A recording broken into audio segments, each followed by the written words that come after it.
sense. Click, giving up for me is too expensive. Renegade.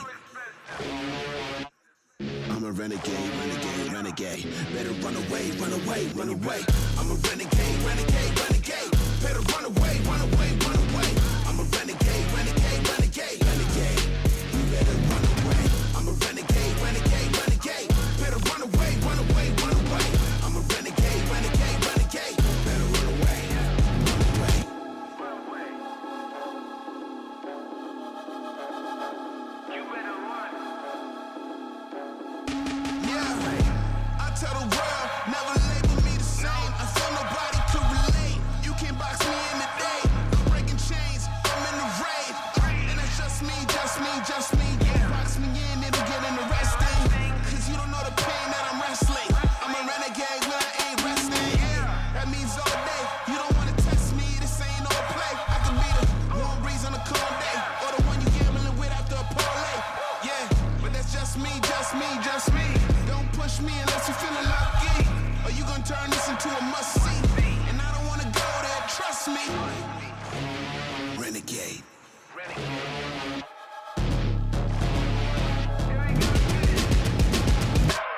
I'm a renegade, renegade, renegade. Better run away, run away, run away.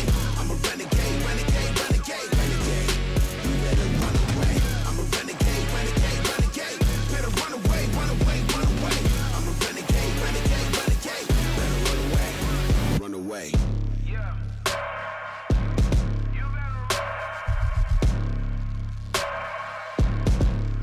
Renegade.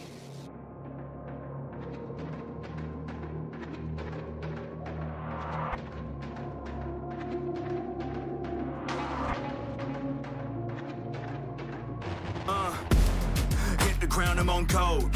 Run on air when I float. You would swear that I float. Hottest hand in my zone. I'm going hard for my city, yeah. I put that thing on my back. Get it and gun it, I'm back on 100. I'm ready, I'm coming in for the attack. I'm on beast mode, God level, cheat code, new age, hero, good verse, Evo. I'm on the move, I'm on the move. I'm putting in work, I go berserk, got something to prove. Cause I got power, I got the energy for all of my enemies. I'm on the way, saving the day, no one ahead of me. I'm on the right here, right now. This is the moment we running it. This is the moment we running it. We doing this for the love of it. Give me your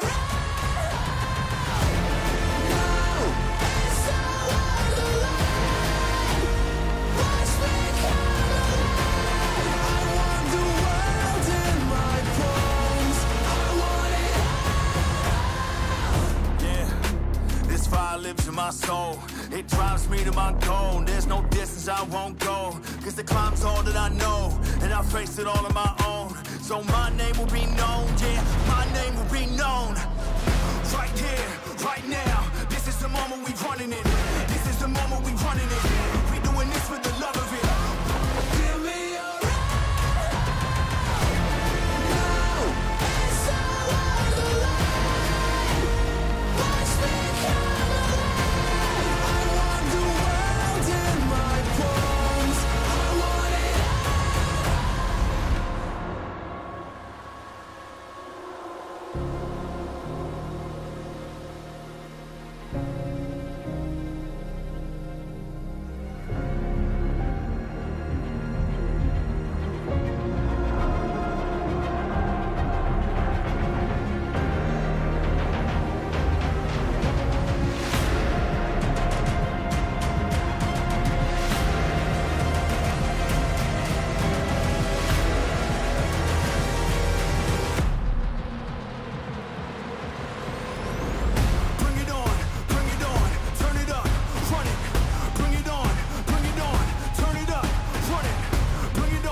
faster, faster.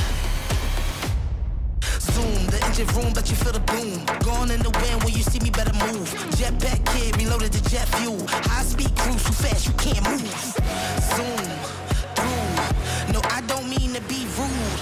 It's just the beginning, beginning, beginning. Do I have your attention, attention, attention? Eyes on the prize if you came here to witness. Turned up the turbo so they hear the engine. Go faster, faster, faster. To keep up with me, you better catch your breath. Faster, faster. Upgrade your speed, zoom past the rest. Upgrade your speed, zoom past the rest. Faster,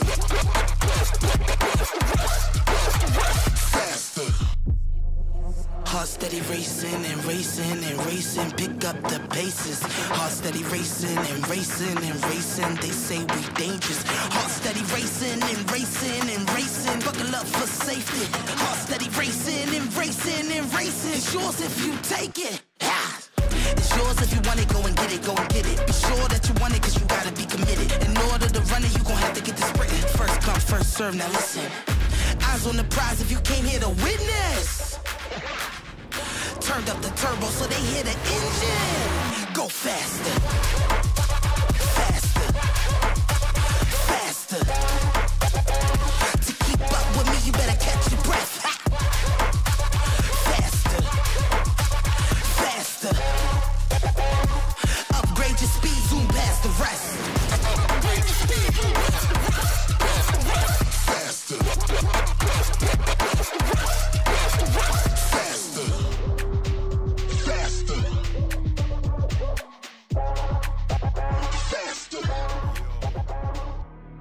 You need an upgrade. You ready for an update? It's time for you to level up. Listen, level up. Aim for the top when I level up. Ain't gonna stop till I level up. Say what you want, but I'm taking a shot and I'm shaking them off when I level up. Aim for the top when I level up. Ain't gonna stop till I level up. Level up, level up. If life's a game, it's time to play. If you wanna level up, stay wide awake. Don't fall asleep. Most talk is cheap. If you wanna level up, come walk with me.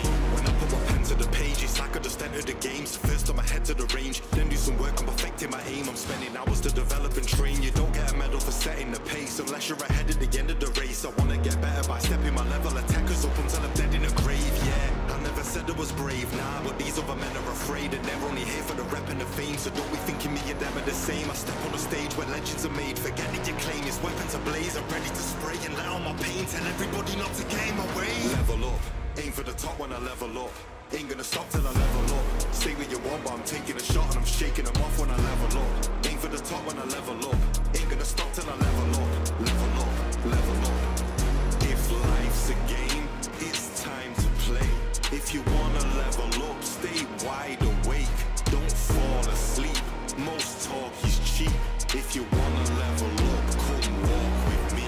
To be a master of anything, you've got to put masses of effort in. So if your mentality's negative, then you might never be classed as a veteran. But don't turn your back on your enemy, cause they wanna capture your territory. You can't let them damage your health. If your energy's low, then you have to replenish it. You might need to balance your regimen, but life's like a battle, you never win. So what really matters is legacy, passing knowing that you had your integrity. Cause your credit's in a negative, developing a deficit. But when you're dead and buried, every penny is irrelevant. Instead of getting treasure, and it's better to be generous. And then when you're in heaven, you be ready for the benefits. Level up, aim for the top when I level up. Ain't gonna stop till I level up. Say what you want, but I'm taking a shot and I'm shaking them off when I level up. Aim for the top when I level up. Ain't gonna stop till I level up. Level up, level up, level up, level up. Aim for the top when I level up. Ain't gonna stop till I level up. Say what you want, but I'm taking a shot and I'm shaking them off when I level up. Aim for the top when I level up. Ain't gonna stop till I level up. Level up, level up, level up, level up.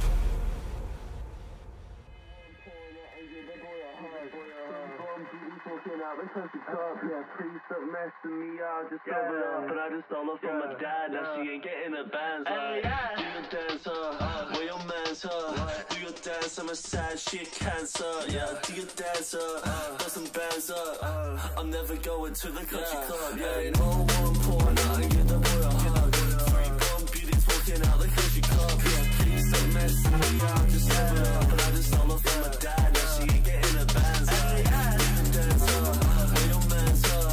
Do your dance on the side, shit cancer. Yeah, do your dance up, put some bands up.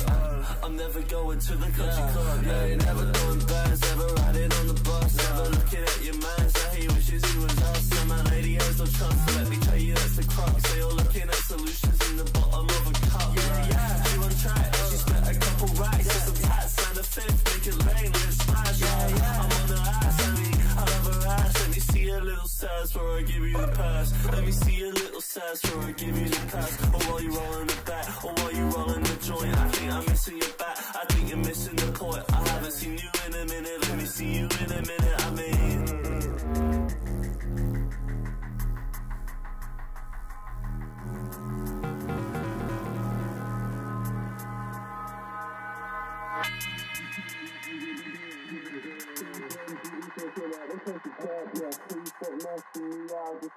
but I just stole her from my dad, now she ain't getting her bands up. Do your dance up, where your man's up. Do your dance, I'm a sad shit cancer. Yeah, do your dance up, put some bands up. I'm never going to the country club. Yeah, no one pouring out and get the boy a hug.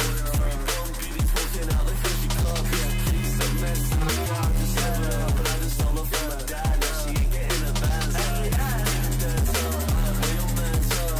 Do your dance on the side, shit cancer. Yeah, do your dance up, put some bands up. I'm never going to the country club. Yeah, no one pouring out and get the boy a hug. Three gone beauties walking out the country club. Yeah, please don't mess me up, just live it up. But I just stole her from my dad, now she ain't getting her bands up. Do your dance up, where your man's up. Do your dance on the side, shit cancer. Yeah, do your dance up, put some bands up. I'm never going to the country club, right? I'm never going to the country club, right? I'm never going to the country club, like. And your man's, yeah, he wishes he was us, so I'm never going to the country club, yeah.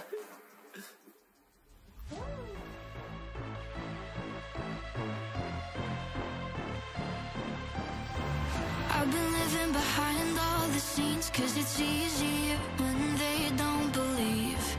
Keep it quiet, keep it hush, keep denying, but the fire that's inside is igniting. Keep control, I'm like a bomb sticking. Hit, explode, I won't be so forgiving. Cross me twice, no, I won't let it go.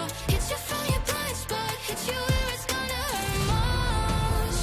Words unspoken, I'm not afraid to say it now. Set in motion what I've kept underground. Don't crack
Life and it goes in stages.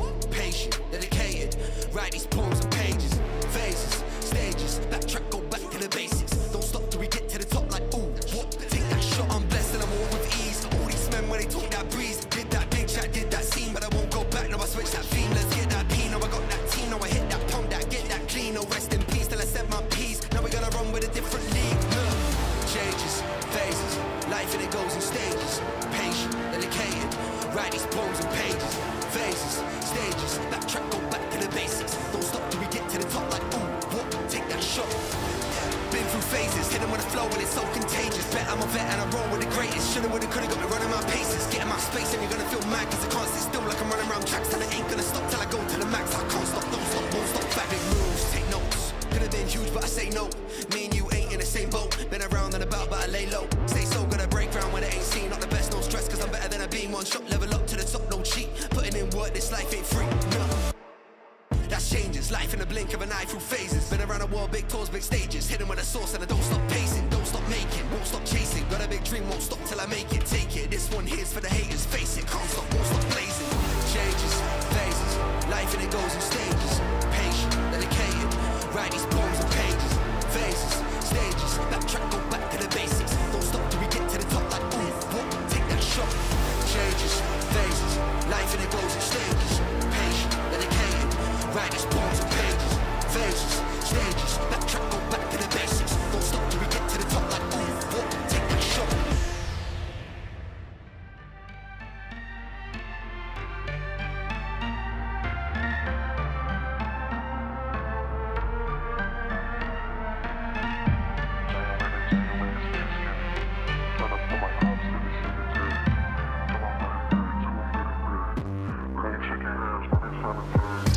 I ain't got the flow until they sicko. I spent your rent up on my fit though. I got lil' shawty doing splits though. Talking to my money like I'm schizo. January to January is very scary. Tryna put my ops in the cemetery. Till I'm dead and buried, till I'm dead and buried. I ain't shaking hands, that ain't sanitary. I ain't gon' front, she can throw it back, yeah. I like the stunt, oh you notice that. Count up the bands, hold up on it back, yeah. Okay, that was fun, but now I'm done with that, yeah. Getting dicey, I'm in psycho mode. They like the ice cause the ice so cold. Wrap up the bands cause they tight won't fold. Taking every shot like I might grow old. Going under every single night though, yeah. Had to get it in before the flight though. Hope I don't get blinded by the lights though. Hope nobody tryna read my rights though. Hope I got somebody in my corner. Hope she realized that this ain't for her. Going overseas and over borders. Going in and tell I'm out of order. I ain't got the flow until they sicko. I spent your rent up on my fit though, yeah. I got lil' shawty doing splits though. Talking to my money like I'm schizo. January to January is very scary. Tryna put my ops in the cemetery. Till I'm dead and buried, till I'm dead and buried. I ain't shaking hands, that ain't sanitary. And that's not like every single thing I know. She said she my boo, but I'm single though. I can't have just one like a Pringle though. I'm antisocial, but let's mingle though, yeah. Call up the Uber, yeah, let's go for a ride. Too drunk to drive, but I'm parked outside. Too up to fall, yeah, I like this height. If I'm going out right, yeah. And it's 5-star, but let me fitting kinda cozy on the dime. Yeah, I just need my racks and then I'm gone. Yeah, you can go and do whatever you want. I'ma go infinity and beyond. Doing the Birdman finger rub, cause they itch. And I've been kinda distracted, but now it's back to the mission. Hey, I ain't got the flow until they sicko. I spent your rent up on my fit though. I got lil' shawty doing splits though. Talking to my money like I'm schizo. January to January is very scary. Tryna put my ops in the cemetery. Till I'm dead and buried, till I'm dead and buried. I ain't shaking hands, that ain't sanitary.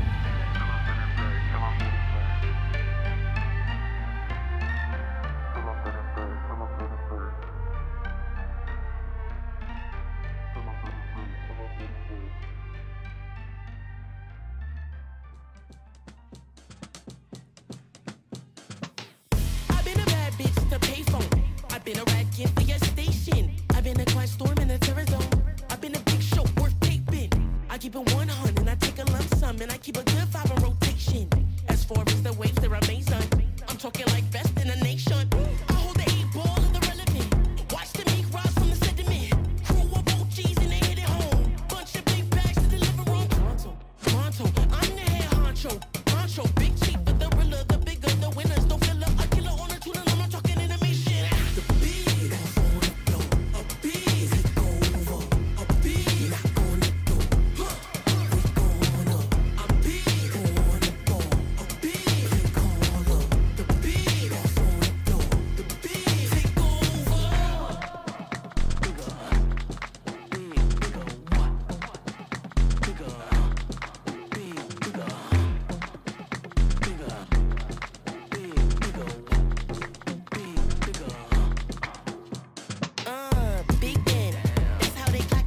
for the whole thing. Instead of stepping, we like big brains. Rose gold for the whole team. Top flight, we do that. It's a mismatch, they running up. Get back, you ain't tough. One punch, they fold enough. Life hard, I'll show you some more than just a one and done. Front line till the war's won. Also back tendencies tend to get their heads spun. I didn't make the move. Real world problems they didn't teach in school. Now we playing catch up, gotta keep up with celebrating courses when you in the field. Mental trauma that we got, I can't wait to heal. I can't wait to seal. I can't wait to heal. Winning hit different, we don't got a choice. Negotiation for a better life. It's more than what you bargained for. Trust and believe in the process, hard work and forcing what you doing it for. You see the needle, keep pushing it forward. A lot more that you got to endure. A lot more that you got to endure. A lot more that you got to endure. We got a lot more in store. A lot more that we got to endure.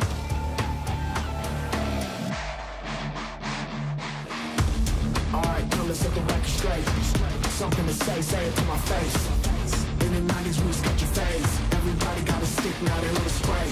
Say it with your chest, it's how we was raised. These kids don't know how to pray. These kids don't believe in faith. These kids don't know how to pave.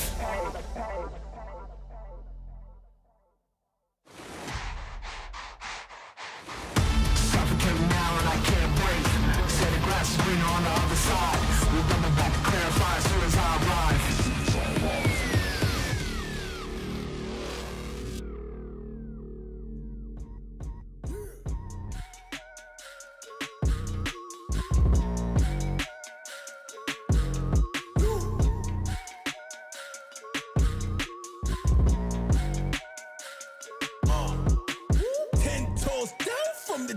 I'll admit, push and drop, have to drop till y'all know that I exist. And I'ma blow, and I'ma pop. Y'all can't possibly depict. And I'm gonna probably take risks. And I'm gonna die before I quit. I gotta take action against stagnant and they stopping it. Too many been passive and they lost it. The rappers will move backwards and they honest. Hacking the right back and to make profit. And accurate new acumen makes options. Meaning the accountant can be rounded when you call it a place. Everything I'm mounted in my cost. Moving with $2 in my pocket. Proving the pace you looking exhausted. Truth is Greg Newman, they can't copy. Do what I must do so they can't stop. Trying to keep cool while they keep talking. Do what I must do, switches up off. And I pivot. Meaning I'm a tactician when I'm in it. Circling the cul-de-sac, I'm drifting. And I got all night down on fishing. Meaning I'm different. Meaning when they talk, they pay attention. Meaning they gon' pay for every cent. And I'm going to commas, to Kansas. And I'm going worldwide when they all mention. Black boy with a book dream and a lesson. A black man with a sharp mind is a weapon. Yeah. 10 toes down from the jump. I'll admit, push and drop, have to drop till y'all know that I exist. And I'ma blow, and I'ma pop. Y'all can't possibly depict. And I'm gonna probably take risks. And I'm gonna die before I quit.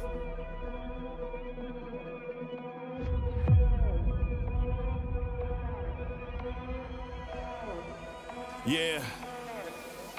I've been on a mission, I've been tunnel vision. You can't stop the vision that I'm on. Been in competition with my opposition for the top position on the rung. I just got ignition, now the clock is ticking and I got it ringing the alarm. I'm in top condition, in the top division. This is dominance, pressure is on. If I'm ever second, it's second to none. I'll never quit while there's breath in my lungs. I am relentless, I'll rest when I'm done. Hunger inside of me, I'm on the hunt. I'm on that boss level energy. I'm in my villain mode, eyes on my enemy. Handle my weaponry, I put in work like there's 10 of me. I put in work like there's 10 of me. I am a god. I am a god. I am omnipotent. My powers unlimited. I am a god. I am a god. My energy's infinite. I feel like I'm limitless. I am a god. I am a god. I am omnipotent. My powers unlimited. I am a god. I am a god. My energy's infinite. I feel like I'm limitless. I am a god. I'm ready to go. One in the chamber. I'm in the zone. Focus like laser. I want the throne. It's in my nature. I roll alone. I like the danger.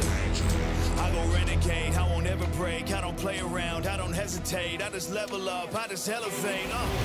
I'm underrated, but I'm undefeated. I'm imitated, but never repeated. Hunger inside of me, I gotta feed it. So I stay relentless until I succeeded. I'm sending a warning to my rivals.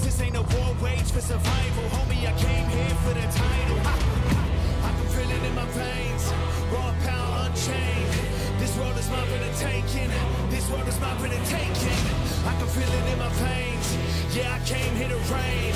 This world is mine for the taking. This world is mine right now. I am a god. I am a god. I am omnipotent. My powers unlimited. I am a god. I am a god. My energy's infinite. I feel like I'm limitless. I am a god. I am a god.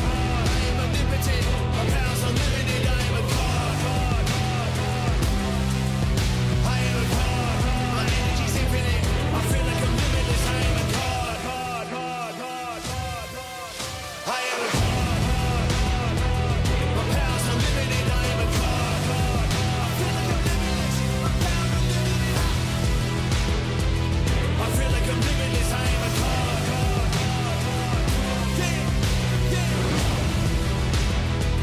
My powers unlimited. I am a god.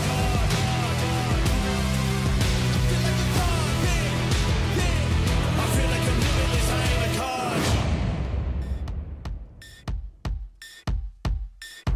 Flu season. I'm sick, got you sneezing. To keep on rhyming, I find new reasons. Yeah, don't diss me, that's treason. Me and my Eves trying to find Eden. Till then, we keep rolling up trees. Young Dante keep slaying these demons. Mad love for all of my heathens. Switching the flow like Cheerio, here we go. We keep the heads moving around, merry go. Fire in my heart, with the fan, very cold. You, it's artificial, cherry coke. Throw your hands in the sky, every girl, every bloke. I'm a king, I'm a dawn, on a rock, I'm a toad. Tune into a prince when I croak. Drinking champagne, bumping Prince on the boat. Wild out, looking for the boy, but I'm miles out. Finding myself in a hideout. In a dark space, I'ma climb out. Right now, wild out. Looking for the boy, but I'm miles out. Finding myself in a hideout. In a dark space, but I'm climb out. Right now. I feel alive.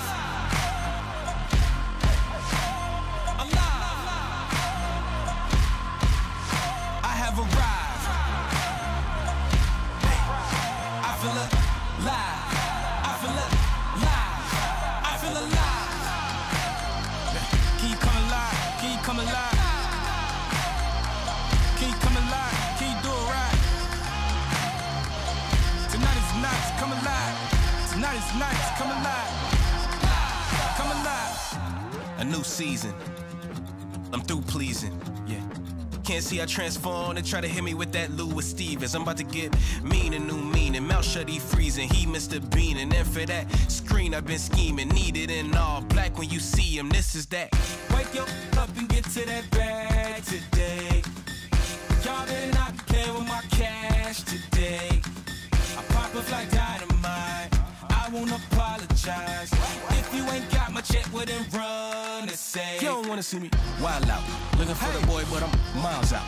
Finding myself in a hideout. In a dark space, I'ma climb out. Right now, wild out. Looking for the boy, but I'm miles out. Finding myself in a hideout. In a dark space, but I'm climb out. Right now. I feel alive.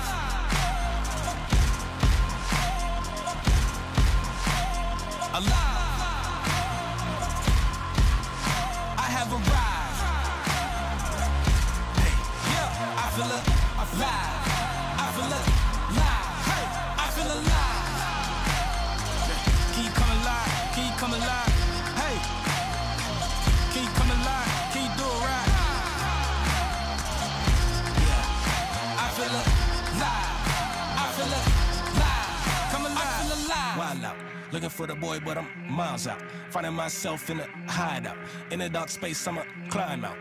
Right now, wild out. Looking for the boy, but I'm miles out. Finding myself in a hideout. In a dark space, but I'm climb out. Right now. I feel alive. Right now, right now. Hey, come alive. Sweating. I feel alive. I feel alive.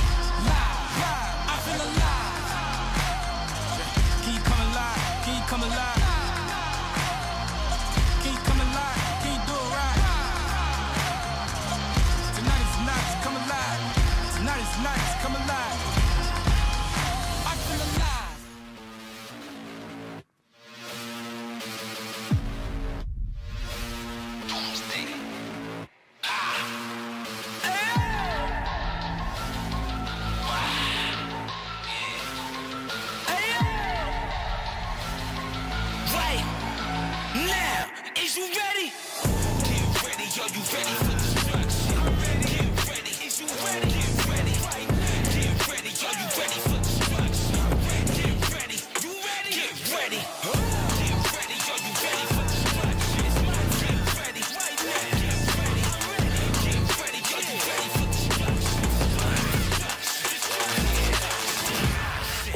the barrel to the Coliseum. Ha! Warriors, yeah, I got a legion. Take your life from my per diem, you won't get to see it. Ha! Open your eyes, you don't believe it. The dust after the dawn when the storm's coming. Yeah, I want it all, you don't want nothing. What you wanna do? You got a point to prove. Well, I got one to make. Let's set your doomsday. This is the eve of your destruction. Yeah, is you ready? Right now, I'm ready. This is the eve of your destruction. Come on, what you wanna do now?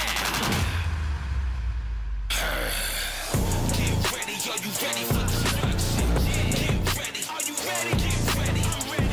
Get ready, are you ready for destruction? Get ready, right now. Get ready, I'm ready. Get ready, are you ready for destruction? Get ready, cause I'm ready. Get ready, get ready, are you ready for destruction? Yeah. The eve of your destruction is upon you. You can't say I never warned you. I'm like the locust, the way I focus and then unload it. Down and dirty, no sugar coating, I am the coldest. Like Rome, get broke off with bare knuckles. Take souls, break spirits, my case flows. Where the hunters become prey, Lord knows. If you don't want the smoke, you better stay low. This is the eve of your destruction. Right now, right now. This is the eve of your destruction. I'm ready. What you wanna do now? Get ready, are you ready for destruction? Get ready, get ready, get ready, get ready, get ready, are you ready for destruction? Get ready, get ready, get ready, now. Get ready, are you ready for destruction? Get ready, get ready, get ready, get ready, are you ready for destruction?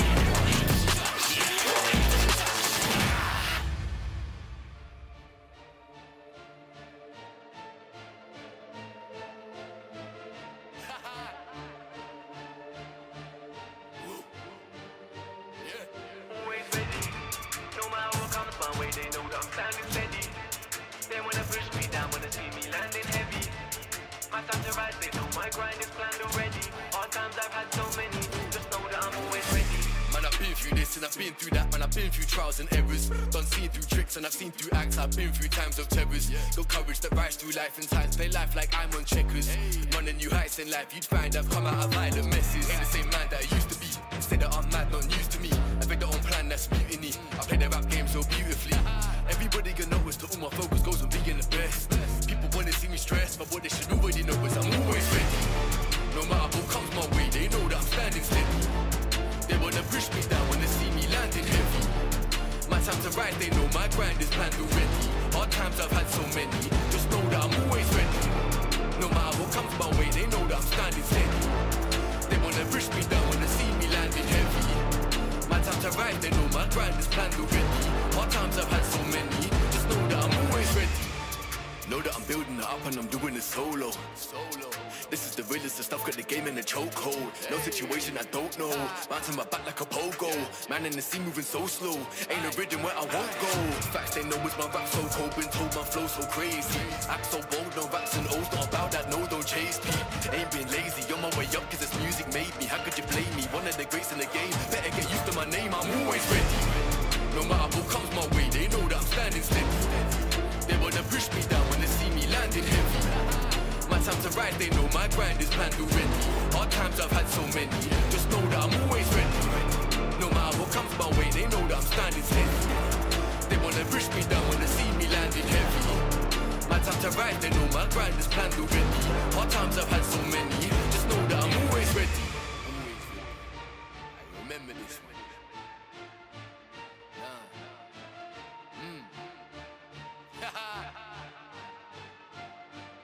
Best. Warrior. The mentality to never give up, never give in. To the death, for the life of me. Warrior.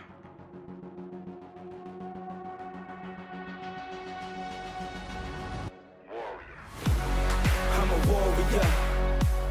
I go to war with ya.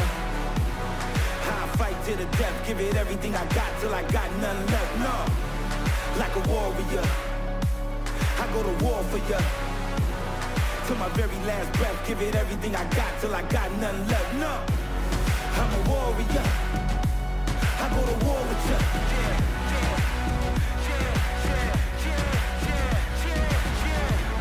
Like a warrior, I go to war for ya.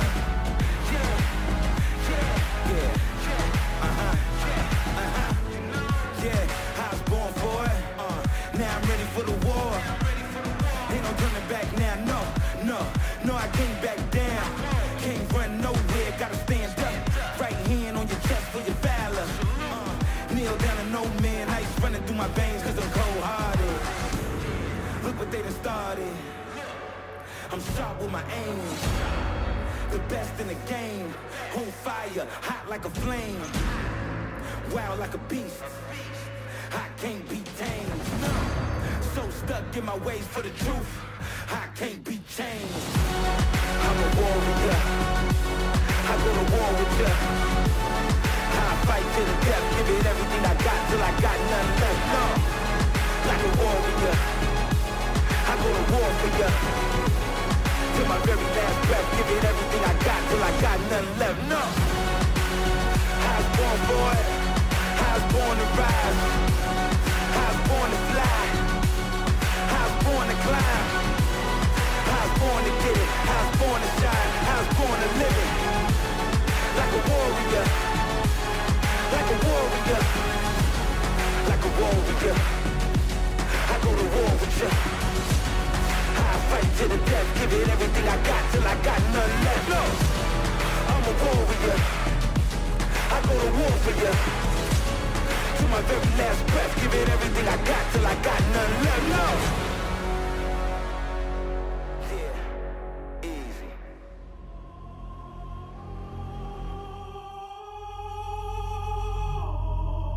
I'ma keep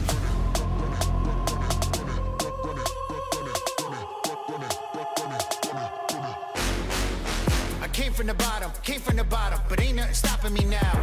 Haters, I got them, don't worry about them, putting them all in the ground. Prodigal child with a style, you'll click a whole bunch of clowns. I'm lining them up and laying them down. Who be the man that's in charge? Point him out, show me the face. Down on his knees while I'm testing his faith, pleading his case, make no mistakes. I'm executioner, judge, and the jury, and I lack patience, so I'm in a hurry. Your position ain't one that concerns me, but you should be worried. Cause I know I got both feet on the ground, head up in the clouds, I'm not slowing down. Both feet on the ground, head up in the clouds, I'm not slowing down. I'ma keep running, running, running, running, running, running. I'ma keep running, running, running, running, running, running. I'ma keep coming, coming, coming, coming, coming, coming.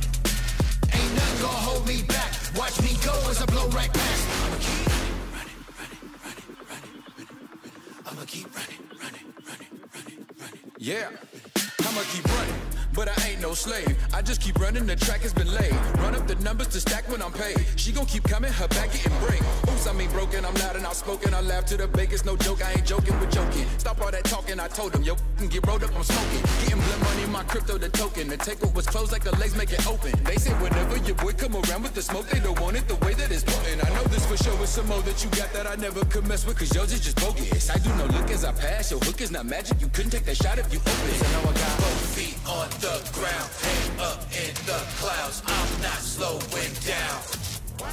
Cause I know I got both feet on the ground, head up in the clouds, I'm not slowing down. I'ma keep running, running, running, running, running, running. I'ma keep running, running, running, running, running, running. I'ma keep coming, coming, coming, coming, coming, coming. Ain't nothing gonna hold me back. Watch me go as I blow right past. I'ma keep running, I'ma keep running, I'ma keep running,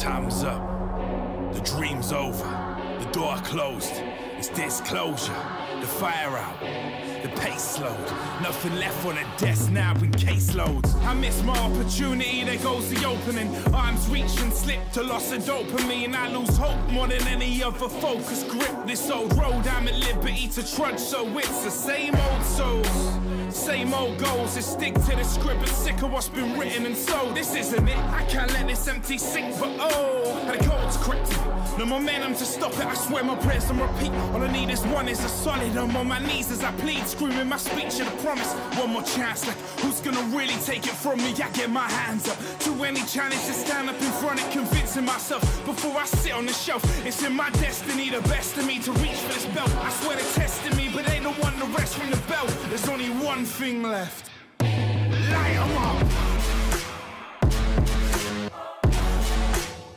We're gonna light 'em up.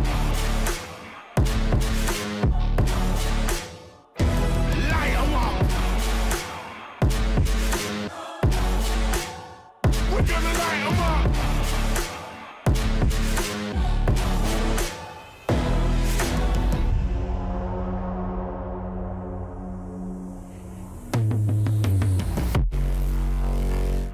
Time's up. The dream's over. The door closed. This disclosure. And that's it. No more doubts, it's over for 'em. I'm promoting it with no more routes. We're all in, debt collector about to snatch it out the hands. This been written like the past, but somehow still about the now future. I'm indebted to my roots, made me shook for more well conditioned. I've been leveled to the floor and bounced back, so it's breaking off, shackles off, perform. Mother nature is at work, and we cooking up a storm. I'm coming, my feet gon' take me there. Ain't no feet to get the victory, the vision's clear. I'm skipping the days I let myself get riddled up with fears. Winding back the clock, I guess we button in the years. Now we light 'em up. We're gonna light 'em up. Light 'em up. We're gonna light 'em up.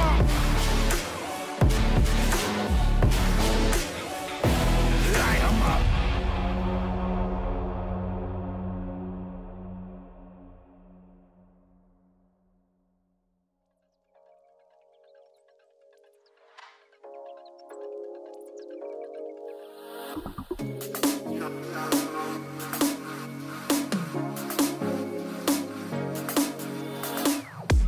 You knock me out cold. What's that perfume that you're wearing? Girl, you smell like home. Can I take you home? All the way home. We can sing our favorite song, but on radio. So when you like to turn it up, you make me feel like howling out my window. Tell everybody about my baby. I think you're quite alright. I don't go a night, don't go a day without thinking about my baby. You knock me out cold, and I'll get right back. Just like I left the radio on. You turn me on. You really turn me on. You make me feel like jumping out my window. And I ain't got my baby right there by my side. I don't go a night, don't go a day. I don't go a night, don't go a day. I don't go a night, don't go a day. I don't go a night, don't go a day. Knock me out cold.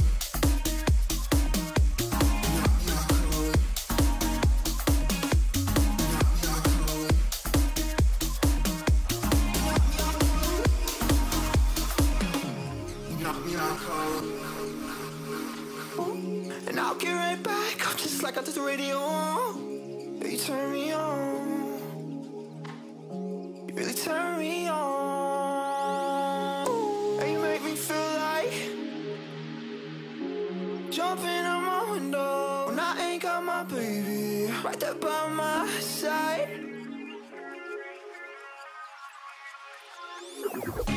You knock me out cold.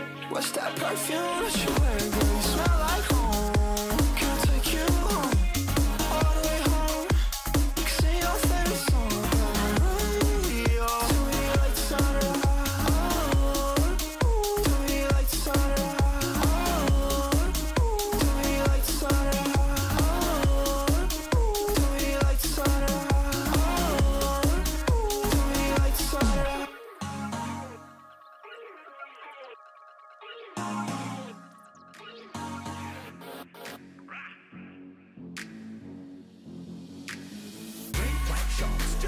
Been a bad man since when? Since the beginning. Got a whole bag of monsters with me. Lord knows they did the illest. And if you come through with the crew, Lord knows you say, kill it. My whole crew just went wild. Kick down doors and we come through straight to the stage where I run to. Gonna get wild. My whole clip dripping in labels. You wish. In the dojo. You want to head high? In the dojo.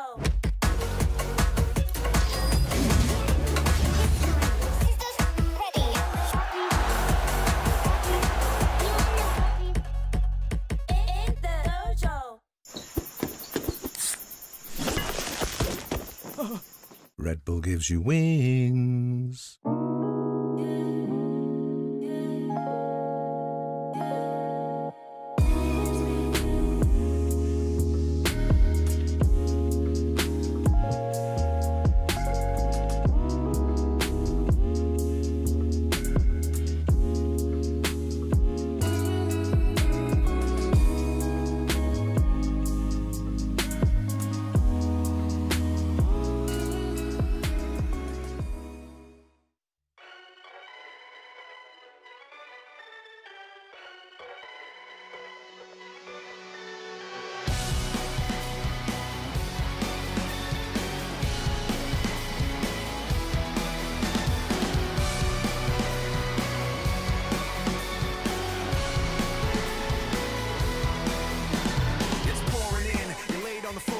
One knock at the door and then we both know how the story ends. You can't win if your white flag's out when the war begins. Aiming so high but springing so low, trying to catch fire but feeling so cold. Hold it inside and hope it won't show. I'm saying it's not, but inside I know today's gonna be the day you notice. Cause I'm tired of explaining what the joke is. This is what you asked for. Heavy is the crowd.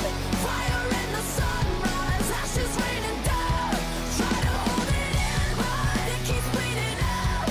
This is what you asked for. Heavy is the crowd. Turn to run, now look what it's become. Outnumber 10 to 1. Back then should've bit your tongue, cause there's no turning back. This path once it's begun, you're already on that list. Say you don't want what you can't resist. Waving that sword when the pen won't miss. Watch it all falling apart like this. This is what you asked for. Heavy is the crowd. Fire in the sunrise. Ashes raining down. Try to hold it in, but it keeps bleeding out. This is what you asked for. Heavy is the crowd.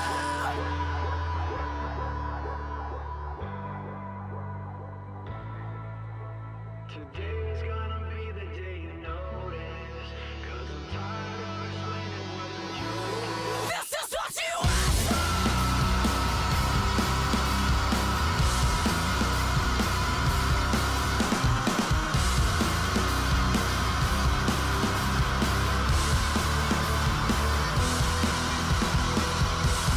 This is what you asked for. Heavy is the crowd. Fire in the sunrise. Ashes raining down. Try to hold it in, but it keeps bleeding out. This is what you asked for. Heavy is the crowd. Heavy is the crowd.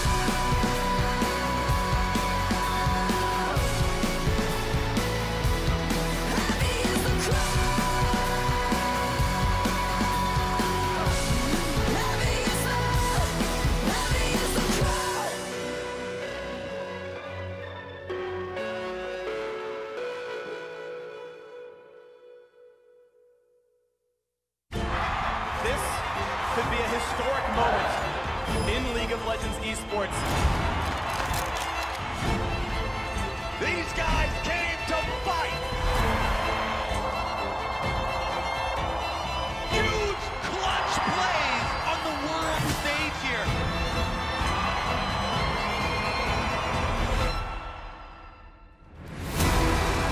Shields coming in, and they can't find the kill. Sends it to Penta. Get the pentakill. He's gonna get it. You gotta be kidding me.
And welcome everyone to the opening day of Worlds 2024 live from the Riot Games Arena in Berlin, Germany. We are thrilled to bring back Worlds in Europe this year and kick things off here at home for the first stage.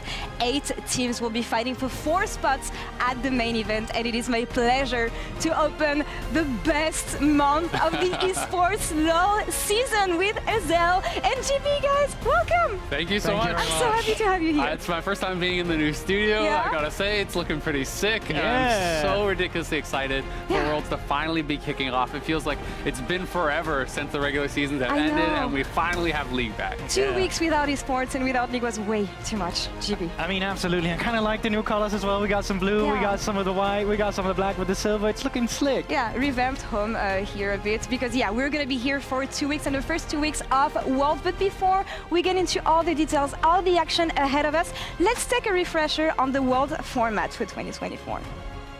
Worlds is back, and we've adjusted the format. Here's a quick overview of what you need to know. There will be a total of 20 teams from around the globe facing off in 3 stages. Play-ins will be made of 8 teams across 2 best-of-3 double elimination brackets, with the top 4 teams moving on to the Swiss stage. The 4 teams from play-ins will join the rest of the 12 teams for the Swiss stage and be drawn into 8 best-of-1 matches based on their seeding.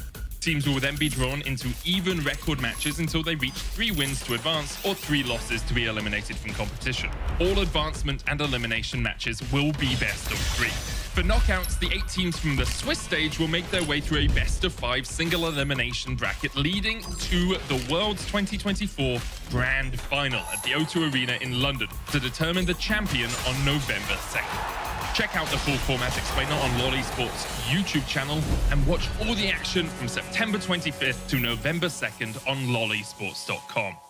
I think the Swiss format was so good last year, but they've made it even better this year. One of the key changes that they are putting in is that you can't have the rematches against the same team. So no more getting knocked out by just losing the same team over and over. Yeah, and you know who would have really appreciated that as well?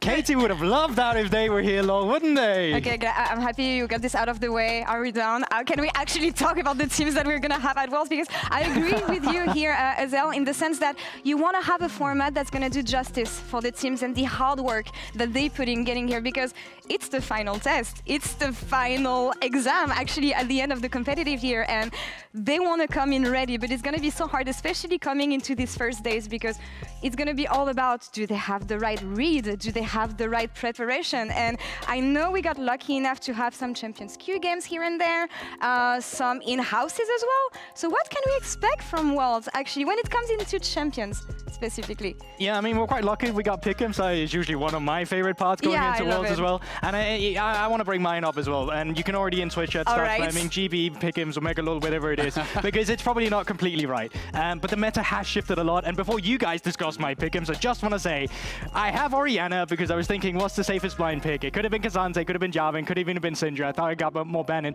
And my read on Ashe is definitely mega wrong. But yeah, the meta is completely shifting going into this Worlds from what it was. Yeah, exactly. And I think that's the key thing here is that if you haven't actually watched or been following along with Champions Queue or the patch changes, you might not know why is there not, Tristana and Corki and all these champions that we've talked so much about throughout the year shown in any of these pick'ems. Well, AD carries mid are presumably dead. Maybe Smolder's still going to be in there. Maybe we'll see some splash of that. But it is much more about mages in mid lane. It's much more about, early aggressive junglers, supportive style junglers, and not so much these AP heavy farming junglers. So there's been a lot of changes. A lot of the AD carries themselves have been nerfed. Support's pretty much the same. Top lane's kind of similar. But I think it's going to shift things a lot. And it's such a different challenge now for these teams because you qualified to Worlds by being excellent at one playstyle. And now here you're going to get tested on a completely different one. Yeah, but you're still going to have like some bailouts, right? Yasuo and Yone still in a decent spot if you do want to run the AP junglers as well. But in general, I think the macro is just going to change from less side laning and more towards some of these team fights because that's what the mages are good at and not so much split pushing as we saw most Tristanas or some of the other AD mid laners do throughout the year. One thing we can all agree on is the fact that if some int comes, it's going to come from the support role and it's most likely going to be Nautilus and Leona because looking at what the community... It could be Rel too. Yeah, it could be Rel too, but looking forward to seeing what we're going to see at Worlds because we know that play-ins meta is usually completely different from the main stage meta, so excited to see what the teams have cooked for today. And you guys at home, do like GB, lock in your pick'ems. Take the I don't know, the wildest guess. Be the best analyst by picking something random that you're going to be rewarded for later. But let's talk about the first matchup we have on our hands today, because the very first best of 3 in the play-in stage will feature Mad Lions Core. They will make their debut as an international roster, facing off against the runner-up from the VCS Vikings Esports in our featured matchup presented by Mercedes-Benz. In our first featured matchup presented by Mercedes-Benz, the LEC's Mad Lions Koi take to the stage against VCS newcomers Viking Esports. Mad Lions Koi roar into life in season finals! Vikings are led by the legendary jungler turned coach SOFM, with star ADC Shogun and mid laner Kadi taking the reins in game.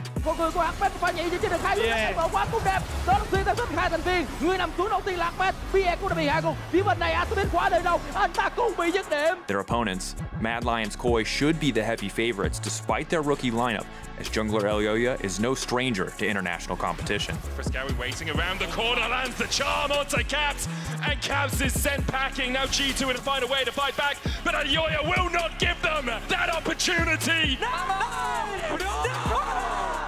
But with Mad's history of falling short in play-ins and the VCS's reputation for upsets, nothing is certain in this series. Crazy story for Mad Lions Core, honestly, GB, because when you think about it, Mad Lions, they always make Worlds. That's something we know about. What happens at Worlds, hopefully it gets to change this year with this iteration, but they wanted to make it here, but the road has never been easy for them. Yeah, I mean, there's definitely pressure when you play for a team like Mad Lions and then when you're in play-ins, but as you said, like, they had a great start to their year, though. Like, Winter, when they come in, Elyoya, 4 rookies, they came 2nd place. Pretty much couldn't have asked for anything better to start off with a roster that's built for potential in the future. But then Spring, it all fell apart, and quite frankly, they really sucked, more specifically their mid to late game when they had to close out some of the games. And some of those issues did bleed a bit into summer, but that's where they started finding an upwards trajectory and finally got towards season finals, beat G2 to make it to Worlds. And if that's not good enough, not much is going to be, But I think it's so impressive that Elyoya was able to handpick 4 rookies, their mentality as well, because they said from the start, we don't want to be described as rookies. We want to be able to play as a veteran from the get-go, and quite honestly, they've been very successful at doing that. And one of the guys that has really stood out to me has been Mirwin, the guy on screen right there. Like, he has been playing so many different champions. He has a ridiculously deep champion pool, and even bringing it out in such important games. Like AD in Italy top in a game 5 was, I just thought, so confident to actually be able to bring it out, to be able to win with these picks. We talked about, you know, the shifts in the meta, and someone that I do think is going to be pretty meta-proof is him, right? Like, he can play anything under the sun. It makes it incredibly difficult to actually prep for him,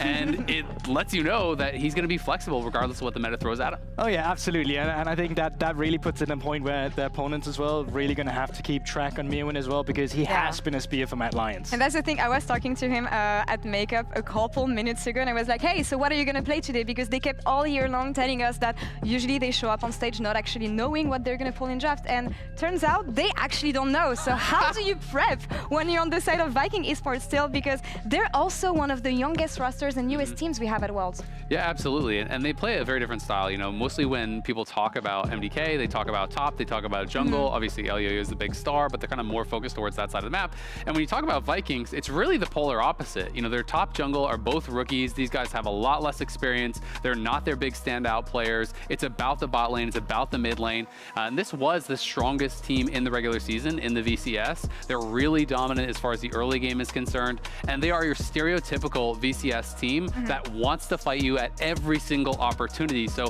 Mad is going to have to be careful that they don't just get pulled into a really bloody game, or I think this team could thrive. I mean, you have it right there on your screen. This team was incredibly reliant on getting their early game leads, and you can see where they're coming from. They're coming from veteran Kati now, Shogun and BA. Should all be names that you're familiar with if you've seen them on the international stage. And you're right, Asael, it is through them that they're going to have to find some of their early game avenues and to find a win condition in this game. Because for now, 18-year-olds, super young up in that top lane, first international, he struggled in regular season and playoffs against trained top laners. So this guy on your screen right now, he has to be the miracle maker for Vikings. Can he do it? I remember that we remember Shogun from Worlds 2 years ago, especially when he made his debut, and how flashy of a player he was. So for me, I feel like VCS especially and Vikings are always going to be a team that we, even without experience, are always going to be able to surprise, and that's what I want to see from them today. Yeah, absolutely. I mean, they just have to play with confidence. They have to play their own game, right? And I think that their game is hyper-aggressive. Their game is skirmish-heavy, and that's where I think it's really more up to Mad to not get drawn into that, to play the map, to play it a little bit more slowly. I do think they're a much stronger macro team. They know how to play out these objective fights a lot better than Vikings.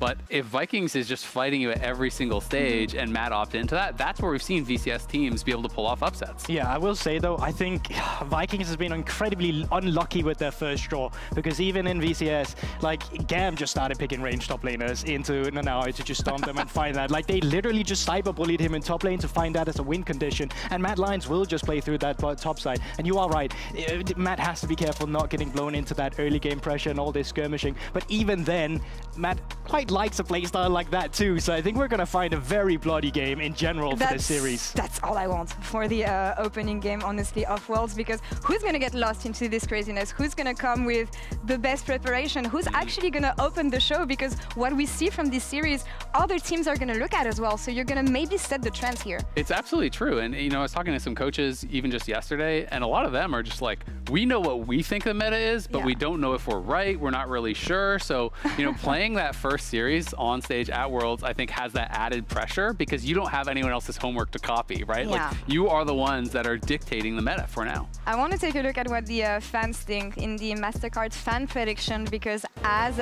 we see it here, without a lot of surprise, honestly, 83.4% of the fans think that Mad Lions Koi But they have 0% prediction rate. They haven't gotten a single one correct yet. They also haven't gotten a single one wrong.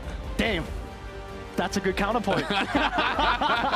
So, and you know, to give you some more counterpoints here, obviously this is going to be very fan favored for MDK, and I do think, let's be honest, they are the heavy favorites coming into this. That shouldn't be a surprise. But LEC all-time versus the VCS is actually 17-8. It's a 3-1 score as far as best of series are concerned.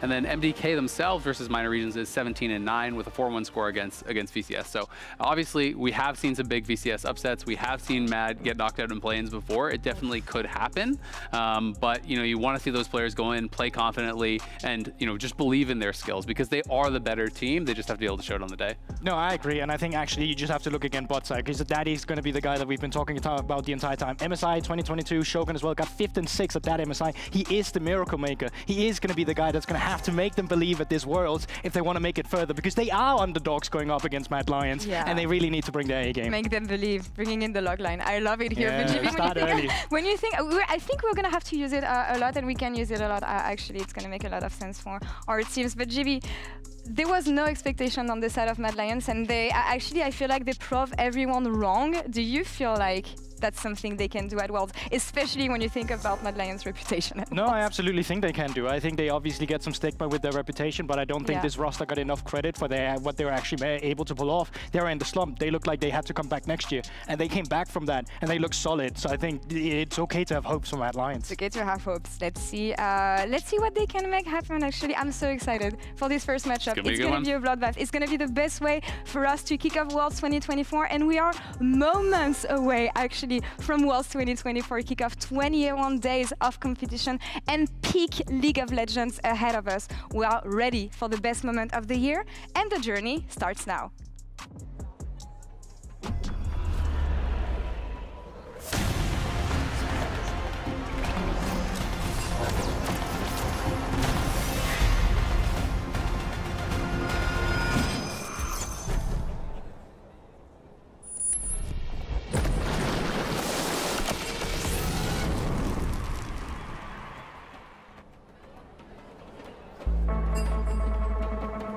Já fazia bastante tempo que eu não vinha pra cá. Eu tinha muita vontade de novo de vir pro internacional.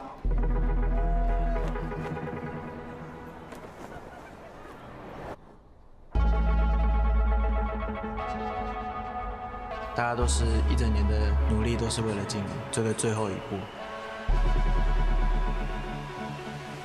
Mình nghĩ chắc chắn sẽ có kỷ niệm gì đó đáng nhớ.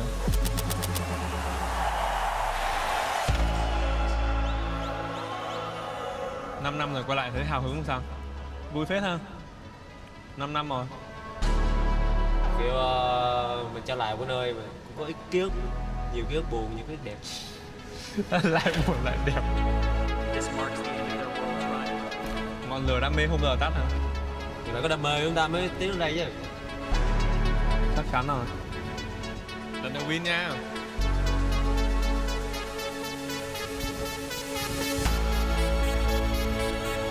ゆいさんベルリンに戻ってきましたけどどうですか？まあでもなんか懐かしいね。懐かしいですか？懐かしい。UEC で学んだことめちゃくちゃあるね。でもやっぱり一番はなんだろう。まず考え方を柔軟にしないといけない。오 정격이다. 와 미쳤다.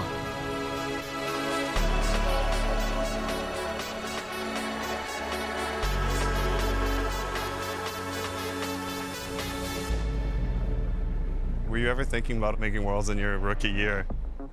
Honestly, not really. I kind of just like took it day by day, and whatever happens, happens, you know? Season and 100 teams are going to Worlds! My older brother, Viper, he's the reason I'm here. I want to make him proud of me. You'll get your chance. Hoy, ¿en cuántos mundiales estuviste? Y estuve en 4 mundiales. Para mí se siente algo bonito, se siente algo especial. Espero ser la persona que pueda darle la última sonrisa a una región entera. Espero que todos demos lo mejor de cada uno y que salgamos con la cabeza en alto.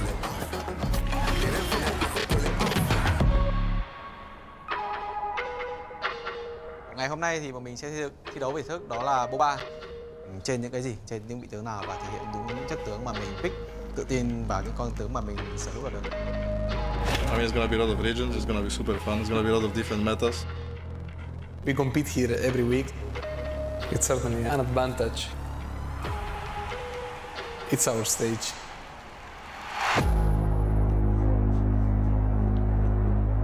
Chuẩn bị了，准备上去了。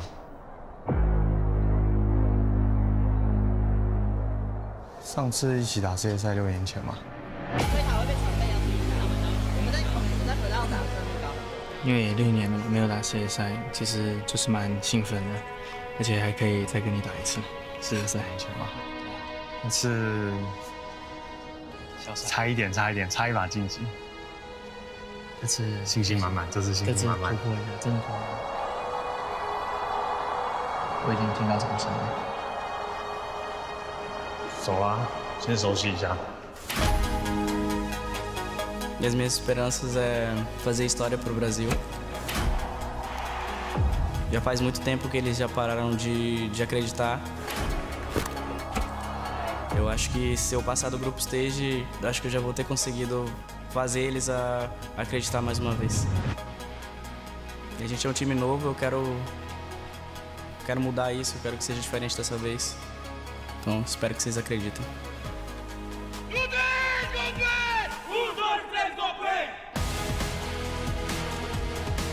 那我会在入围赛碾压其他队伍的，因为这是我的目标放得更远。Eu venho sonhando por esse momento, assim. Esta no es mi primera vez, tampoco será la última.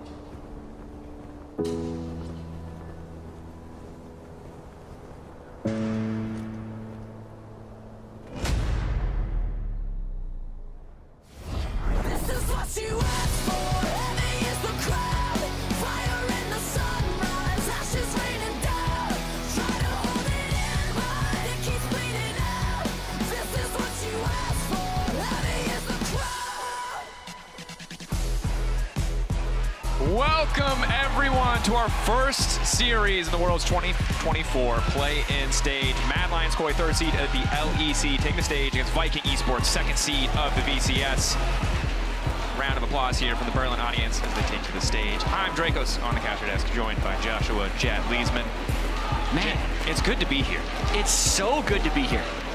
even though the wait between the end of, for me, my summer split and Worlds was shorter this year than others, it still feels like it's been too long since we've seen pro League of Legends high-level matches. I think, I'm going to be honest, I think Champions Q makes it worse because it gives you that hint, it gives you that taste of what things could be, what things might be with these mixed rosters, but now finally we get to see what's just a meme, what champions are coming out because they're fun, what champions are going to be real on the international stage. There's a new patch, there's new lineups, so many new faces as well, a lot of rookies taking to the stage in this Plains especially, a lot to be excited for. And really quick stake setting for these two matchups. I know there's been a lot of noise online about MAD and how they had poor win rates throughout the regular season, sub 50%, how they were the 7th place team. But like, listen guys, I was doing some research of my own, and actually, MAD has made it to the quarterfinals more recently than Fnatic or G2.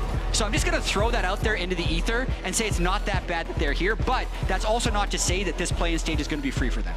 That's very true, and very, very Jat of you to find a way to insult two other teams in order to praise Mad Lions Koi. But it's a good point, but of course for many fans, the things that they remember the most from this team, or from this organization rather, not this specific lineup, are the times that they may have misstepped. And for VKE, while it's a new organization, we are familiar, you know, with the bottom side here, Kadi, Shogun, and Bie, all players who have made their mark on an international stage before, and see if that veterancy pays off for them as we get into picks and bans for our first game. Yeah, absolutely. And for those of you that are familiar with Worlds, but not necessarily familiar with the VCS, Viking Esports is the #2 seed from the VCS. You're going to be familiar with GAM Esports, who actually had an upset in the Swiss stage against Team Liquid last year, knocked the #3 North American seed out of the tournament at that stage. Viking was actually the best team in the regular season compared to GAM, even though they lost to them 3-0 in the finals and 3-2 in the semifinals to knock them down into that stage. So that's just a little bit of stake setting. Now we're into draft, and I think this Nidalee is probably going top, but it's a flex. It's a flex, absolutely. Elia and Mirwin both known for picking this champion. Of course, Nidalee wasn't immensely popular domestically in the LEC, but it was a niche pick for a number of players. Mirwin, the only top laner to bring it out, but the ban's going to be interesting as well. Obviously, you heard it highlighted on the desk, but 80 carries have been hit pretty significantly, and so the bans have adjusted greatly since we last saw League of Legends competitively. So the Jax, the Senna, the Ziggs, on the opposite side, the Vi, the Ashe, and the Skarner, but quick, pretty solid, stable champions locked in by VKE. And Poppy is going to be, if not banned, an extremely popular pick in this specific slot because you can play it support jungle top in theory. So not only will it be flexible in role, it also makes the other team inflexible in what they can pick because now Mad doesn't want to take too many dash champions. So the 1-2 pick there from Viking, not that unsurprising based on what we've seen from Champions Q. Definitely. That flexibility, that stability, the scaling in the mid lane as well for Kati. Upside for MDK. Looks like we might just have the scaling 80 carry arms race. I feel like anytime Jinx or Aphelios comes back into the meta, the other one's coming too. We'll see if there's any new build strategies for both these champions. Obviously adjusted multiple times since we last saw them in pro play, but instead the Ezreal is going to be the option. Certainly a lot more safety on the bottom side. Could free up BA to roam if he is on something like the Poppy support. That'd be highly beneficial, but see what the angle is here from VKE. Absolutely. So trying to figure out very early on what's happening in this draft and also what has changed from the summer splits that we saw to now. The biggest difference, I think, is going to be mages in the mid lane instead of a slew of 80 carries. And I think specifically for Mad, that's going to help them a lot. I don't think Frescowy ever took that well to the 80 carry meta, but he's been a pro for a lot longer than just this year if you look at his total competitive career. And his most played all time are mages, as are most mid laners who have played along an effective meta. So I think he's going to be a lot more comfortable here. Something like even Ahri, Syndra are going to be available for him, and he can slot right in. And so many of those AP items buffed as well, whether it's cost reduction or stats adjustments. See what he wants to prioritize. Shadow Flame, the first one that comes to my mind. VKE continuing what feels to be, I don't want to say like a standard pro play comp, because Lee Sin obviously is a bit spicy in this modern era, but you have a lot of stability here. Early active jungler with some playmaking on the Lee Sin. alongside the stability of an Orianna and Ezreal, and a Poppy who still can really go in any position that she needs to outside of jungle, of course. Yeah, I mean, definitely watching a little bit of LEC. Oscarinen's classic Poppy top lane into Cassante could be a counter matchup. There was one support Poppy game for Viking in their entire summer split plus playoffs, but there's a lot of stuff here that's actually not that common, and it shows how far the meta has changed. They played 0 Orianna games because they were pretty much super abiding by the Corki Zeri game. That's the Cinder locked in as we were expecting actually for Frescowi, and it looks like the world's meta is fairly similar to what we've been seeing in Champions Queue, Dracos.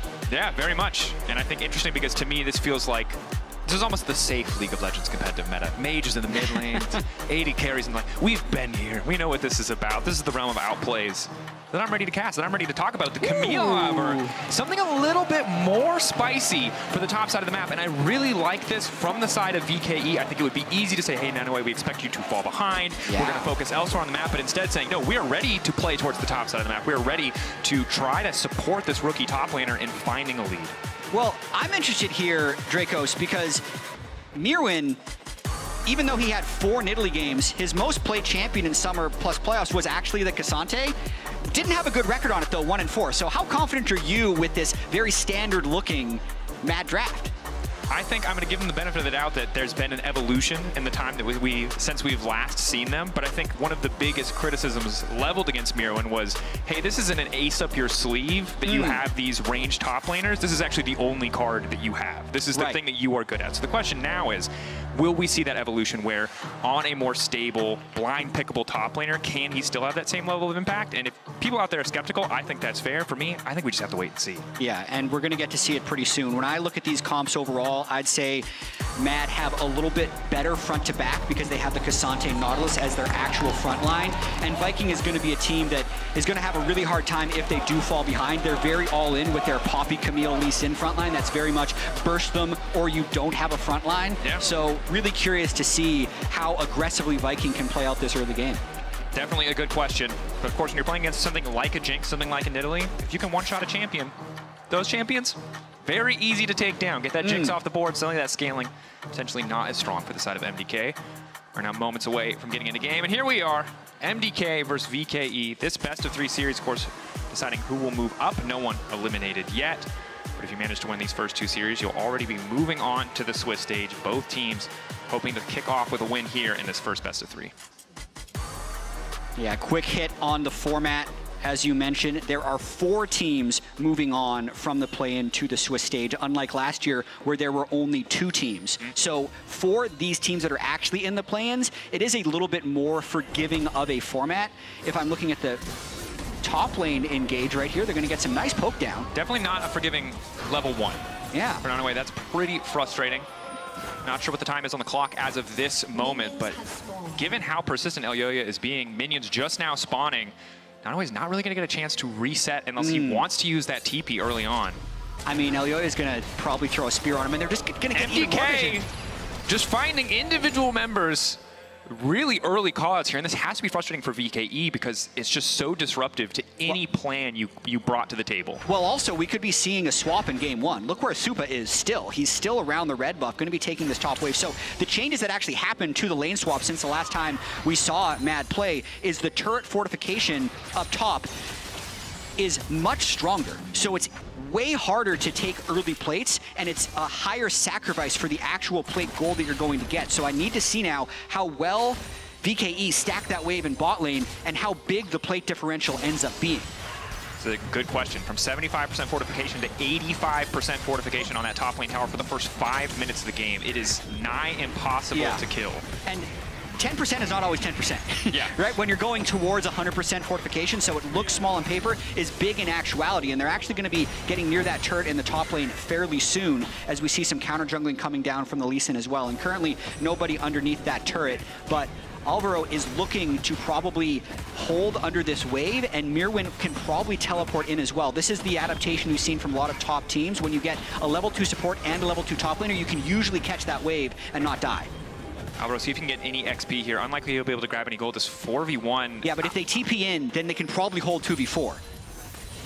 Have to see. The Poppy Camille dive threat is big. Alvaro needs to be able to proc Aftershock. He immediately gets it off, buys himself a bit more time, but the Ignite is already ticking, flashing out away from Bay, but the shield is already there. Mirwin now coming in and looking to punish the Camille, taken out, perfectly timed TP. Turns that into a 1-for-1, and Mirwin is here to catch the wave. Clutch for MDK. Man, that's a bold play there, and it worked out beautifully for Mad. I think if Mirwin teleports in early, they maybe don't even dive, but in terms of actual top lane experience, this is the dream. Sure, his support dies. Who cares? He gets an extra 300 gold, and he gets to catch the whole wave of solo experience on the Cassante. That's nice. That's absolutely fantastic. So often in the lane swap, you're really just judging the XP difference between these respective solo laners. Mirwin able to catch a ton of that, was sharing with Supa as well, so it feels pretty fantastic about that exchange. And I'm not going to say it was perfectly planned, but the result definitely feels pretty good, as now Kadi forced to flash away early, devastating in this matchup because Frescowi's setup for future ganks is just so easy. Absolutely, and I think that's a continuation of the lane swap. Once the support dies bottom lane, you don't know what lane the Jinx or the Cassante are going to be redeploying to. Definitely just lost track of where the Nautilus could be, so good gank there by Alvaro, and maybe overstaying a little bit in this lane, but it's totally fine as long as Supa is uncontested in that bot lane on Jinx. Yep. Supa happy to have that time isolated on the top side. Only a single plate being taken across that entire swap, much more about that early dive, which is big. You can see the gold essentially neck and neck. 6.5, 100 gold difference, really all it's separating. We'll see as we get closer and closer to that first grub spawn, if anyone is going to reset, try to reposition on the map to try and find a man advantage or more vision control around that objective. But for now, relatively quiet early game following that initial chaotic few levels. Yeah, we got really excited about that lane swap. And then it But now I'm looking at the scoreboard, and there's like half a level for Mirwin ahead of Nanue, and then the 80 carries are basically the same experience. It's a plate for 10 more CS. It pretty much canceled itself out, and now we're back into standard lanes. Yeah, I guess you got away from the Ezreal before first base. You know, when he goes back and he has to buy tier, he's not that threatening, but when he's just on that Doran's and he can jump on top of you, he gets all those free stats, maybe he's a bit more of a threat, but yeah, pretty quiet overall. Junglers are the same CS. Yeah. This is the modern era of lane swaps, you know? I think, frankly, I think MDK did get away with murder there because the Balance team really tried to make it as unappealing as possible to lane swap. They said, you will lose so much money if you try to go for this. We might see gang top. Level 5 will be difficult to lock down. Doesn't have 6, but does have Flash. Not opting for the Ghost in this matchup. Still tanky. Not sure if he has the W, the Pathmaker up and available, but won't even need to use it. Yeah, and Lee Sin just had a bunch of free time there. You can see there's no jungle camps up at the moment. Grubs haven't spawned yet. Nobody's on Drake, so he really just wanted to get some poke off. On the lane swap thing, I think that's going to be a developing story throughout this World Championship, is how much are we actually going to see, because we actually got to speak to the Balance team about the lane swap changes, and there would be ways to actually eliminate lane swaps, but the collateral damage to the way the rest of the game functions would be way too high. So the existing lever to diminish lane swaps, which is essentially the turret fortification. How much stronger can the turret get? They just turned that dial up, right? It's not 100% damage reduction, it's 85%, and as you can see, it's like a 3 or 4 minute swap, and now a swap back now that the fortification has fallen at 5 minutes. So Game 1 of 1 for lane swaps. We're going to see what ends up happening through the rest of the series and honestly throughout the rest of Worlds. It's a good question. Of course, objectives being traded here, both tower plates and grubs for Dragon. So MDK grabbing a couple plates topside for the Jinx. Elyoya going to pick up all 3 of the initial grub spawn. Grub trade early on, I feel like much better than the Drake, but if we end up in a late game situation, that might change. Instant hook on the Poppy coming in from Alvaro. BA on the way out is Supa ghosting already. This is a bit aggressive. If the spear doesn't land from Elyoya, but it does! That's the damage they need. MDK finding a kill on the top side, and Nanue is going to feel a lot less comfortable sitting under that tower, but luckily does tick over to level 6. Yeah, really nice getting the kill onto Elyoya there after the grubs, then also being able to invade and take this red buff. Might slingshot him ahead of the Lee Sin a little bit, and that I think is the most positive play that Mad have had yet this game. Certainly, and I think it's pretty difficult for there to be a counterpunch on the bottom side from BKA, because the Lee Sin Ezreal against a potential level 6 Cassante is just a difficult target to lock down, especially when he has double cloth armor, and now we might see the re-dive. BA coming in, level 6 there, Supa going to be in trouble. Knockback interrupted by the traps. BA, no! That's not how you want to start it, the rocket! Now the reset, Supa getting excited and getting the hell out. Meanwhile, on the bottom side, Mirwin a little bit aggro here, potentially even greedy, but now going to go Pathmaker through. Wants to go for the solo kill, getting away from the Lee Sin. It's greedy. He wants to style. He's feeling alive, but a bit overeager. It's going to cost him as BKA quick to punish. Swing and a miss there for Mirwin. Would have had the tools to escape, collect this big wave under the turret, goes for the big play and falls. That kind of cancels out the positive play for Mad on the other side of the map. Supa narrowly avoiding that fast play that Nanoe tried to pull off on the top lane. So all told, it was another trade, really, even though they were somewhat disconnected plays.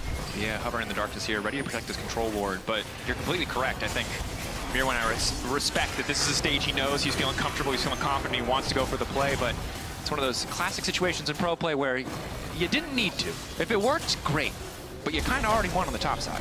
You don't need to go for anything else. That said, won't cost him in the 1v1, and that is going to be big. He's still fine versus the Camille. Nanoe already running relatively low on mana, does have 2 biscuits. But Mirwin comfortable at least in that 1v1. And we're going to get to see this again. I actually like the idea of the fast play from Nanoe here to try and burst out the Jinx, but they just weren't quite quick enough. If they sit under the turret, maybe the dive just gets canceled out, but if they could have gotten that 1 kill, they really could have burned a lot of tempo.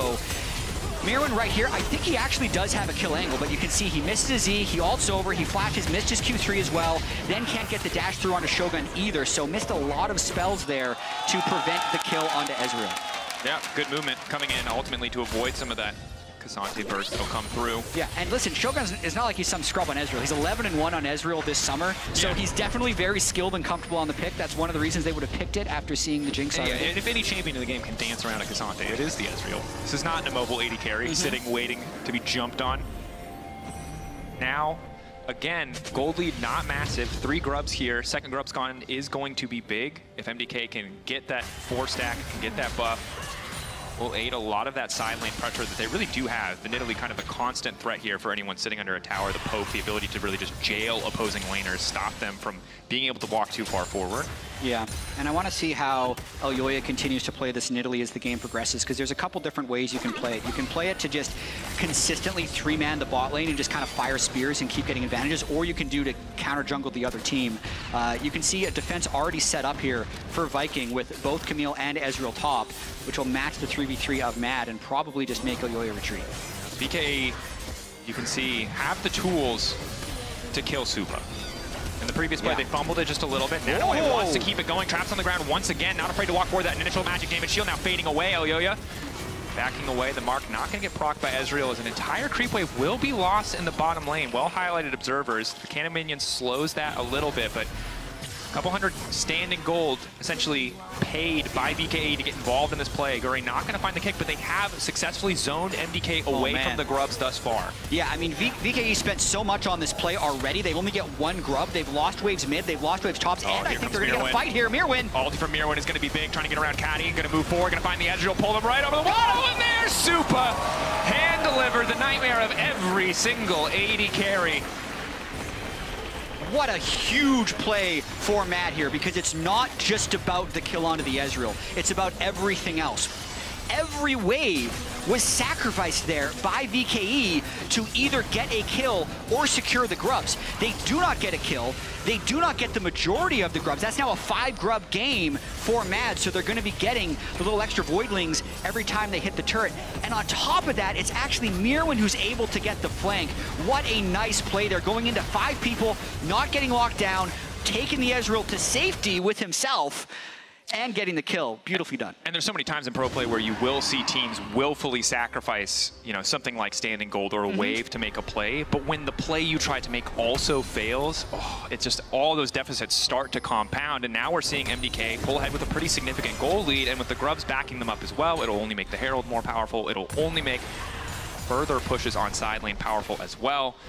So things looking a little bit difficult here for VKE thus far. Of course, 1-2 items for both the Ezreal and the Orianna. They'll still be powerful in the context of the game, but they can't really afford any more sloppy setups. Can't afford to walk away empty-handed from any more plays like that. Yeah, absolutely not. You can see Elyoya really setting up shop here in the top side, warding off the Poppy at the red buff, which then gives Supa free time to take what could be the first turret of the game and extra plates on the Jinx. So this seems to be the style for Elyoya this game. He's not trying to heavily counter jungle the Lee Sin and get a massive CS advantage for himself. He's trying to just get his Jinx ahead, because that's ultimately going to be the win condition of the team.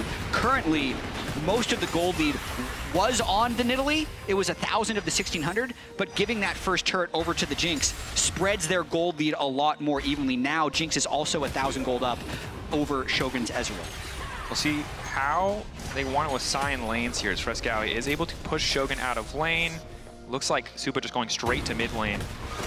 Makes sense, get control of the map, and again, 5 grubs attached to a Jinx. It's a very scary prospect when it comes to tower pressure and threat. VK will continue to stack dragons, however, so potentially something in their back pocket, a get-out-of-jail-free card for any early game mistakes if they are able to secure Soul or force a favorable fight when MDK are inevitably forced to contest. Yeah, I mean, at this point, if they are able to kill Nidalee and get a turret of their own, they're right back in the game.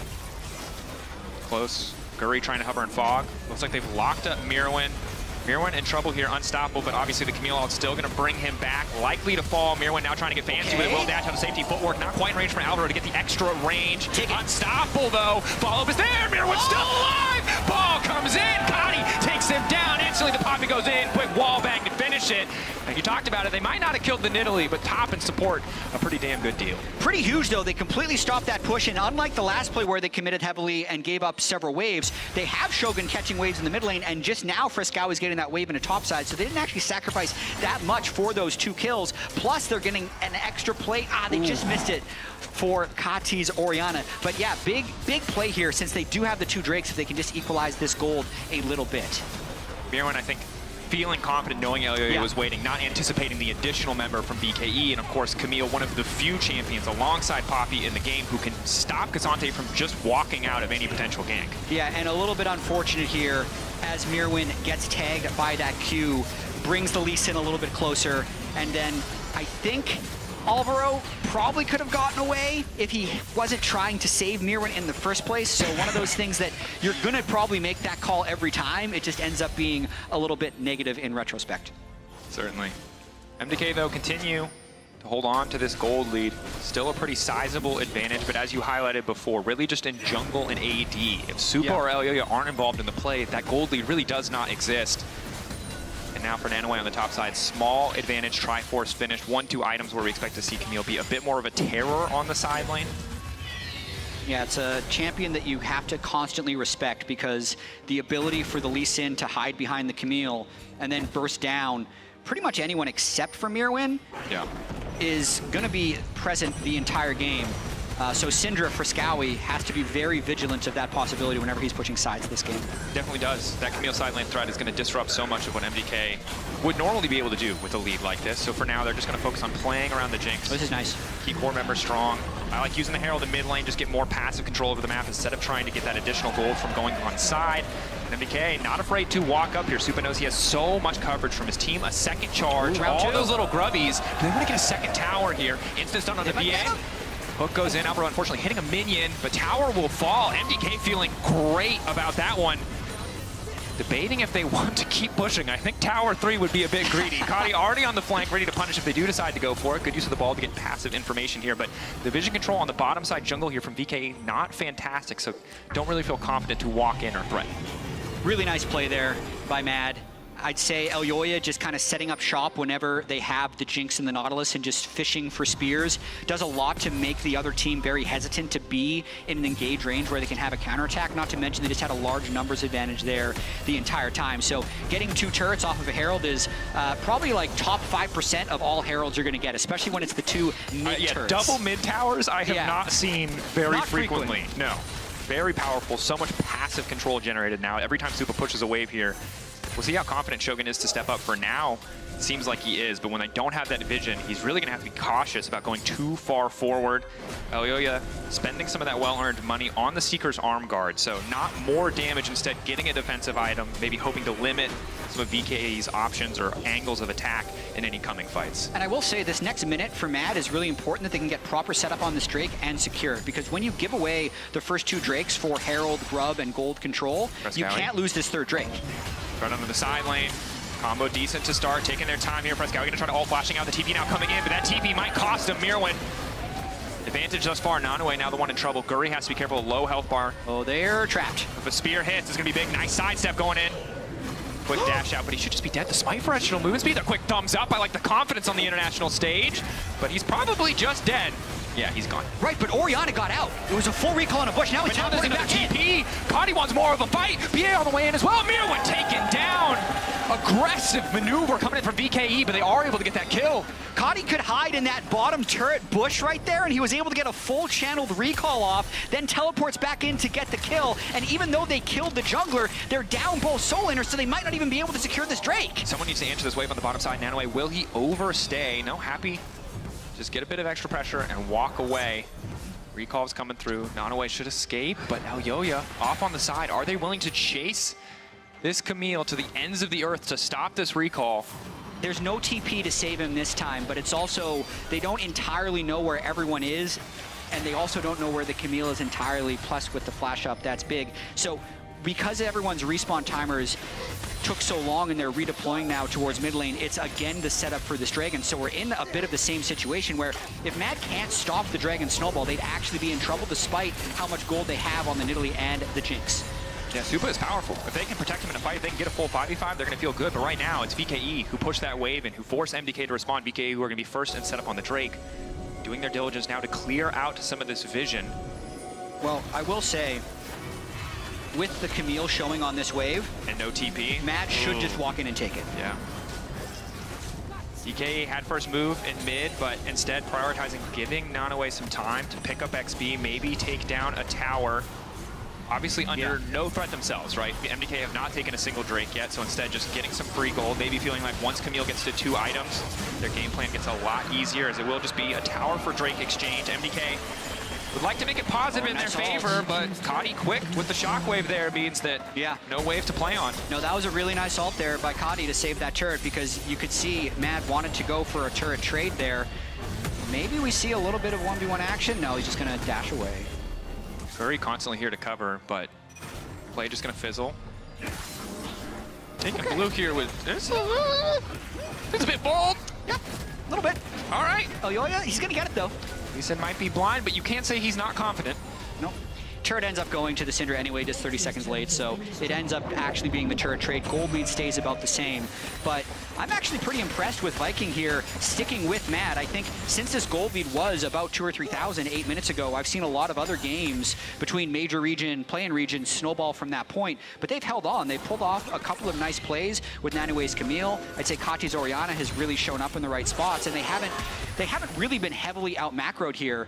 So this game will come down, I think, to Mad finding ways to get picks in the jungle, take second-tier turrets, and ultimately force Baron, because I think if they end up having to wait until Soul for this game, we're talking like a 40-minute game, and it's a total flip. But with this advantage, there would be a play. Like, say if they can actually catch Camille up here in the top lane, keep going for that turret, these are the types of plays Mad's going to be looking for. And MDK as a team, of course, love to fish for picks. One of the simplest ways in the mid and late game for them to close things out. Oftentimes, not always the cleanest mid to late game macro team in the context of the LEC, so a bit of a test here for them in their first play-ins game. Right now, advantage on top side, multiple members committed, no real other pressure point on the map for right now. Nanoe overcommitting, the spear connecting instantly, just one tapped here, but now the TP coming in. MDK have to be diligent on the retreat. Instantly, everyone is recalling. Tier 2 tower and a kill going to be traded for this Tier 1 tower. Shogun is at least firing back. Yeah, probably caster curse to macro a little bit there. I think that was a split call, if I'm going to give Nanoe the benefit of the doubt. The fact that the Orianna teleport came in on what would have been a flank ward meant they were probably saying that they were going to be looking for a fight, so Nanoe wanted to have the turret there for the fight and trap them. But Mad was faster on the play. The Demolish plus the Jinx took the turret faster than he expected, and he ends up just looking like a fool. Jinx now getting closer to 3 items as well, i.e. the Phantom Dancer Zeal, even a bit of lifesteal in the mix.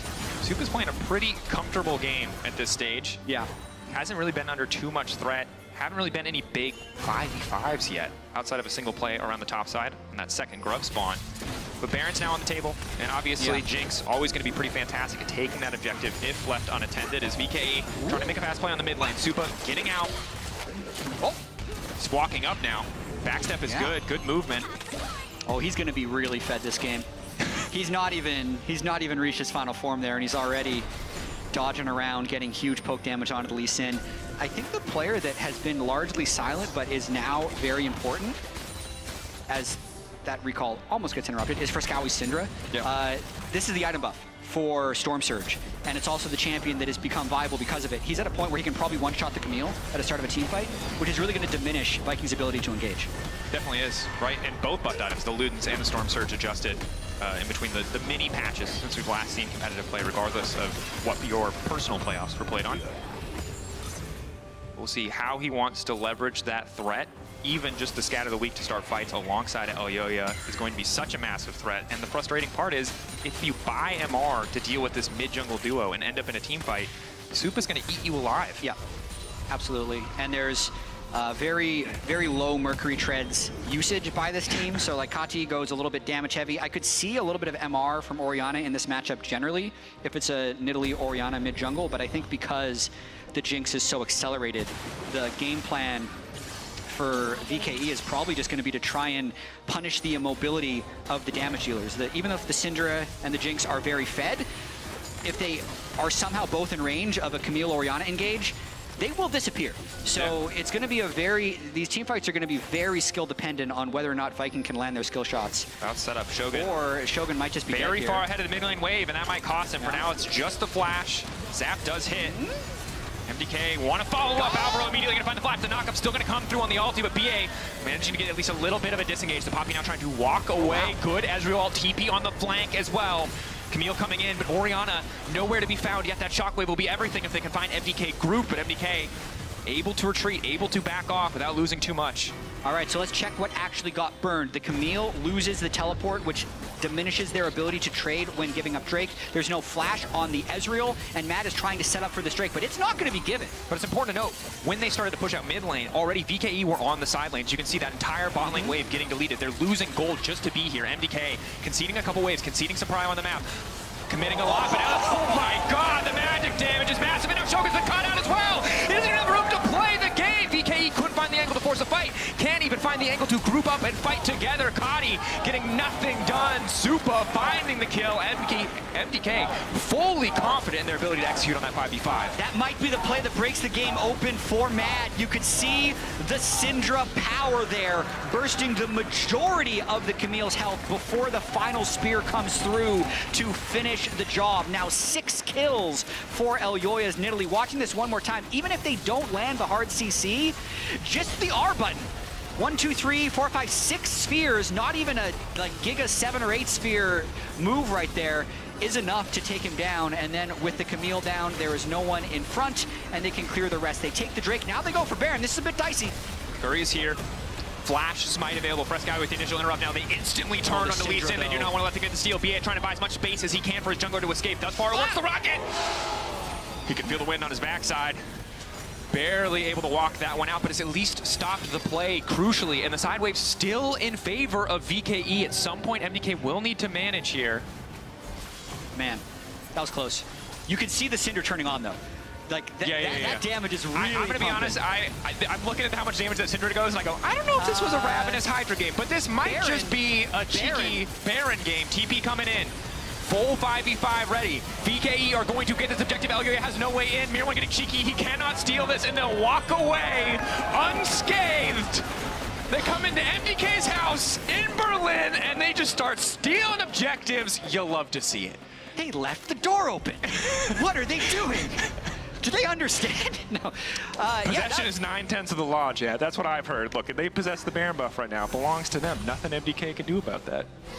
That's a sweet call, to be completely honest. In this situation where VKE have lost a couple skirmishes in a row, how Guri's Lee Sin nearly gets one shot just for checking the Baron as Mad is trying to take it, but then because too many of Mad recalled at the same time, they don't have enough poke to stop VKE from just bursting the Baron. I think they would have really just underestimated the damage, because like you look, Ezreal, Orianna, Lee Sin, Camille doesn't seem like the type of team that would kill Baron very fast, because there's no like Azir or Jinx or Kalista type that is just going to burn it, but that thing died very fast, and that keeps the game close and competitive. And I think one of the struggles of MDK's composition is if they're ever outnumbered, none of these champions really have too much individual playmaking potential in terms of the Nidalee, the Syndra, the Jinx. Like, yeah, maybe you take one person out, maybe you're able to poke a bit, but you can't get in there and risk anything to get a steal. Nidalee will just get one popped. Guri, though, waiting off to the side. Bot prio right now in favor of VKE, but no one down there to push that wave forward. Instead, maybe just hoping to find a couple of picks here. Guri walking in. Casante definitely not the target he was looking for, so just forced to back out there is, in the meantime, Frescowi catching that top wave. Thus far, not a very exciting Baron, right? Almost a minute of it used essentially for no effect, basically just to buy time to get waves. No towers have really been threatened yet.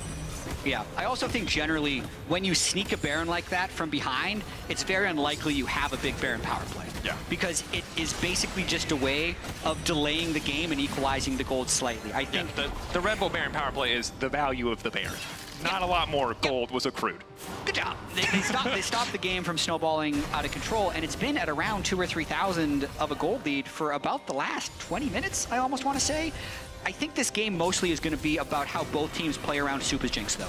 Blood Firsts are completed, 3 full items, working on the 4th, and the fact that there is 2 low mobility carries for Frescowi and the Jinx, if they do not frontline properly ahead of him, they can get him one shot. But if Mad sets up well, with the power they have of like Nautilus, Casante, they can actually still mow through VKE in teamfights. Well, and essentially, there's almost no defensive itemization that has come through from VKE yet, outside of the Poppy, outside of the Archangel's passive. So they're very vulnerable. A single Jinx reset will allow Supa to take over a team fight immediately. But as you highlighted so well, you have an Orianna ball that you can strap to a Camille, that you can strap to a Lee Sin, and that will very quickly end Supa's life. But the rapid fire cannon coming through 4th, so often people would go for armor pen, but there's no armor. So he just has the luxury of buying so many of these more aggressive 80 carry items, and now he's going to be even more comfortable in the fights. Yeah, if we're trying to guess what VKE is saying about their itemization, is the best defense is more offense.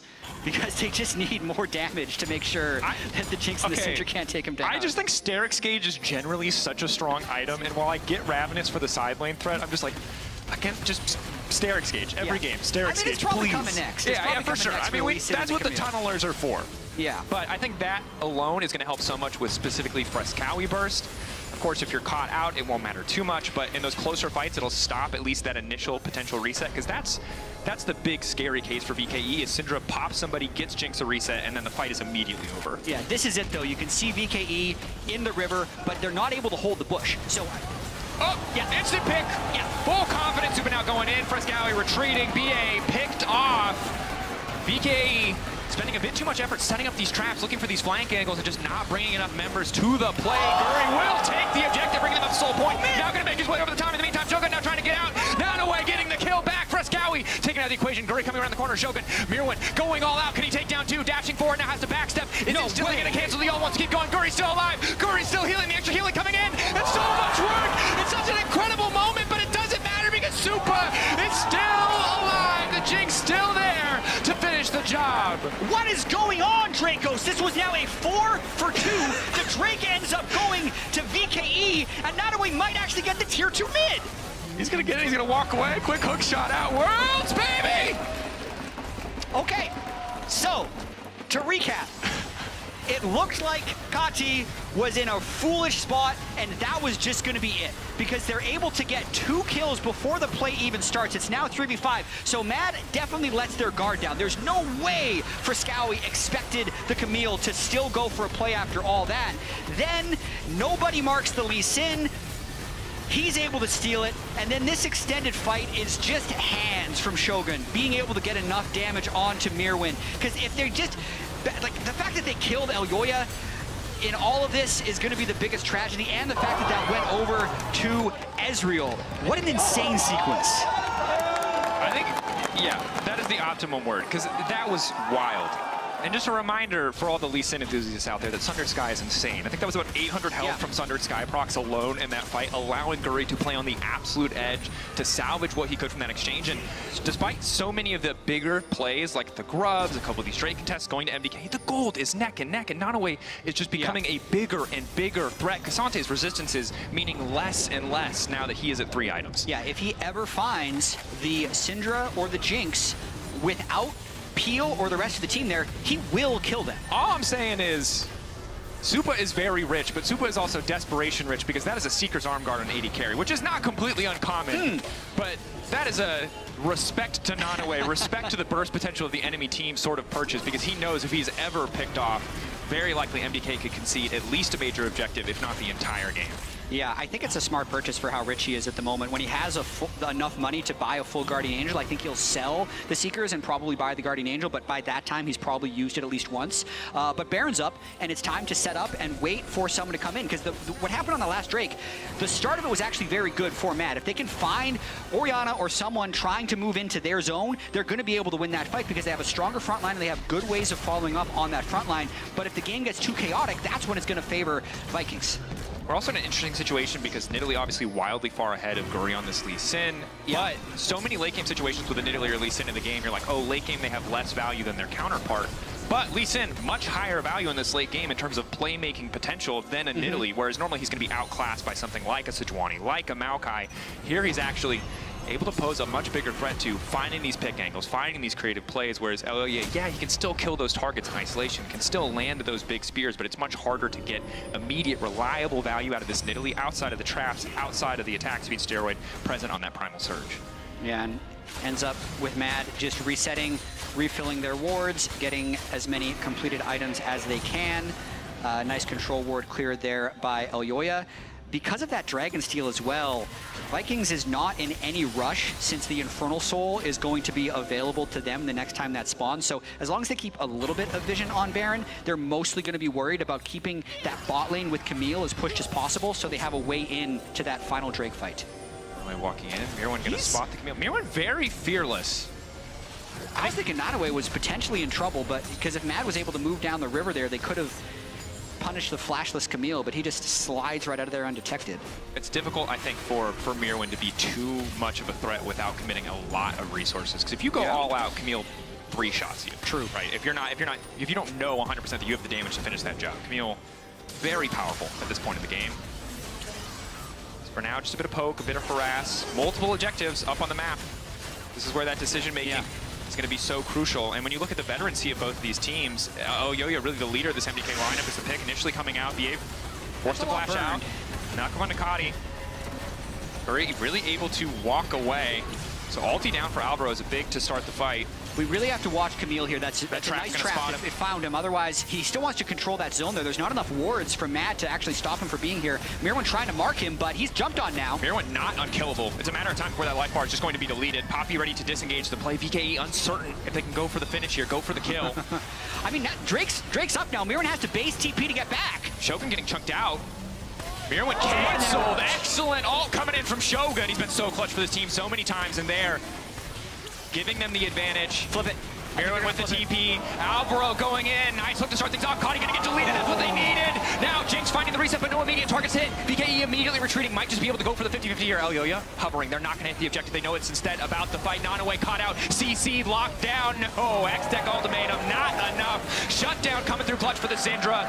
Dragon going down for MDK. Good discipline in the moment, but they want to go quick. They want to go for the end. An immediate TP to the top side. Frescowie wants this tower at the very least. Maybe even the inhibitor to follow. Those are really long death timers on the Orianna and the Camille. That was a nice patient fight there by Mad, so it's still 3v5. This is at least 2 inhibitor turrets. They don't really have any good wave clear. They don't really have any good way to stop this push, and Supa is incredibly powerful. Reset's going to be coming through for all of these little objectives. Still dead. They could go for it. Alvaro hooking in. Knock back onto Supa is big. It'll at least buy them a bit more space, a bit more time. Guri debating if he wants to follow up. Sonic Wave hits. The Resonating Strike not going to come through. Nanaway 22 seconds. 9 for Caudy. Shockwave will be big here. Mirwan isolated. Shogun caught out. Rocket to finish the job. Another kill comes through. Surely this is the end for VKE in game 1. Caudy here. The last stand. MDK, are they confident to keep pushing? Camille 4 seconds away. Nanaway still incredibly powerful. Shockwave there. Nice Caudy locked up. The hook into the spear buys him a bit more space. Nanaway once again rooted. Once again CC, but this time he's able to get the ult off. And Elyoya just gets deleted. True damage coming through, but the blade legs not doing enough work. Pullback from Mirwan is good. Hook shot, wall dive, but the only place left for VKE is the Fountain. Supa wants another kill. Flashes in with confidence. He might not find the kill, but he damn well will get the game. MDK strike first in this series. It was a journey, but they got there in the end. I'd say a pretty big relief there for Mad DK because, listen, they did control a lot of the early game. I think they had a better team fight comp. They actually had better setup on the majority of the objectives. There were just small things that went wrong throughout a lot of those fights, but ultimately none of that matters at this point because they're one up in the series now, need one more to close it out. And we'll see if they're going to be able to do that. For now, we're going to head to a quick break. When we return, the AD will talk all about that game and what's to come in this series.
在抵达那一刻之前，你能做的只有等待。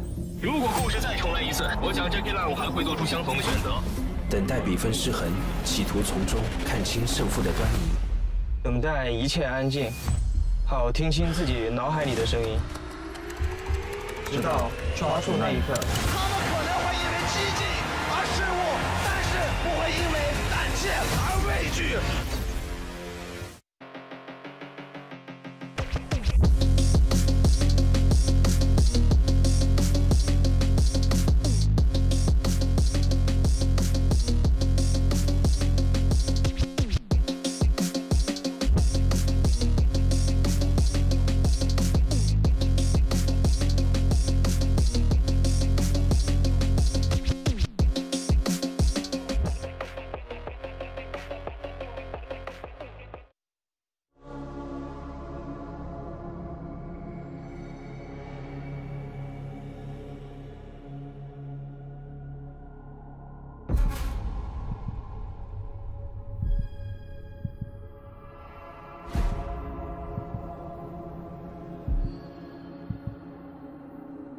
You got a pretty disguise,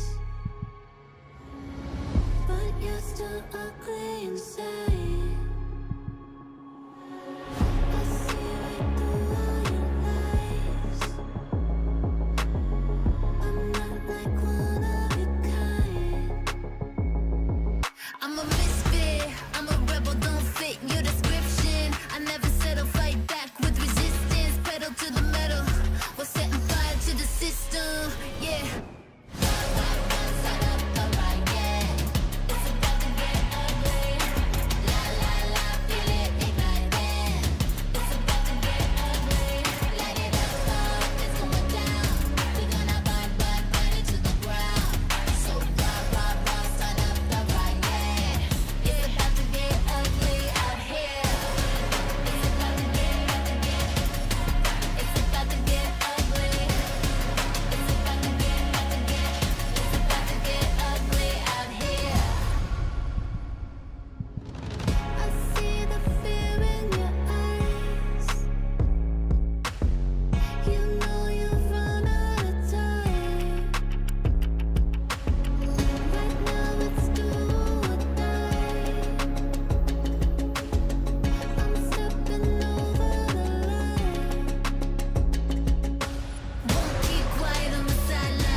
Here's the line from Elioya. Ult from Mirwin is going to be big, trying to get around Caddy. Going to move forward, going to find the edge. He'll pull him right on the wall. And there's Supa. Hand-delivered the nightmare of every single AD carry. No flash, Adrian. He's dead. I got you. No flash, sorry. No flash. Keep going. I can kill. Stop. Okay, get the ring and go Nash. Tequila coming in, and so much work! It's such an incredible moment, but it doesn't matter because Supa is still alive! The Jinx still there to finish the job! I'm here joined by Melzet from Mad Lions Kuwait to kick off Worlds 2024. And first question, so you guys are kicking off this tournament with a banger B1 Nidalee pick. So tell us more about the drafting and what kind of thought process was happening behind that Nidalee lock-in. I think we think that this is a really strong jungler that can counter jungler, go deep in taking the vision, and also for us it's a flex pick because Mirwin plays it on top, so we play with that. Amazing. Preparing for the series, did you focus on the meta itself or your opponent? We are focusing on the meta. We are testing new things and try to figure out what the meta that suits better for us. In order when we advance in the tournament, we are better prepared. And Mad Lions Kuwait is opening up Worlds 2024 in front of the home crowd in a best-of-3 series, which could be a little bit more addition to your pressure and all of your players as well. So how did you guys approach this first match? We are rookies. It's our first Worlds appearance, so we are here to learn and improve. So not that much pressure for us. Amazing. Thank you so much for the interview and best of luck throughout Worlds. Thank you. MGK get the first win here at Worlds 2024. And it's actually great hearing from Melzet. This checking was done during the first game, actually, so a lot of confidence on his side. And I love the mention of the Nidalee pick, because GB, we know usually what Nidalee B1 can mean, but it was actually a flex this time around. Yeah, I mean, was it really a flex, right? When you look at the way that the draft turned out, it was definitely a flex for the first rotation. And then as soon as you got to the second one, well, here's K'Sante, so we know it's going into the jungle. My own theory to that was just that I think this team wants to stay flexible. They obviously can play through range top laners, through Mirwin, as we've seen many times before. But you cannot forget better than Def Supa. When he gets the Jinx, I think he's very happy to play the carry. And I think that's what the team said. Oh, we got Jinx? Cool. Front diner with K'Sante. We play around Supa this game instead. And I mean, it was really clear that that was the Mad Lions gameplay, right? Like they wanted to get all the gold in the Jinx pocket. They started with the early lane swap to get him out of, what they, I guess, assumed it was going to be a difficult early 2v2. And they just funneled as much plate gold as possible into his pockets. They gave him all the waves that he could ever want. They put him in a ridiculously good situation. What did we think about the Viking approach here? Because I know that in Countdown we said especially that they have to be creative, they have to bring a fire here.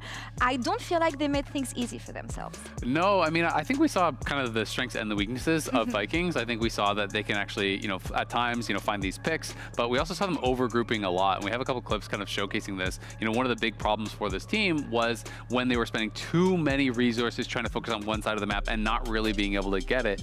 One of the early plays towards Grubs, this was actually a different play, I think, that we're looking at. This was a pick a bit of an overextension from Mirwin. Yeah, a bit of an overextension after they had actually gotten the kill on top side, which, they were good at actually getting these kills and finding these early plays, but this was the yeah, this is where it just starts, right? It's very standard. Mirwin pushes in bot side. There's going to be a mid push as well, and VKE is not even in a position where you should actually be allowed to make this play. They're skipping a ton of steps. Right now, they're losing a ton of gold on the bot side. They're going to be losing another wave in mid lane here as well, and they're doing this to overgroup. You can see they're quite uncertain how they actually want to play this out, because they're trying to go for recalls, and Guru is looking for a flank, and then all of a sudden, while starting the play, they're the one who finds themselves in a losing position when the fight finally breaks out. Yeah, exactly. I mean, they were honestly there even just like too early, right? And they had 5 members there, and it felt like they say, okay, well, let's look for a pick. And then as a result, Nanaway goes too far forward. He loses so much of his health that he's then, on a recall timer and, put himself in kind of a difficult situation. We saw them do a similar thing later in the game where they were actually looking for a pick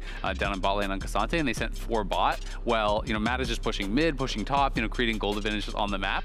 But I will say, even with all of those issues as far as overgrouping, this game stayed close for way longer than I thought it was going to. I mean, and Matt, they try to force the Baron, then they get forced on the recall. Vikings take a Baron. This game was really, really close, and had Vikings had better setups, I think, around the dragons and not just gotten picked. Like Cody, the last 2 dragons, he got picked right before, both of those fights actually happened.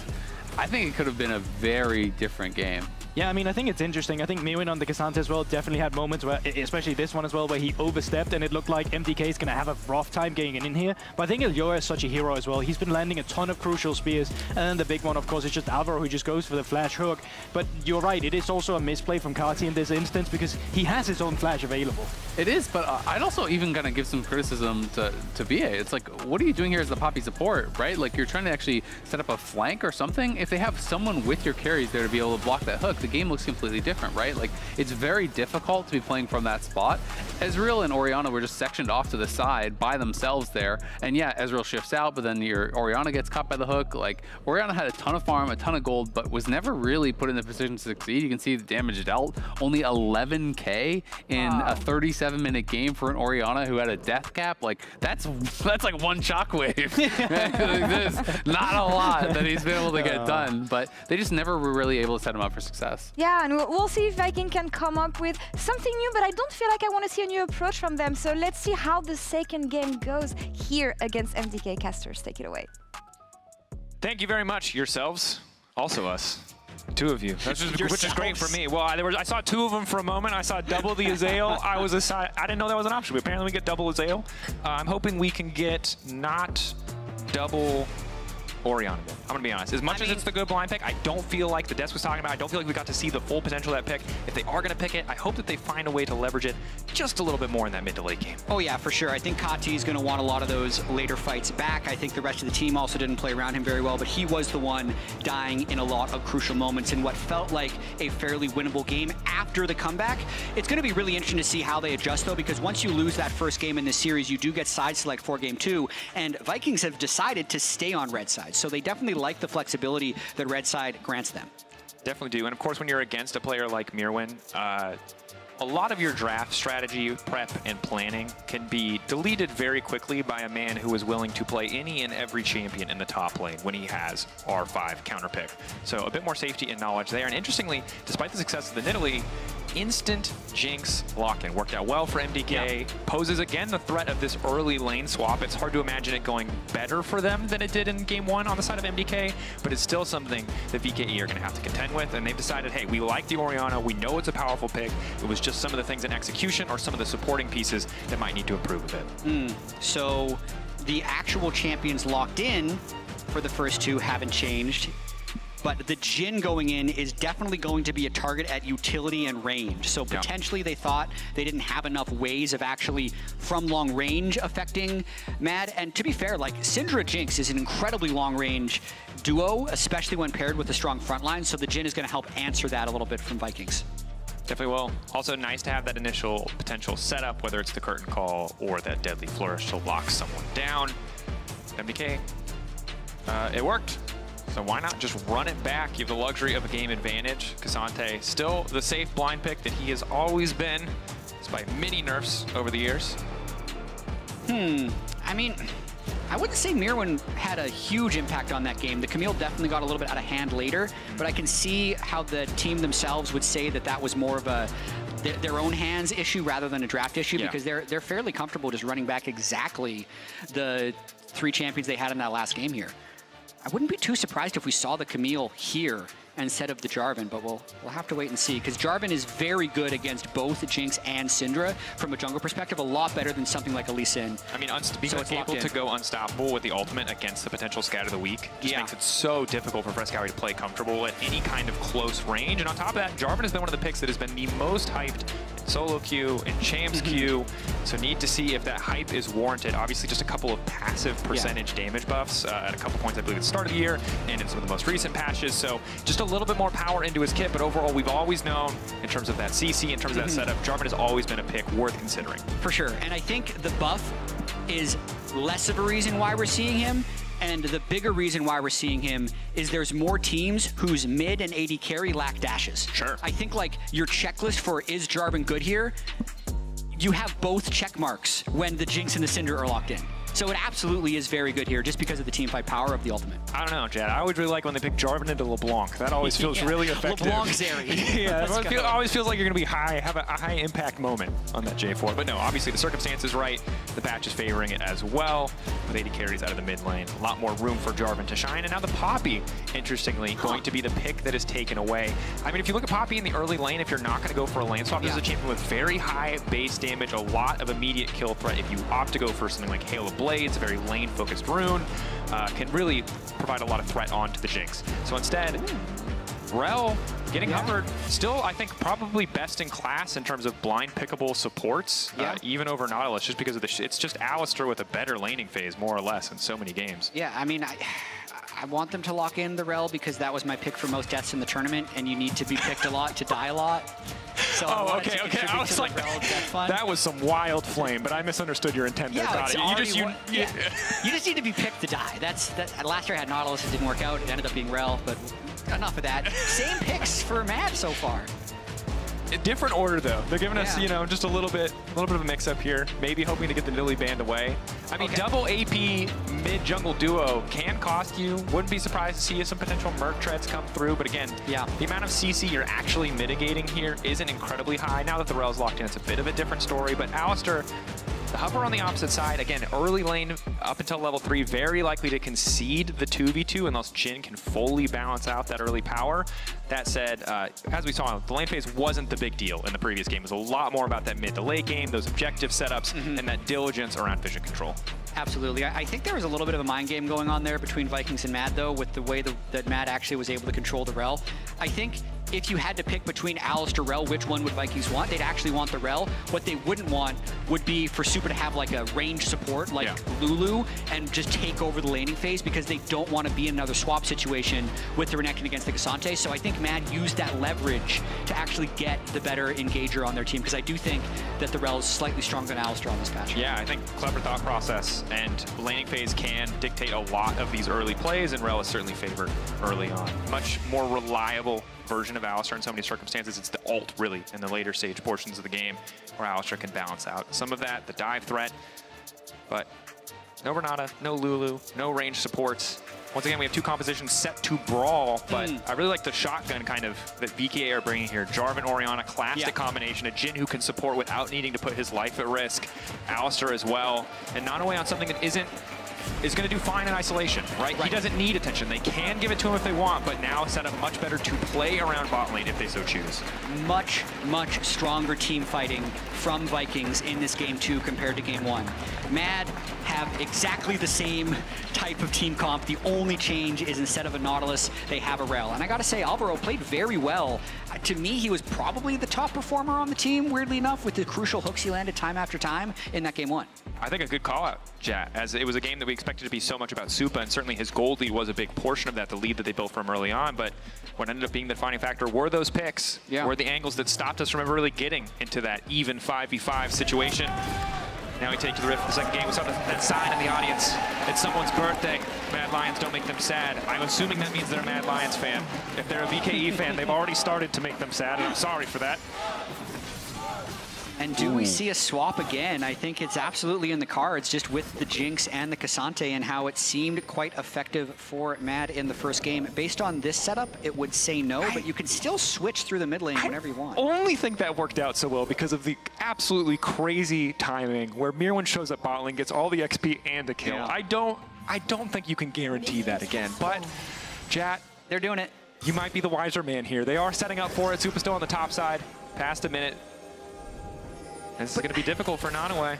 I'm just wondering what's going to be different because that was like such a standard swap, at least what I would consider standard now, where when they try and crash the wave, you bring down 2 level 2 people, and if you're doing it like full standard, you teleport in a little bit earlier and everyone just like walks away, and then you're not even getting that many plates.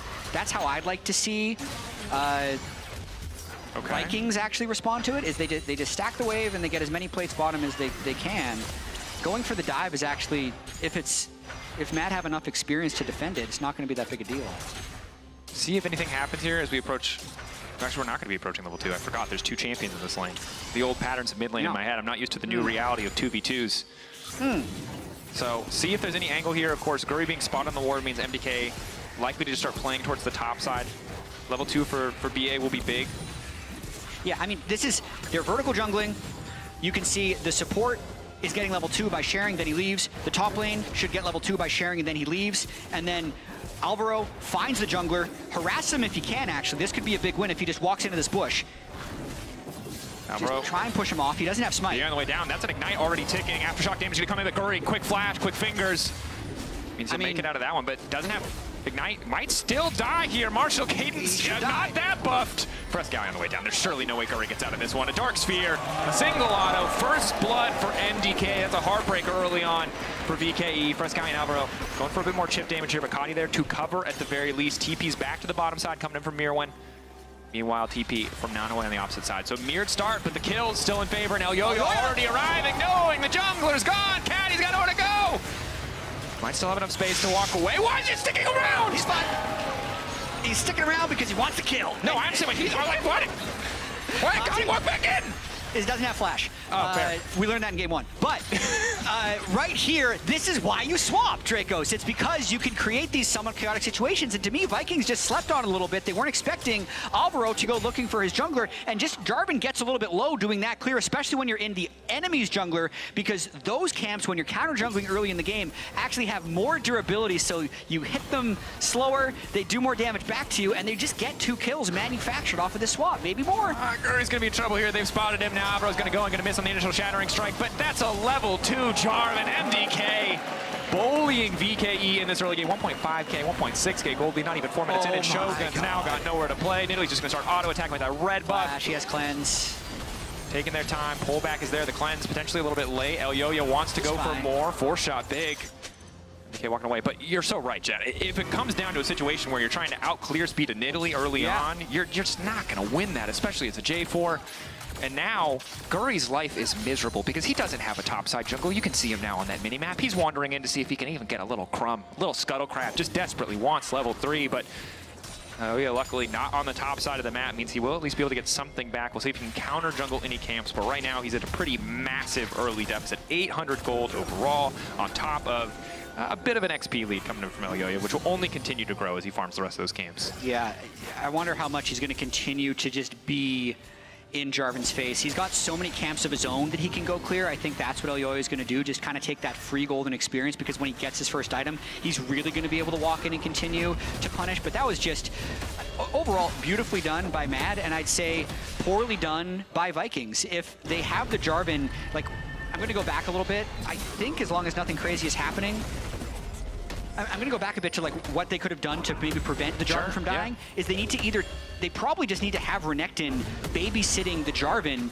if the enemy support is going to be looking for you in the jungle, because that way he can't actually go for the all-in. You don't have to worry about experience share in that case, and the Renekton falls a little bit behind, but at least the game stays stable, and you'll gain it back with the additional plate gold that you'll get by swapping. So every time a team initiates a swap, they are at a disadvantage for initiating based on the geometry of the map and the increased turret fortification, but the advantages can come through experience and through the team comp being superior. So this case, the team comp with the Nidalee was a better clear than the Jarvan, and the Rel was extremely good at finding the Jarvan, and that's the advantage that they were able to exploit. Also, those Rel early levels. Until Alistair has level 3, he just doesn't really have that much damage in the kit in a full rotation, even with Ignite. And so if there's a 2v2 Alvaro versus El Yo-Yo, or Alvaro Yo-Yo versus Guri and BA, they're not winning that in any circumstance, and the lane swap allows them to find that situation where they can leverage 2v2 strength that in a normal standard lane game of League of Legends, you're just not going to see. Yeah, so again, it's about a 2,000 gold lead. Feels like that's been the gold lead the entire series. It just happened a little earlier in game 2. Yeah, I think this game's a little bit harder to play. Credit to Guri, he's still walking in like these belong to him. El Yo-Yo says no, hits the spear and the smite. I mean, it's a level 6 Renekton, so he's got to be a little bit cautious, but look at him just playing on the edge there. Oh, so good. Alvaro's here too. They can see him with Sweeper. Stop a couple backs. Guri in trouble. Nanoe now has to cancel his recall. Supa is already moving up to the tower. Level 6 Renekton probably can hold this solo, but luckily Shogun's on the way, so he won't be in a situation where he has to. MDK can't afford to overextend here. The sheer amount of CC and setup is big, but with Renekton losing his entire health bar, perfectly timed Rocket. Nanoe needed to be a bit quicker on pressing that R button as Guri's gonna die too. A double kill for the Jinx. This is an absolute disaster. Elyoya, Supa, Alvaro just dancing on Viking Esports. And they're not going to stop. Italy has enough mod to just keep throwing spears. Supa's getting this next wave, and they are going to have to abandon this turret. Thing is, they don't know if Rel is there, so they have to leave. Despite Alvaro's low health bar, a single piece of CC hitting is a death sentence for Shogun and BA. Now they're starting to wander up, but there's nowhere they can go. There's no play they can make on the map. They're just forced to play to the tune of MDK. Stand under this tower as long as they can. Curry showing up again. Topside, at least he's got some Krugs to get some XP back.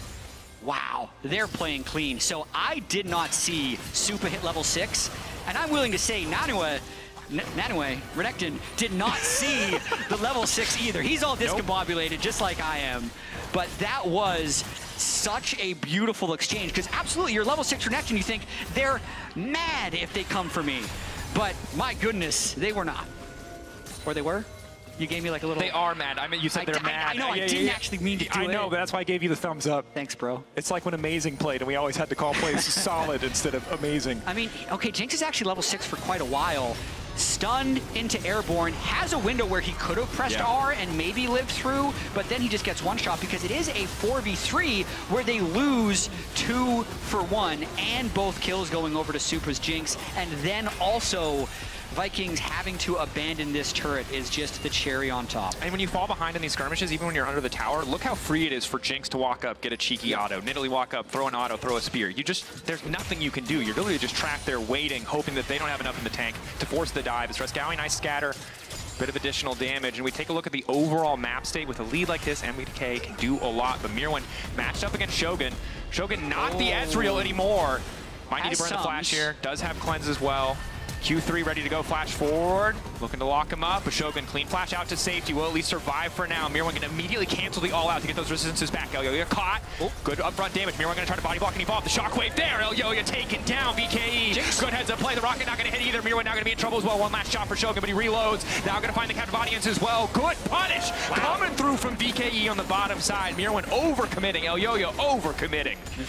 If we learned anything from game 1, it's that Vikings is never not looking for a play. So they're down, and again, they go top lane at Supa. 2 plays across the entire map. Traps are there, but I don't think they're going to save him. Just barely able to walk away. Nanue can't get close. BA, how long are the cooldowns? No flash, no ignite. Maybe they're just going to settle for Alvaro in the meantime, but he's got a flash as well. Last tick coming through, one auto will stun, but Alvaro gets the stun back. Stops any follow-up. No rocket for Supa. Used it in the earlier play. Tried to get a kill bottom lane. Nidalee on the way up. I mean, credit to Supa, he actually held his flash that entire time, so BA never actually had a kill angle. If he goes back for another headbutt, it would have just been flashed. And they are able to get out of that situation without a death, but they obviously did lose Mirwin and Elyoya in the earlier exchange, so a little bit of that early lane swap lead goes away. Unfortunately, still leads in just about every single role.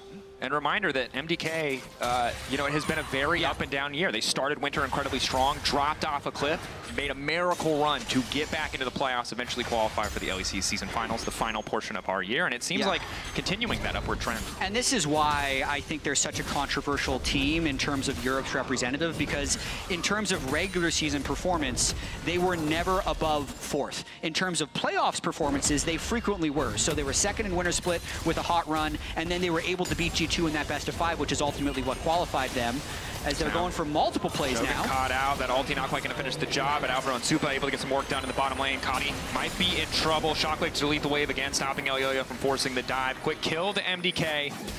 Kadi luckily able to hold on to his life, but I mean, it's a good call out, right? And I think MDK always seem to find a slightly frustrating way for some fans to qualify to international champions. They're complaining about win rate, they complain about best of 5s, complain about them losing to EG, but they're not losing to anybody right now. They are smacking VKE around. We're gonna have to see what they can do to bring themselves back in this game, because while some of the gold leads are manageable, Supa is getting very powerful very quickly. Ooh. Yeah, I mean, they're playing this game really cleanly. You can see they're well prepped and willing to pull off lane swaps at the very early stages of this tournament, which I think is just going to make other teams question and just question their drafts, have to worry about lane swaps every time they play them. So I think if you're going to lane swap, doing it in the very first game of Worlds is actually really good, because it puts other teams on notice that you're going to be trying it. And then I think potentially you know, whatever nerves they might have had in game 1 seem to be gone here in game 2, because I think they're playing a lot cleaner. A lot more confident. That much is certain. finding those angles, really punishing VKE for getting maybe a little bit complacent in the context of that lane swap. So easy to just go through the steps one at a time, not respect the potential for counterplays. Now finally, a standard 2v2 on the bottom side of Shogun. Some nice movement, gets him away from the Shattering Strike. Yeah, and I think they're going to be getting this turret now with Elyoya behind them on Nidalee. If they kill the turret and then go for kills, it could be a reset. lot. They're going to be there for Supa. Extra movement speed starts to run forward. Shogun, if he gets hit by any piece of CC, likely to fall. Nice sidestep, nice knockup coming in for BA, but still the traps are going to connect. Luckily has the Unbreakable Will. In the meantime, Grub's getting taken down. BK likely just to even this up 3-2-3, but the tower has already fallen. Yeah. I mean, when like the best thing that happens is that your AD carry didn't die after losing your turret. Oh. That would have been a nice steal. That would have been a good steal, but Guri, good backstep. TLDR, Vikings is not in a good spot. Because I was like, wow, amazing, Jin lived after losing his turret to the 3-0 Jinx. We're in the context of a difficult game, so small wins feel like big wins right now. And we could come back to this 30 minutes from now and be like, you know, if Shogun wouldn't have sidestepped that chopper, this game would be completely different. But as of now, 4 Grub buff to the Jinx would feel pretty terrible. But 3-3, not too big of a threat, just some additional damage on side lane. Shogun now at least getting a bit more wave clear here. Going to be able to match Supa a bit more. Supa doesn't know they're in the bush. Instant combo. That is a dead Jinx. Probably had time to push flash. Probably didn't. It wouldn't have mattered, I think. I think it's actually better that he didn't hit flash there because how the ability to follow with Jarvan ultimate was there the entire time. That was a really big play for Vikings. I'd have to watch it back to see how they were able to actually get vision in that bush without Supa being respectful of it. That's the type of stuff that Vikings had in mind when they picked this team comp, the Jarvan Orianna especially, is how they want to be able to play this fight onto the Jinx Syndra, the 2 low mobility carries. Because the early game was so disastrous, it looked like this game was going to be a runaway, but the 2 kills they got in the bottom lane about 3 minutes ago, that pick, and, you know, Shogun not dying there when they killed the turret are the things keeping them in this game. Little victories. That's going to be what matters. All they can do to stay in this game as much as possible. You can see 9 turret plates to 2. Further indication of how far ahead MDK have been. Now going to grab the Herald. We'll see if they want to use it once again to break mid lane. Supa with a push set up on the top side if they want to use it very rapidly, but frankly already have control on that top side of the map. Probably do not need to drop it there. Supa and a Demolish Proc will at least get most of that health down, and Shogun too far away, so the tower going to fall. See what the setup is for the next big objective, but the map very clearly favoring MDK as well as the gold. Almost 4K in their favor, only 15 minutes in. It's a massive lead. Yeah, 4K, 2,000 of it is Jinx over Jin. Yeah. So that's good, especially when their own Cassante is 700 gold behind their neck, and they literally don't care about that. It would be mid-bot that they care about the most. Alvaro, who cares about the 1,000 gold on the support, but he'll take it with how much plating and kills they've gotten early game. Yeah, and of course the match card lane economy snapshot, highlighting how far ahead, really, MDK are. But need to see what the itemization choices for Alvaro, how he chose to spend that money. Locket is big, stopping that Orianna burst, and now we've got a bit of creative driving here, the wraparound. Zoom, zoom! Knock into the tower, he's clean with it. Grab it again. He's watched enough initial D. He knows what he needs to do. Will they get back into the Herald? I don't think so. Initial knock up to BA. I mean, it's 45. Decent. Now the engage coming in from Alvaro. This is very favorable. Curry now trying to look for an angle, but he just doesn't have anything. Supa immediately hops into the Herald to stop any potential follow-up, and the play just fizzles. But they do manage to take down Mirwin. Now it's a reset for Supa. PK needs to get the hell out because Cotty's already blinking out bar. Supa wants to step up. He can see 3 kills in his eyes, but he's just out of range. Oh man, I mean that play started with Fresskowy just deleting people on the Syndra, finishes his Ludens, has I think level 11 at the start of that play. So I'll have to check if he was 10 or 11. If he's 11, it's a big power spike for that ultimate. Otherwise, he's just fed out of his mind if he killed him at level 10. But that's huge. They get the 2 mid turrets with the Rift Herald once again. We'll see the very start of this play. Yes, he does at level 11. He camps in the bush. One-shot Shogun. That's exactly what you want to do on Syndra, is look for a play as soon as you hit level 11. And then I was actually really surprised that Vikings even thought about fighting this 4 versus 5, but they do a pretty good job of nearly getting something. But when they don't have even Shockwave, very surprised they go for this fight. Difficult for Guri. Fresskowy left out to die there. Supa's immediately charging the Herald to try to survive any potential follow-up. I mean, yeah, Supa didn't need to go into that Herald because there was no Orianna ult to follow up at that point. But I understand the sentiment when you're playing Jarvan Orianna. You're always worried in the back of your head about that combo. Definitely have to be careful, have to play respectfully. But again, we're in a situation where this man is so rich, he will soon be able to buy such wonderful 80 carry luxury items as Seeker's Arm Guard. Help keep himself alive a little bit longer. But for now, still working towards that Phantom Dancer. And you know what, Dracos? I want to take something back that I said about 3 minutes ago. When we saw the 1,000 gold lead for Alvaro, and I said, who cares?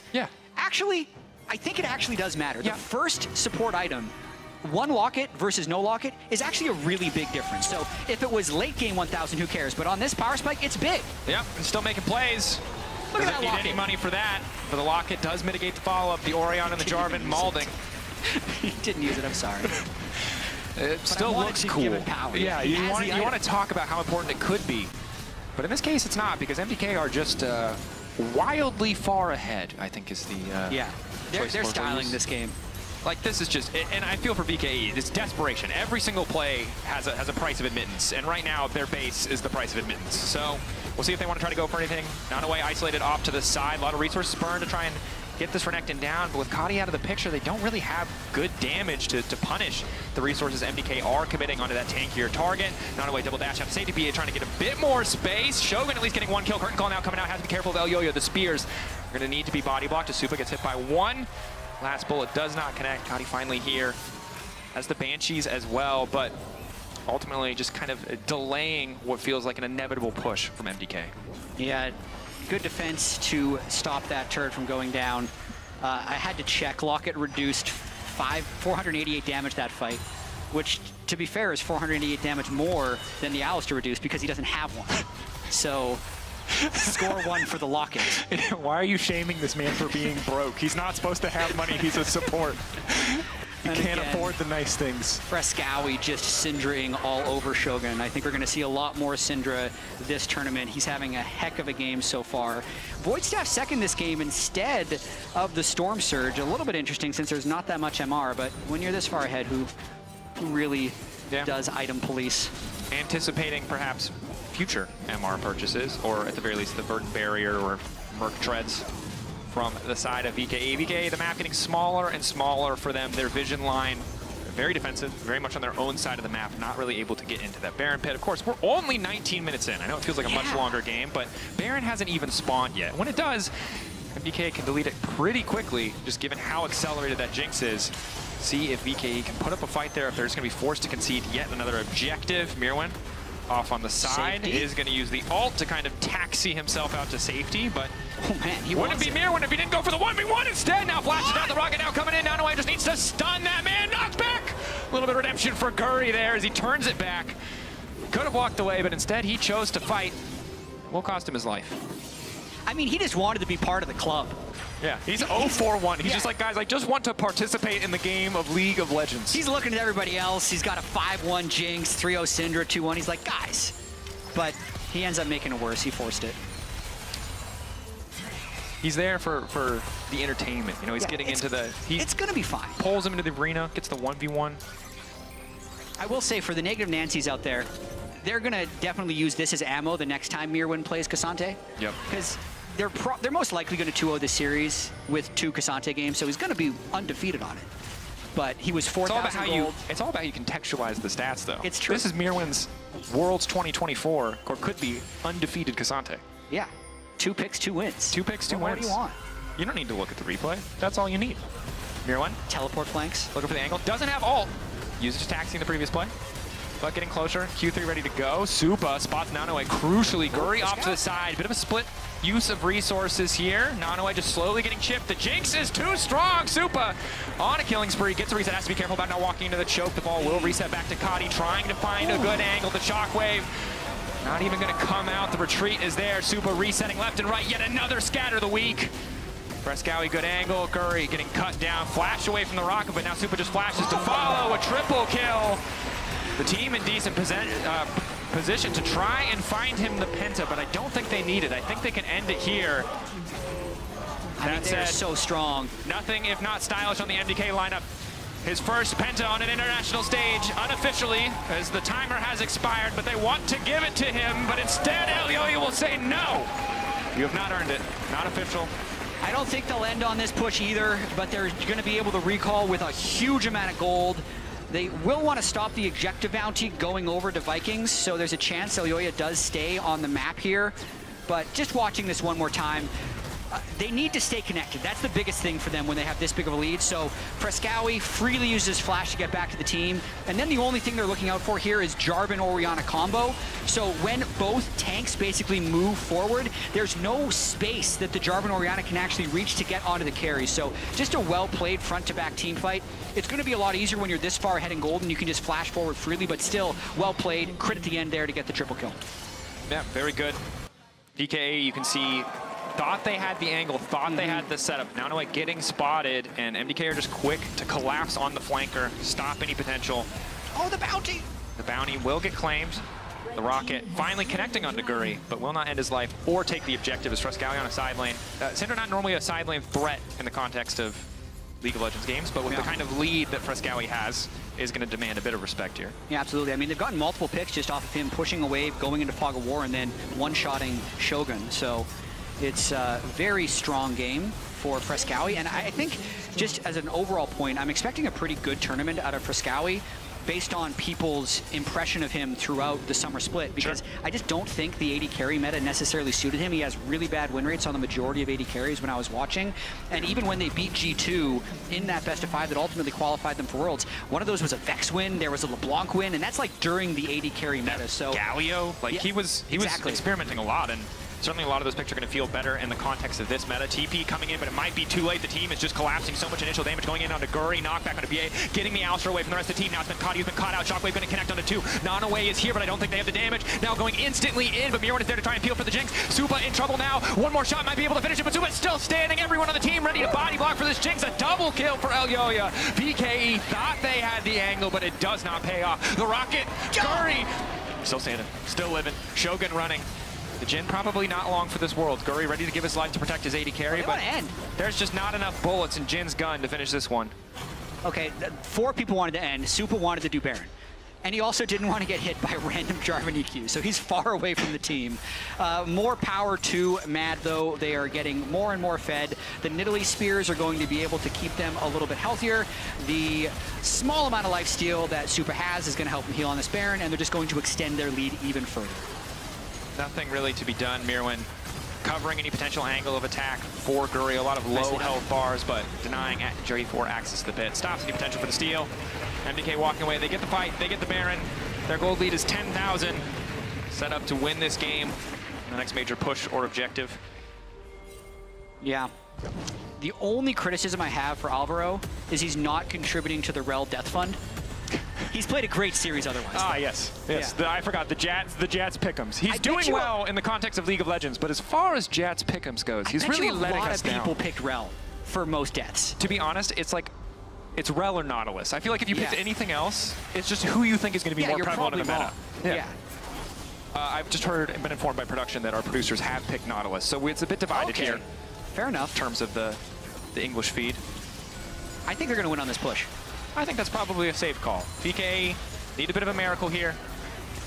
In the face of a lock, in the face of defensive itemization now coming out, they might not even have enough damage to take down these isolated targets. Has to be a flawless engage from VKE just to buy themselves more time, more space in this game. You can see the ball strapped to Guri, ready to try to make that shockwave play happen. Yep, slow pushing this bot wave in. Mirwan holding Q3 to try and threaten with this move forward. Fresskowy threatening from the side, so he's really preventing an engage to come through on the wave, since no one can really get past him. So difficult. Single auto is really all it takes to slowly chip away at this objective. Luckily, the waves are not synced. Yeah. Or I believe the initial wave is deleted, and then they're able to walk mid. Now they're able to walk back here. To really deny those 2 points of pressure means that MDK can't just immediately move in and take this tower. But Guri, you can see the poke of the Nidalee is a big threat. And Supa now starting to threaten mid. Here we go. Guri walking up, Nanaway off to the side. Chompers down. Supa ghosting, staying alive thus far, but has to flash back under the tower. Split from the rest of his team. Surely VKE. This is the time to try and find an angle, but Fresskowy, quick scatter. Q3 coming in from Mirwan, hitting onto 2. Rocket goes in. Nanaway still alive. Mirwan taken down. Curtain call there. Alvaro going to be in trouble. Locket can't save him from this one. Fresskowy pulled back. Caught with clean plays. The shutdown there. Nanaway stepping up, though. He can't afford to do that. Too much damage needed to wait for the rest of the team. VKE slowly winning this fight, but they can't afford to get over Eager. That's the reset now coming in for Super. They have to get the hell out. VKE holding and taking everything they've got, but they're slowing MDK down. Yeah, no more ult left. I mean, Supa is so fed, but this has been such a hold by Vikings here. They actually got a 3 for 3. I think they're still losing their inhibs just because the Nidalee is supercharging Supa's Jinx here. He has to be careful about walking too far forward. There's not a lot of kill threat on him quite yet. It looks like they want to go for 3 inhibitors. Banshee's taken out. Supa likely to just be able to grab this objective. MDK much stronger in the 2v2. It's really only that tower keeping VKE safe, but they're going to hold. They're going to live to fight another day. That should have been the end, but credit to VKE finding creative angles, taking Mirwin out of the equation and holding on. It costs them a lot to do so, but every minute they spend in this game, they get a bit more money, a bit more time to scale up. You can see Shogun now at 3 items. Maybe they'll have a shot in the next one. Oh, that's Supa, potentially huge. Flash over, looking to finish it. Flame Chopper, shutdown, clutch from Kadi. Supa caught sleeping. Massive gold injection for this Orianna. Baron not on the table. It won't matter too much in the grand scheme of things, but a start for VKE to find their way back. Shogun can't afford to get caught here, though. The movement speed, enough to get him out. I mean, Dracos, there's even after that, there's still 9,000 gold down. Like, this was a gargantuan gold gap coming into that base defense. They might get another objective bounty on this top turret. I think it's actually just collect as many objective bounties as you can while you have Supa down. Who cares about the Drake at the moment, since that's what Yoyo was taking down? And I think the thing is, MDK, you're in a position to close this game out. You should be able to do so cleanly at this stage, right?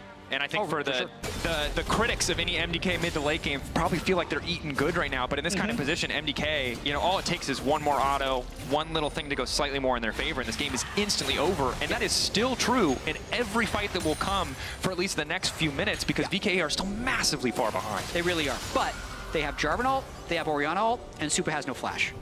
Those 3 things could mean a comeback. There's about 9 or 10 things that mean Matt is going to easily close this game. Sure. So there's still 2 inhibitors down. They can slow walk those super minions in. Frescowi's in the top side. He's the carry that still has flash. He didn't use it in that last fight, even though I thought he would when the Orianna caught him inside the base.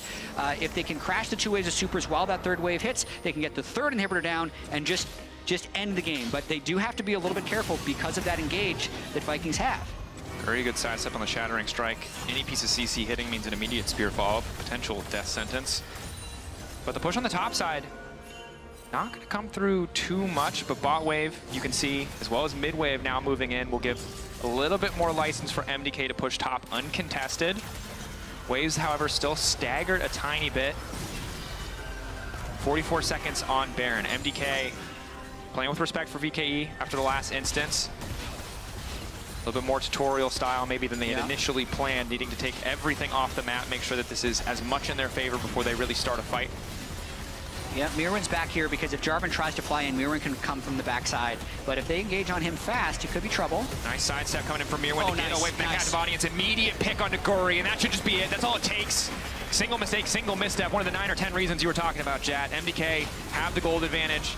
The team fight options limited already for VKA with full 5 members, but before, there should just be no shot. It'll take a miracle for them to get anything done here.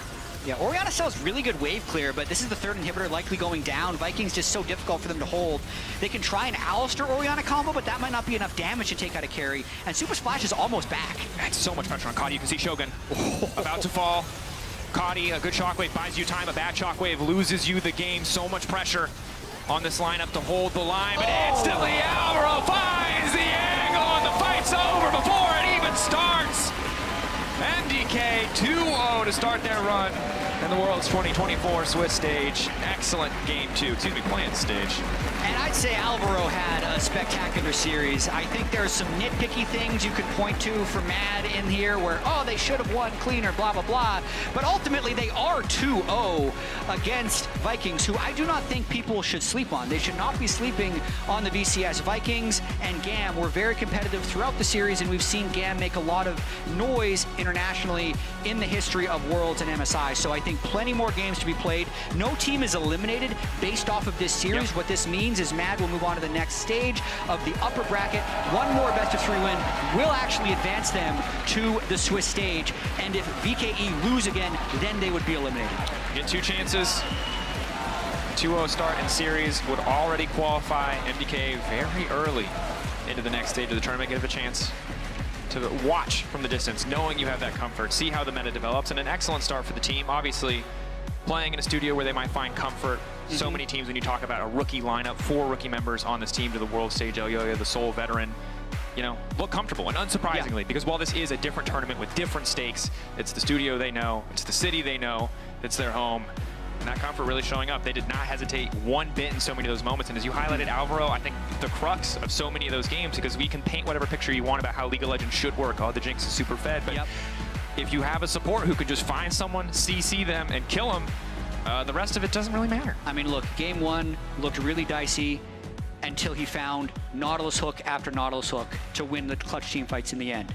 This game on the rail, not only is he the one that found the Jarvan at the start of the game to really blow it open in terms of lane swaps, he then ended 0-1 and 24. So 24 of 26 kill participation, still managed to contribute to the rail death fund as well. So I really can't ask for anything more. Maybe like 2 or 3 deaths, but like I'm being picky. Yeah. I mean, you could ask for more for the rail death fund, but in any other form of gameplay, I think you got the most you could possibly get out of a rail pick. Just like a little bit of running. No.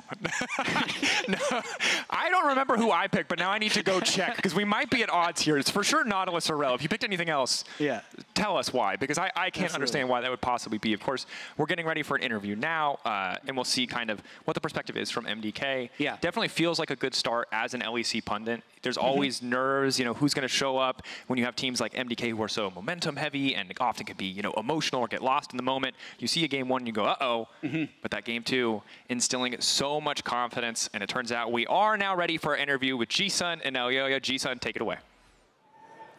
Hello everyone and welcome to the post-match interview. With me on standby is Elyoya after his fantastic 2-0 victory. Congratulations on the win. Thank you so much. You nailed the opener for Worlds 2024 in front of your home fans and also in your home ground. How do you feel? Right now I feel good, also because I got 2 wins on Nidalee, which has been a champion that I struggled with, so right now I have really good feelings. Speaking of Nidalee, you were able to showcase a fantastic performance on Nidalee back-to-back this series. So, especially in game number 1, it was a B1 pick. So tell us the strategy behind that pick.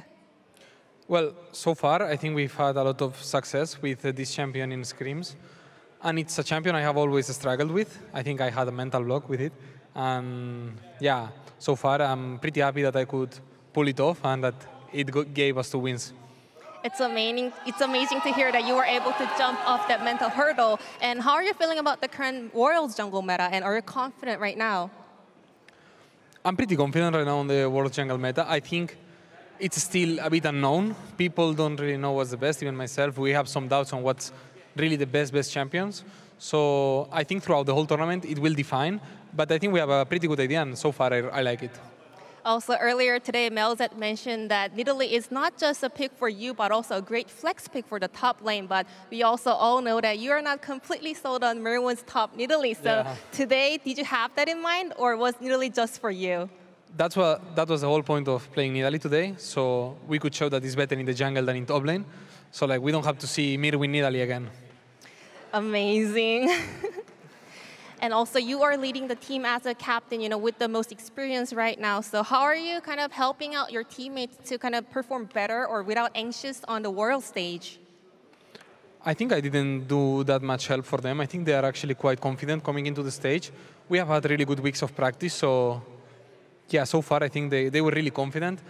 And they actually even helped me in some moments. So yeah, I'm really happy. Oh, rookies helping out the veteran. That's nice to hear. So before I let you go, you know, it's a great start for MDK to kick off Worlds 2024. But before you go, is there anything you would like to say to your home crowds? Yeah, I mean, thank you for the support, obviously. And let's see this time. Thank you so much, Elyoya. And one more time, congratulations. And everyone, one more time, give it up for Elyoya. Thank you.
Red Bull gives you wings.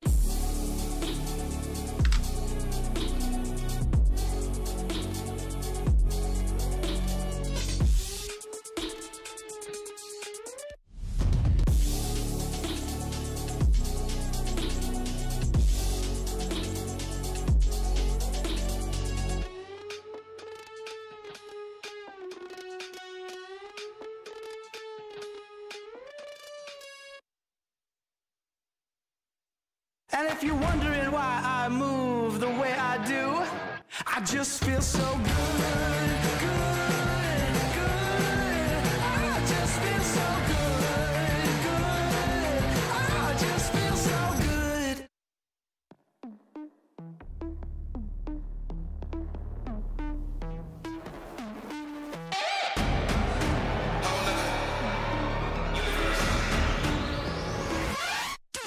Who got the crown now? Heart of the city, I'm the man now. All of the villains, woo, stand down. Pardon the many, many men down. You better run now. I got the cloud.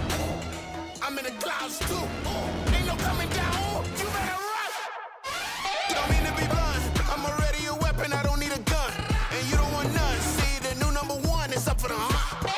I'm annihilating any violators. Man, I see so many I can buy a hater. Man, I'm in my prime. I'll retire later. Do it now before I'm dying later. These are words I live by. Do or die. This is not suicide, no. It's do or die. I don't run, I don't hide, no. I just do or die. Nose dive in the fire. Do or die. Yeah. You better run for your life. You better run for your life. You better run. It's dangerous. This is do or die. Go, go, go, go. I don't really know how to go slow. Oh no, oh no. I don't really vibe with the bozos. I don't need a ride to chauffeur. Couple hundred miles and I'm over. I got a bucket list with a quarter. I'ma live a million lives till it's over. I'ma live it to the fullest, even when I'm dodging bullets. Especially when I got a grenade in my hand and I got the pin and you know I'ma pull it. Boom! All of my foes are goons. I put them on notice too. And now they know they through. They do. These are words I live by. Do or die. This is not suicide, no. It's do or die. I don't run, I don't hide, no. I just do or die. Nose dive in the fire. Do or die. Yeah. You better run for your life. You better run for your life. You better run. It's dangerous. This is do or die. Whole nother universe. Whole nother do or die. Yeah. Whole nother universe. Yeah. There we go. Run for your life.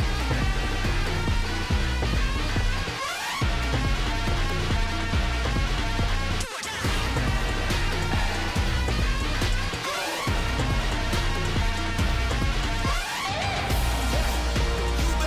You better run for your life. You better run for your life. You better run. It's dangerous. This is do or die. Yeah. You better run for your life. You better run for your life. You better run. It's dangerous. This is do or die. This is what you asked for. Heavy is the crowd. Fire in the sunrise. Ashes raining down. Heavy is the crowd. And welcome back to Worlds 2024 as we just finished our first series of the playing stage. And GB, I'm gonna turn to you directly as a Western fan, as an LEC fan, as an LEC believer here. How confident are we? Are Mad Lions better than Gen G? I mean, absolutely. You know what? Gen G hasn't gotten a single victory yet. If you look at MDK right now, I'm seeing a single one there. Stop the count. Europe #1, baby. No, but a better game, a better second game, though. Real talk, right? I think a lot of people expected this outcome. I still think game 1. I think Vikings actually put up a good fight, but game 2 was just a stomp, and it just was clearly MDK that was the better team. So. Yeah, coming back in the right way, setting themselves up great for the remainder of Worlds, hopefully for them. We're going to see about this a bit later. But before we get into the second series of the day, a bit of help to contextualize the strength here. We're going to take a look at the global power ranking, as it's going to help us contextualize strength across region and between teams. This year we're kicking off Worlds by introducing Global Power Rankings, powered by AWS. This is a ranking of all teams in Tier 1 League of Legends esports. The goal is to highlight team strength across all regions, creating bragging rights for the best of the best and better contextualizing competitive play, now and into future seasons. Global Power Rankings are calculated against two main areas of performance: team match results and regional strength. Three distinct indexes affect the weighting of overall match results: margin of victory, strength of opponent, and the context in which matches take place. In a best-of-5 series, a clean 3-0 victory is more impactful than winning a match 3-2. Taking down a team with a high power score will always be more impactful than beating a team with a lower power score. International play is scored at a premium and weighted heavier than regional split action. So, for example, Worlds Knockouts wins would count for more than regional playoff wins. Since most games throughout the year are played within regions, power rankings leverage regional strength scores informed by international results. As a region does well internationally, all teams within that region will see a net rise. The opposite is true if that region struggles on the big stage. Keep an eye out for Global Power Rankings powered by AWS throughout Worlds 2024 and check LoLesports.com for an up-to-date rankings list. And keeping this info in mind, this is where we're going to see that the next series we have on our hands is a bit of a stylistical mismatch, if I may say. Pain Gaming versus PSG. What do we think here?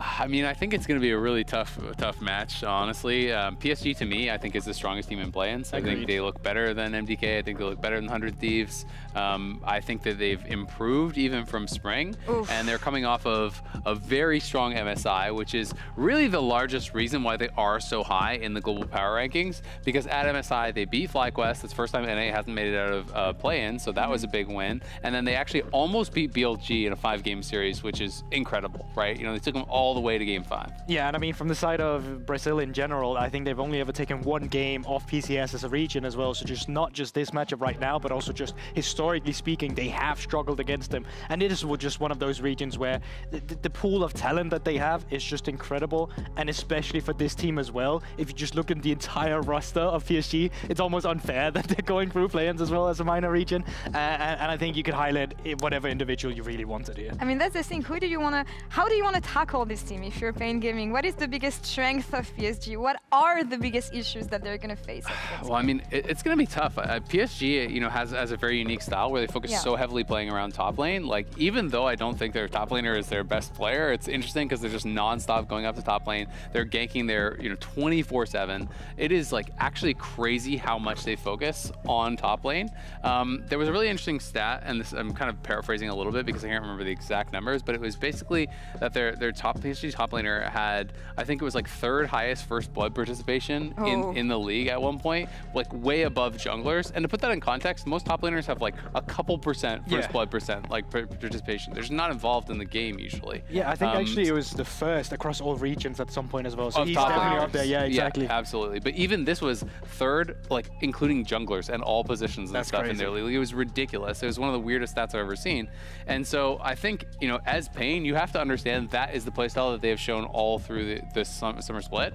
And you kind of have to go in with the expectation that you are going to get attacked, right? You have to, even if it's like, okay, this should be a winning trade, even if this is going to be a good situation, you have to give respect to the fact that Genji could be up there and you could just be getting absolutely blasted. Yeah, but listen, they don't play with a lot of respect, okay? I think when I'm looking at Pain Gaming in general, if they actually are supposed to win today as well, it has to come through their early aggression. I think domestically, this team pretty much has top 2 in every role as well. I really love watching the AD carry Titan. He's been a big step up in terms of having Pain Gaming finally win a title again, because it's been so long, and like historically speaking, they're one of the most popular organizations you have coming out from Brazil.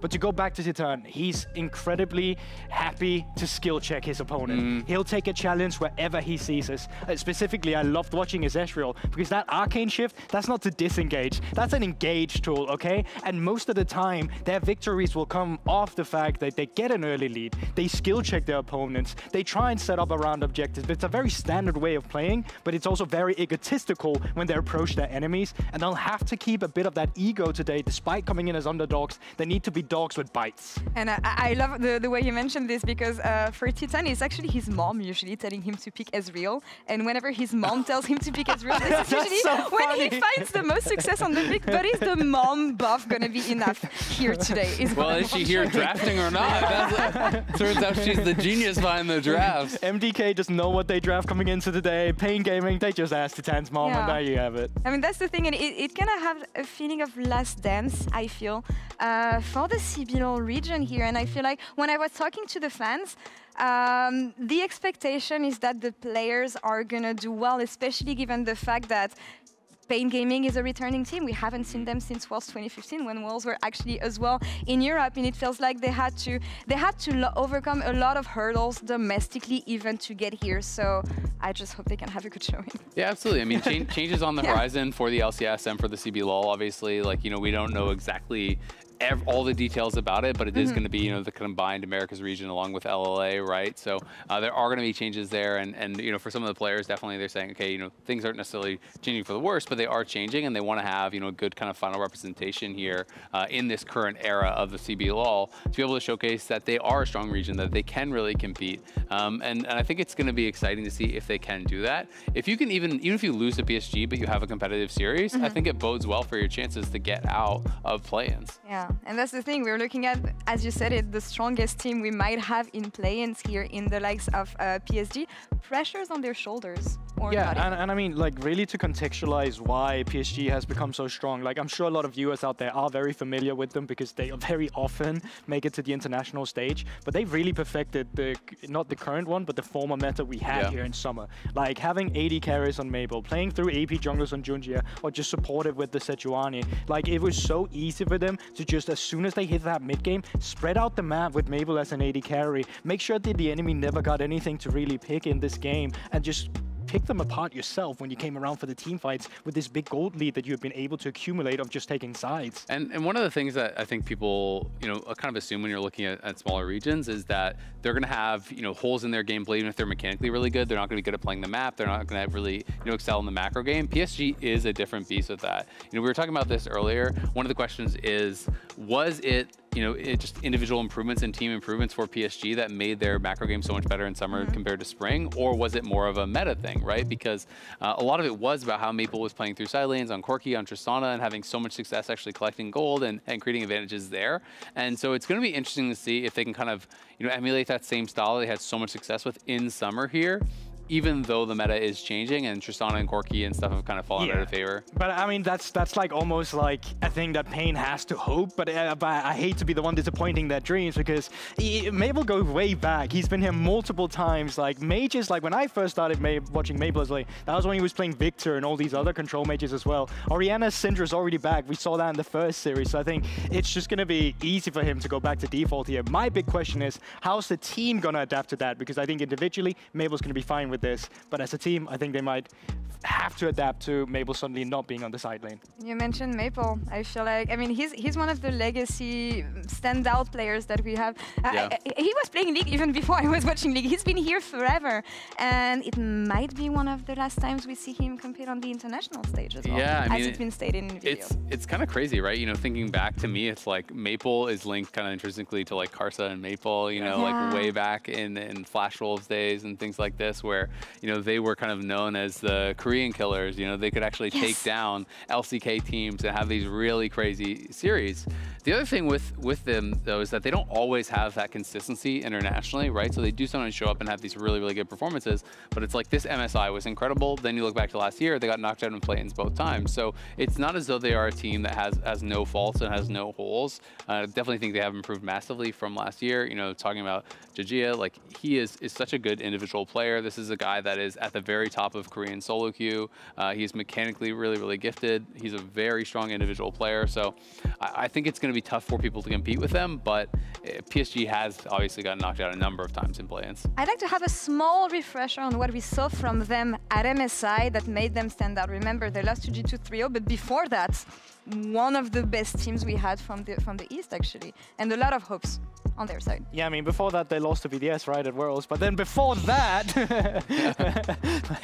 it really is just as Aseo said, right? It's the fact that they often come with a little bit of inconsistency as well. I will say, like, this summer split is probably some of the most consistent I've seen them in a long time, at least domestically speaking. And I'm really hoping that they can continue with that, because I want them to be able to challenge. I want them to be a team that can be Korean killers again and not just be a play-ins team. I mean, it's going to be so interesting, right? Because, you know, I do think a lot of people who have been watching them are saying, okay, this could actually be the best team in play-ins, but the question then becomes how far can you actually take that, right? And talking to some of the PCS casters and talking to some of the people that are actually experts in the region and cover them, they think this is the strongest they've ever looked. So, you know, there's a lot of confidence that, you know, when you're talking to like a lot of Western analysts, people are like, okay, they're the best team in play-ins. But when you're talking to some of the PCS analysts and some of the PCS coaches and experts that I talk to, they're like, they're actually, you know, as good as TL or as good as G2, and people are putting them really high up there in the PCS. So there's a lot of expectations coming from that region. I don't know that I agree with that, you know, that I would put them on that level. But this is a team that, you know, really could make a pretty big splash at Worlds if they are able to take down some of the big Western teams. They haven't made you believe yet? They haven't made me believe yet. But they will. How many times can you make this one fit within a day? We're about to find out in just a few minutes as the teams are ready on stage. So let's send it over to the casters for Pain Gaming versus Paris Saint-Germain Talon. Hello.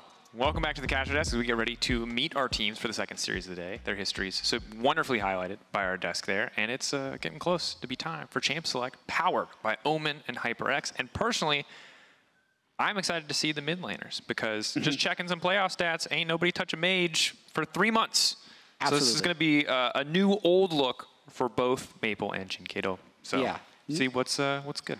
It's one of those things where, like, let's say you've been on a diet for like the last couple months, and then you decide to eat a hamburger. Yeah. You're gonna remember how to eat a hamburger. So like, I feel like Maple, even if he hasn't played mages for the last 3 months, he was at Worlds 12 years ago playing mages. He's gonna be fine. I'm confused. Is there a meta situation where you would forget? Oh, it's mage meta for 80 carries were the diet. Yeah. No. What I'm saying is, like, I'm trying to think if there's any situation so grim in terms of the meta where you'd forget how to eat a hamburger, and it was literally mage meta bot for 80 carries in like 2018. Yeah. That was like one 80 of those. 80 carries are helpless. You change the meta a little bit, they're like, oh. That was one of those hyper-restricted diets where you can't have gluten, sugar, or solid foods. It's like, what are you really doing at that point? A little bit of broth for the 80 carries. Yeah. Broth and rice. Just bone broth. That's all they get. You know, for me, I think the thing that I'm most curious about is to see, like, how Pain Gaming are going to be able to keep up in the early game. Because I look at Junja, and this is a guy who is terrifying as a jungler in an international context, right? This is a guy who has a ton of achievements under his belt, who's looked really good in a lot of different regions.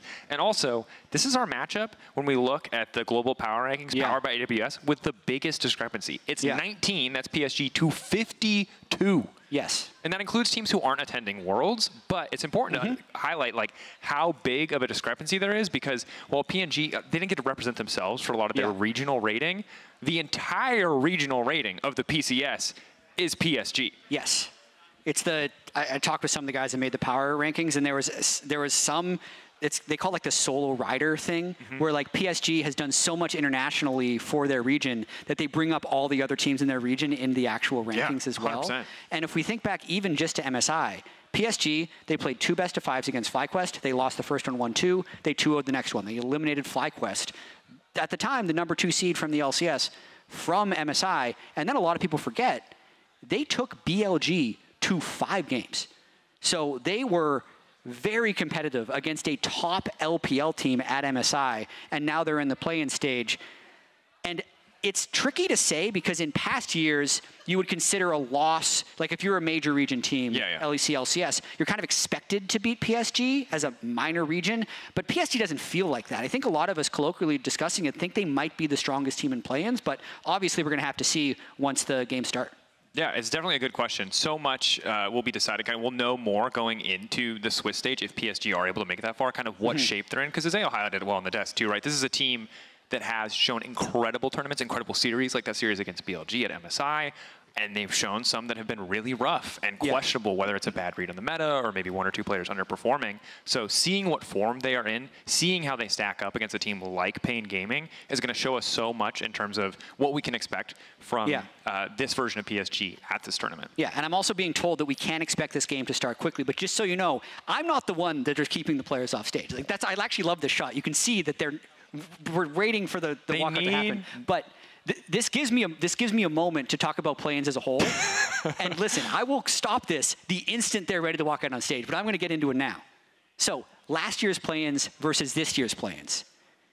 It is more forgiving. Yeah. It legitimately 100%. is. So last year, we had 14 of the 16 Swiss stage teams pre-qualified for Swiss. So only the top 2 could make it from play-ins to Swiss. Now, there's only 12. So the top 4 can make it in.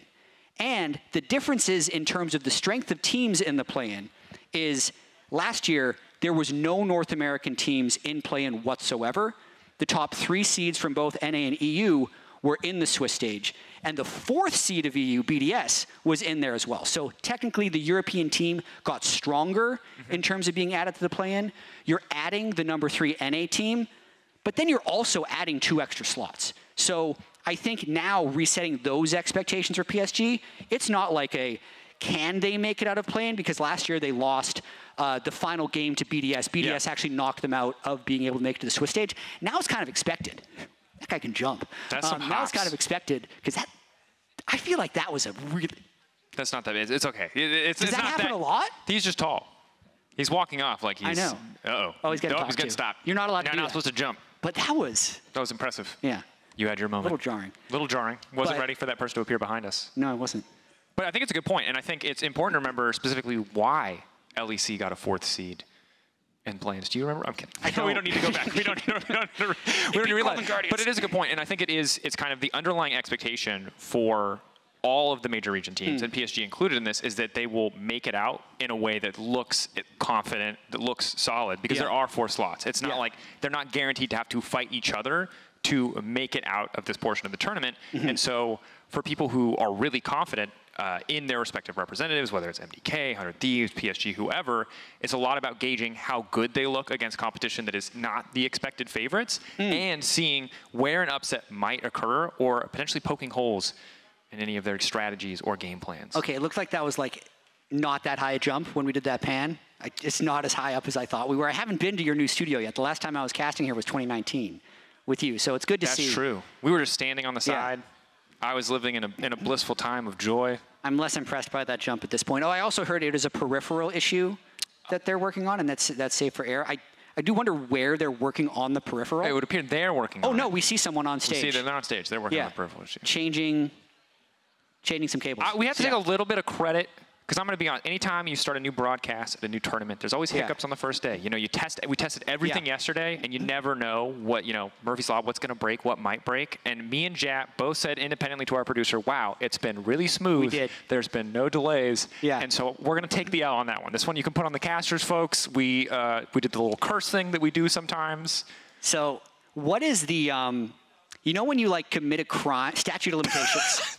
So what is the statute of limitations? No. Can we just can someone just clip Jack going, when you commit a crime? And can we just have that? Yeah. I need that clip. Just. I feel like because of the situation we're in, the statute of limitations about some of the worst delays I've been a part of is cleared. Yeah. Right? And, knocking on wood. I don't know if that's, I think it's particle board. This might be wood. This is going to be way better than that. But sorry, continue. We're ready? No. We were caught in a moment. No, we're still triaging the peripheral issue for Pain Gaming. We were caught in equilibrium. Yeah. There was a chance that we would encounter what we would call a longer delay, which would mean sending back to the AD. And there was a chance that we were going to introduce the players. And I'm telling you right now, 20 seconds. 20 seconds. We ended up on the side of the players are about to get on stage for our second series. PSG versus Pain Gaming. The wait is over, folks. Get excited. It's actually happening. The lights will flash. We'll get ready to go. 3, 2, 1. Please work.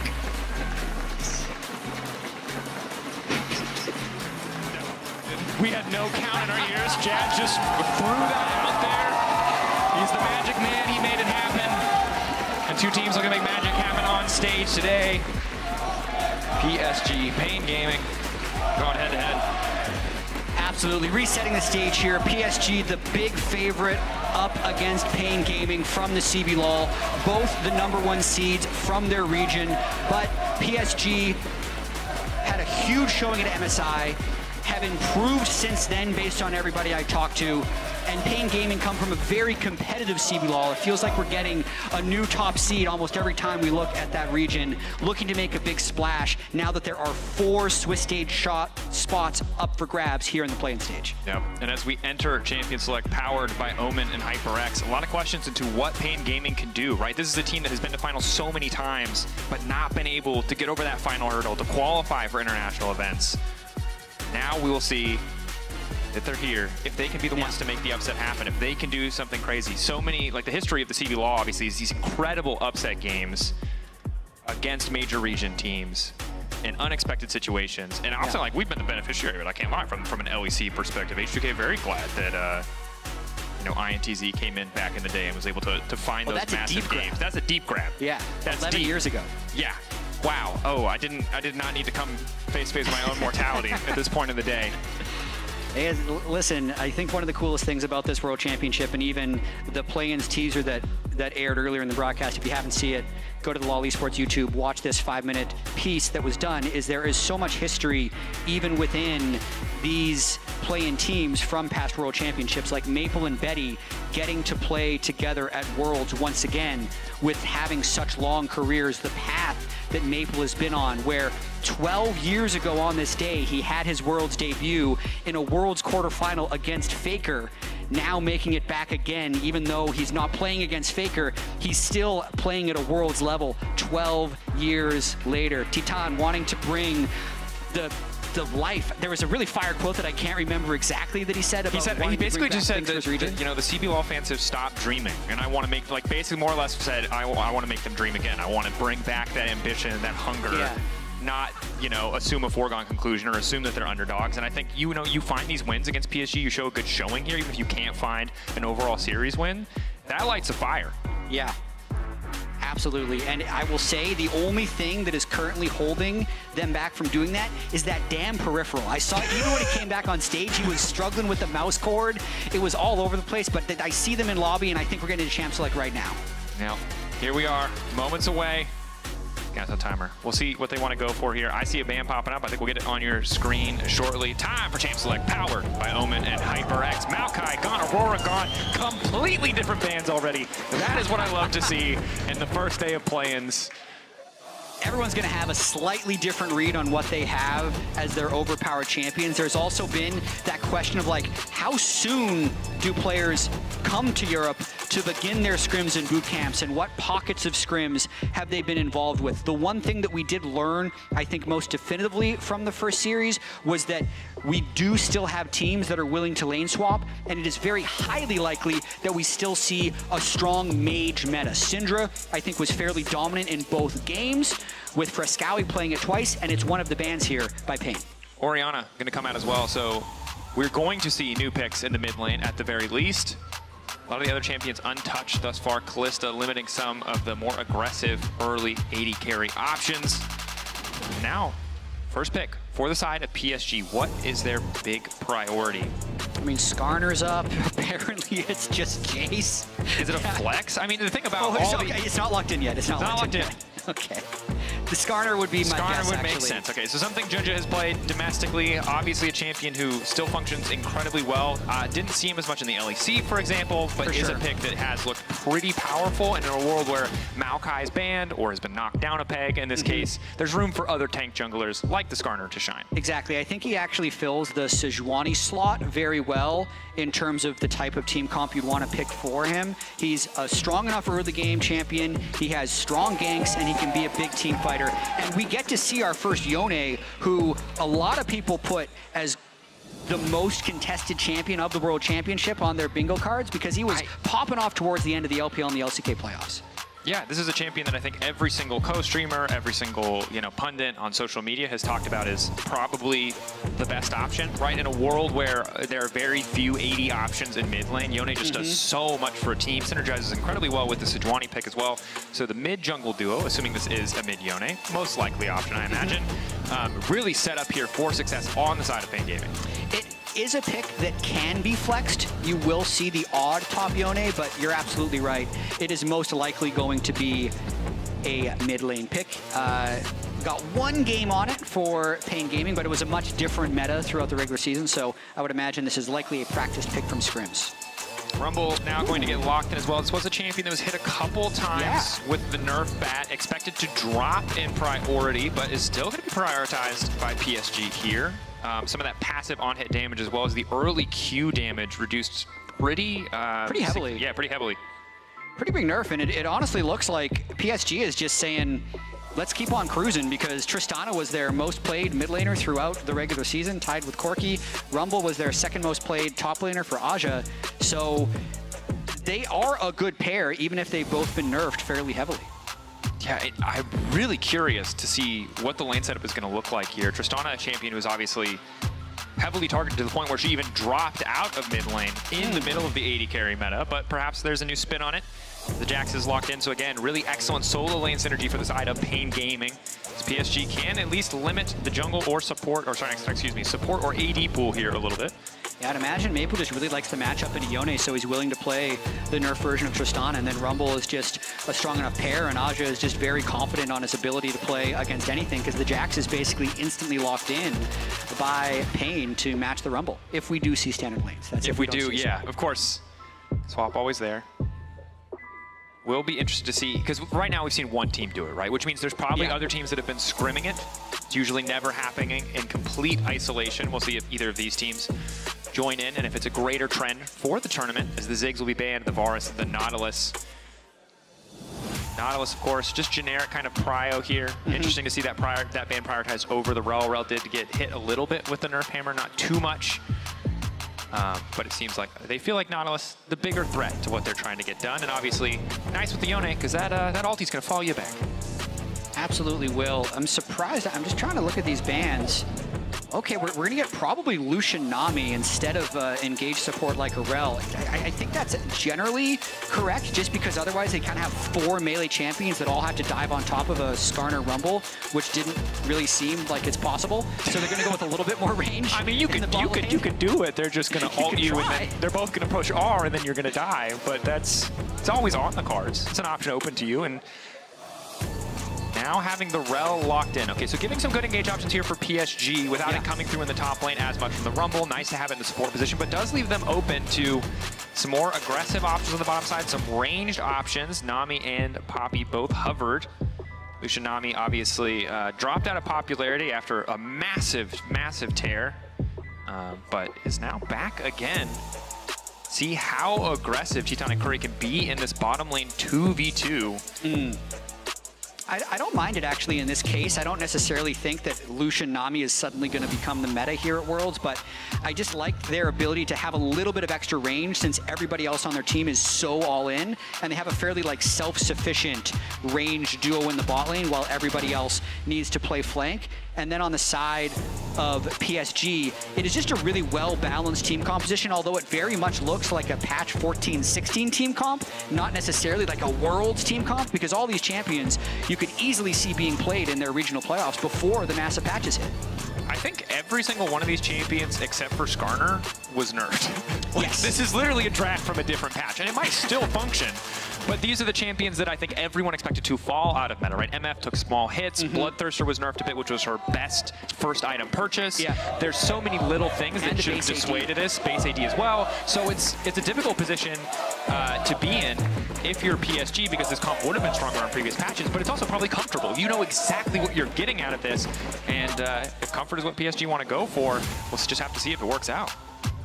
One thing that I learned from this team, especially at MSI, is that if they are in an even game state, they have a very high chance of winning because their macro is very good. It feels world-class to me. I think a lot of that comes from Maple, World's experience from basically everyone on their team as well. So they are just a very strong mid to late game team, and I think playing comfort in game 1 is a very respectable decision. Definitely is. Of course, for this game, they're also not really showing us anything new.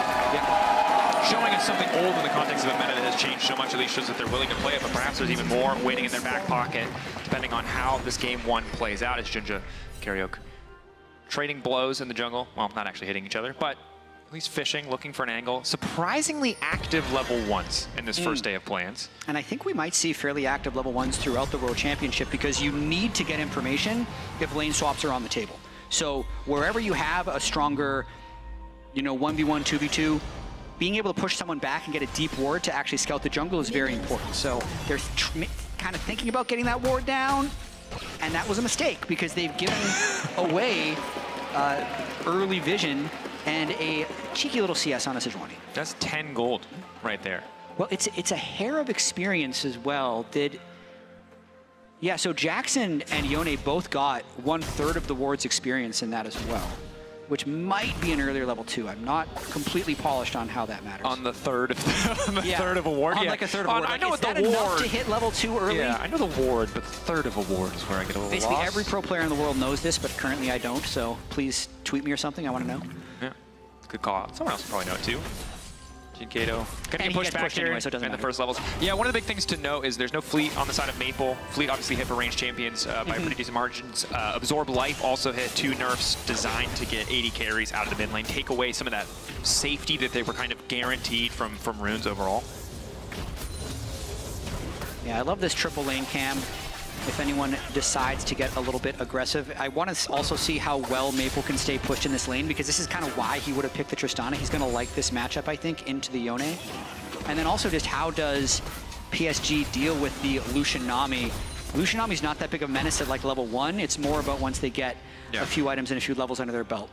Yeah, and MF very strong early on. Obviously, the kill pressure you're going to get with the Rel as well is something that has to be respected. Part of the reason you're seeing defensive sums come out from Courier, right? It's the heal instead of something like an Ignite. They know that they don't have kill pressure. They know once they get that first item or support itemization, or even just a few more levels, they'll be a bit better equipped to trade. But early on, MF frustrating the lane against, backed up by some CC. Only making it worse is PSG getting this initial push out, and for now, things relatively quiet. Obviously, no super fast clearing junglers like the Nidalee, so for now, both junglers kind of on even pace. I mean, in retrospect, we were spoiled by the lane swaps in the first series because they generated action nonstop. That's true. People were fighting at like level 1 and 2 outside of lanes in random jungles, Jed. Now it's just standard lanes again, full clear into... Well, it's interesting that the junglers are on the same side of the map for a crab. And wow, they would have dove this if he didn't ward and was unaware, I think. Okay, PSG, thank you production, 100% on all 5 of these champions through summer. 100% win rate. 100% win rate, I believe. Yeah, so... They didn't lose many games for what it's worth. They have one of the highest... They're very dominant, right? If you look at the global power rankings like website, I think they have either one of the highest or the highest win rates of any team globally. Like, they were so dominant in their actual region. Them and Gen G are going to be like the 2 teams with the highest win percentage throughout all of the year. Look, both of them probably ready to take on BLG, so makes sense to me. Betty and Woody now finally getting pushed in. Of course, don't have their jungler here on the bottom side, so have to play with a little bit more respect. See what the options are. Early reset for Betty. One of the great things about MF, obviously the strut movement speed makes it easy to take a bit more bold resets to come back for those early additional bit of gold, early additional bit of sustain as Aja take control of this lane. Yep. Get that all the way into turret, crash it, and then usually you'd go for a reset here, but getting a little poke off as well. Maybe he wants to keep the Jackson lane. I mean, Weiser's already based and came back, whereas Aja is still sitting on that on his starter arms. Hasn't even had to use a health potion yet. Weiser's still with TP though. I would imagine he got the cheater recall off. Hard to say for certain, but definitely needs to respect the potential for Sejuani to get involved here. Yeah. We also have a delayed swap, so Payne had a good reset timer. They're definitely way up on tempo at the moment. Moving on. Good ward though. Fortification falling Lucian off too. At 5 minutes. Spotting Lucian is big. Now that the swap has come through, immediately PSG can respond. The wave in a relatively neutral state. Aja's going to grab one more creep. Might just reset here as the TP already coming bot lane. Payne doing what they can to try to fight for a bit of a tempo advantage, but with both bottom lanes on the top side of the map, imagine we'll have a bit of a scrap for Grubs. PNG right now ahead on tempo overall. Yep. Aja, the one nice thing there was the ward spotting Lucian early did allow them to react a bit earlier, but really curious to see now what happens with this Grub spawn in about 30 seconds. If Lucian Nami can hold the prio, it would definitely allow them to think about Grubs, but both junglers are on the bottom side of the map, so we might just be in a bit of a stalemate for a while where no objectives are taken. Yeah, it's interesting. Maple pushing in this mid wave, likely to give him first move, although with level 6 there, Jinkato certainly has a bit more kill pressure. And kind of when the bot lane swaps come out, I expected the junglers to stick around here to contest Grubs, but it seems instead much more focused on that top lane 1v1, at least briefly, is now 2 seconds before the spawn comes out. Junja is on the way up. They don't really have prio on the bottom side, and they're just now fighting for prio on the top side, so they should be able to start this, but it won't be, free and easy. There is room for Payne Gaming to contest here. Yeah, there is also a teleport available for Aja. He held it, so this is fairly free, and that's why I think Payne said, we're not messing with that. We're just going to take the Drake and be completely happy with this trade. That said, giving, you know, any grubs to a Tristana, even a nerfed Tristana, true, always can be a bit of a difficult prospect as safe champion on side lane, can accrue those gold leads really rapidly, take through or shred through plates if given the chance. MF not the best tower taker. It's not a Jinx, so you're not as worried about the bot laner like our last series. But ward cleared out there, and hey, you're gonna have to be really careful about approaching this tower. Yeah, so it's likely at least 5 minions that are going to be denied. There's no one on with teleport up that can actually catch this wave. It's going to be a plate for them as well. So just very small, low-risk advantages being accumulated for PSG as of now. This whole draft, early game approach, the way they're playing is very low risk so far, yet still very effective for PSG. Yeah, but it's crazy that they've... Oh, Junja forced a flash. It's okay. Good look from Payne. They don't get much out of it. They get the flash. So if they can follow up in a future play, that's going to feel good. But for now, you know, weren't able to get to the wave soon enough to catch all of those minions, and so not a hugely advantageous play. And else they can also get a follow-up somewhere else. Yeah. I don't want to set, like, bad expectations, but I have a feeling of how this game is going to go right now. Is it very slow, and then PSG big gold lead because Tristana on side lane just prints money? Yeah, well, also just based off of some of the games that I've seen from PSG, because of how good their macro can be, is even if it feels like we're going to be building up to this crescendo in this game, like, oh man, they're stacking Drakes, there are 2 Drakes, soul points coming up soon, and you're waiting for that climactic fight. Like a lot of times, so Maple just pushes the Yone back. A lot of times they'll just like get a pick on the side lane, and then you won't even see the climactic fight. Like, that kind of feels like, I know it's really early, but that's the feeling that I have right now. The Prophet. You've seen ahead. I want to be wrong. Please be a bad call. All right, we'll see if we get climactic 5v5 or random pick on side lane. Those are the 2 potential options. And I'm feeling random pick on side lane. Yeah, I mean, last game wasn't random pick on side lane, but it was not full 5v5s most of the time. It was single picks to start things off. Ninja trying to stop the wave clear from coming up. I don't really think he has kill pressure here, but... Yeah. He's just making sure he has to recall, and he's also holding the wave from Maple. Good little Skarner things, building a small advantage on the Sejuani with his power farming so far. Delayed the recall just a hair, but probably going to mean 1 plate for the Trist. Again, just another really small thing, but that would increase their gold lead by, 20%, 200 more gold, and just slowly move them up towards victory. Najo pushing the wave in. Does he just walk ahead to proxy the next one? Does see the control ward there, but just opts to walk away. Maple coming up. No ulti, makes this a little bit difficult. Is he just here for the money? Oh, man. I love that move. Now forced to ulti, getting lower and lower. The extra resistances do not matter. One more auto should finish the job, but they don't quite have the damage. He's not running forward. He knows he might have a chance to kill Maple, but he's got not a lot left. Good footwork. Baits Aja into thinking he's going for the mid laner and instead jumps back to safety. Okay, really nice play by Weiser there. Stalls it. This gives Payne time for a play on the bot side. Yone thinking about moving down. It would be a 4-for-3 dive. Not confident. They don't have... The wave is just killed too quickly. Jinkato a little bit late on the rotation, I think it's safe to say. Stops the play from taking place, but Betty going to step up anyway. Brute hits. Sejuani not going to be leveraged. Junja in the area. Slow coming in from that Make It Rain. So frustrating for PNG to deal with. Yeah, just going to have to reset after that play. Maple lost a little bit of tempo in the mid lane. Will likely lose that plate right there as the cannon does the last hit on it. And that roam, the failure to get the kill really brings back about 400 to 500 gold overall to Payne's deficit. So Maple tried to push the tempo. Can't do that. Just keep farming the waves and getting plates in their own lane, apparently. I like the look, though. Just couldn't execute. Yeah, didn't find the angle. Betty, Maple, both with the calls, of course, getting a bit of extra money on top of slight advantages in CS, at least for Betty. Maple falling a little bit behind. That time he spent topside, as you highlighted. 6 grubs. Might be 6 scrubs. Is big, and Payne behind the play a little bit.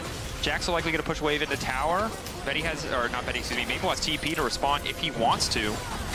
Instead, we might see the 5v5. Woody getting things kicked off. Immediate Rumble ulti, but Cheeton uncontested on the side. Good calling initially to start things off, but they're only hitting the tankiest member of the team. Maple already starting to back away. First blood for the CB Law for Payne Gaming.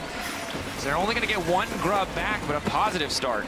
And again, just really good micro from Pain. They played that fight extremely well. Maple was off the side of the fight for PSG, couldn't actually get the execute where Pain decided to, where PSG decided to engage, couldn't finish it. And they not only prevent the 6 grubs, they also get the kill and get a small lead in the game. Good things to have, see how they leverage it. And remember, this play really started Weiser being able to push out the bottom wave. TP's top now gets that wave as well. Yeah. So the Jax getting accelerated in this game despite not being involved in the play.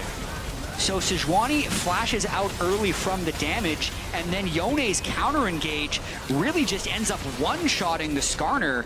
And if you can actually get into a team fight, as we see a shot from Brazil, I believe, with the viewing party going on there for the CB LoL. They have the advantage in this game right now, but they need to have those fights where they're just kind of in it.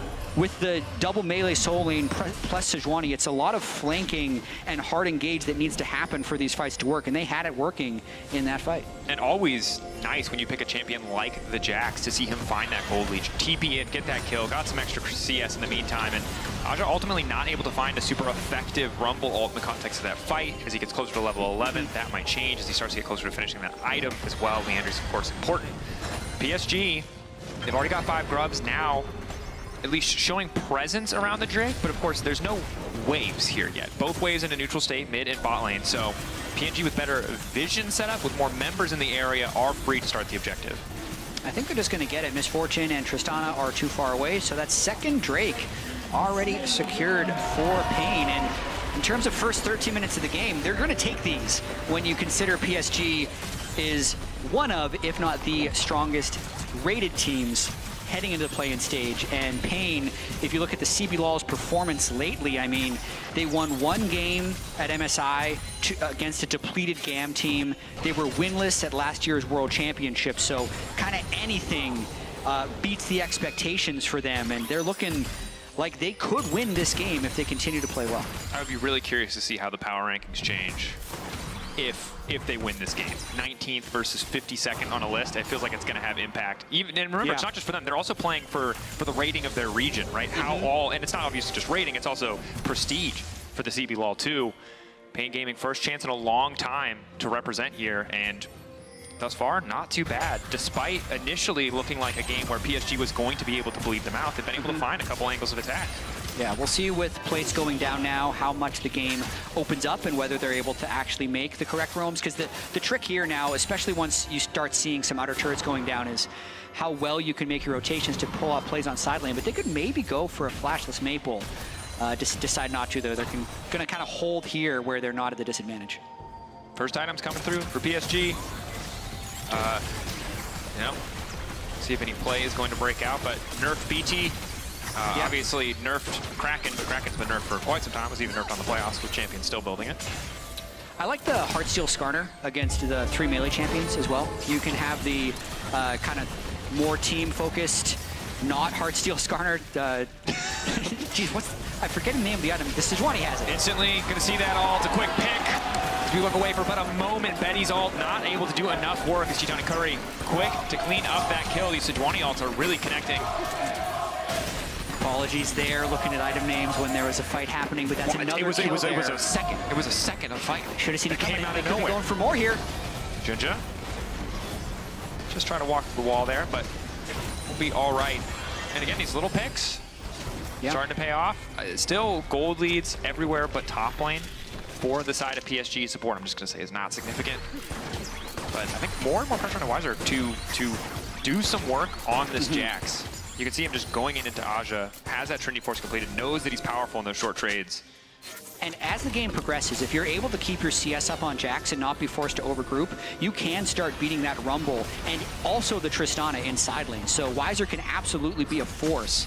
It's just really tricky to be able to do that against really competent teams who can have snap engages on the rest of your team or get mid push and then threaten you on side lane. So basically, I think a lot of this game will be decided on the margins, like can Lucian Nami hold mid-wave while the Jax is split pushing, and can Pain make plays after they have mid-push and move? I also want to see how much they can get out of the Skarner, because one of the things this Sejuani does really well is instantaneous engages. It's always a bit more of a delay for Skarner if he's not going to flash in. Kato, nice knock up over the wall. Sends the projectile through, but not himself, so doesn't really risk much of anything.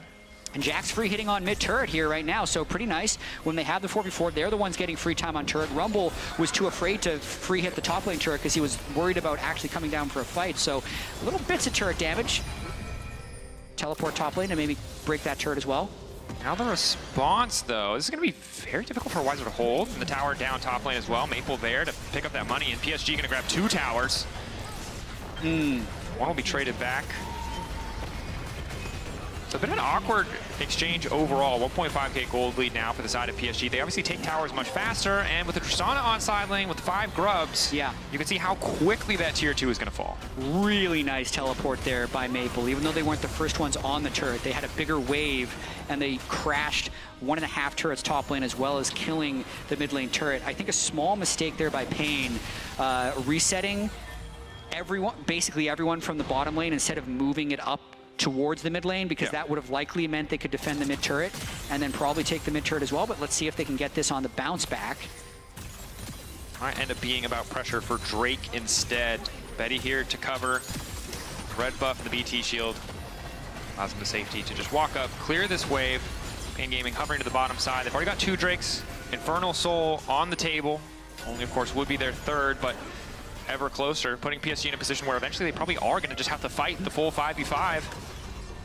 Pain Gaming not afraid to just use their man advantage, walk in, fight for that vision. They saw Maple bot, they see Aja top, they know they're favored. Betty, though, fearless, just continues to step up here. Would be a soul point fight, so it's very crucial for the overall outcome of this game how well PSG can clear out this mid wave and approach. Getting that control ward is really crucial. They control this bush and river because it means Pain doesn't have a great way to flank, especially that control ward up towards the red buff as well. That's where the Yone or the Jax is going to want to approach from. Jax going around the corner.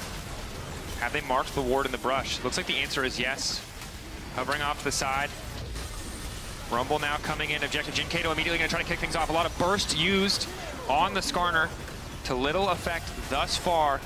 Junja with flash, with smite. Objective in their sights, bursting it down. They get the objective. PSG have a wave to play on, but can only push it out and walk away. Patience, discipline coming in from Pain Gaming, that exchange. Still deathless, 19 minutes into their first Worlds game against the #1 seed in the PCS. Really love the patience that Pain is playing with. There definitely a few moments where maybe they're giving away a little bit too much turret gold, but getting 3 Drakes only 19 minutes in, and then also getting enough damage down on a Skarner that he's unwilling to actually go in with the rest of the team. They're putting on a pretty great showing for Game 1 here at Worlds. Definitely are. And you talked about, hey, the Heartsteel can feel so good against these 3 melee champions, but Junja's just not getting any stacks. He can't get into a fight. They're not scrapping at all. So an item that he purchased early, that he prioritized, while we'll still give that little bit of burst, he's not getting that additional value of the scaling HP. And we'll see if that hurts him in the fights, because Jax just continues to scale up. Cheetan getting stronger, Jin Kato with the Blade of the Rune King, which is so good on these melee champions, means a lot of these tankier health bars, Woody and Junja especially, aren't going to be nearly as effective as they might have been against different opposition. Yeah, and you can see this is Pain Gaming's year-long chart, essentially, improving throughout the year, nearly winning the spring playoffs, getting just over the edge in the summer playoffs, even though they weren't the #1 team in the regular season. And I think once the Stride Breaker gets completed by the Yone as well, like that's when he really turns on, and if he ever gets on to Misfortune or Tristana, can really do a lot of damage. But until then, they just need to keep holding sideways with Jax, not getting picked off in the mid game here, and just waiting this 3.5 minutes until they can potentially get Infernal Soul. There's no pressure on them to do anything too crazy, right? But I will say, I watched a lot of Pain Gaming. Sometimes they go for the aggressive play. I've watched them 50-50 a Baron when they were already winning somewhere else on the map, and it worked for them. But that didn't make it right, Jet. So I'm a little nervous. It's going to require a level of discipline that they have shown thus far this game, but they have to keep a cool head as we get later and later into this Game 1. Yeah, and as we're at 20 minutes now, 1 pick or 2 picks could mean Baron and a complete swing on this game, so you got to be a little bit extra cautious without losing the amount of, I guess, aggression or boldness it takes to push the right side wave. Like at this instance, Jax is not pushing anywhere, so they're really hard committing onto this mid lane, and it just gets cleared away by an MF ult. Might see the pick, though. Ulti going to be used. Junja really has nowhere to go. Finds the initial stun. Forced to flash out.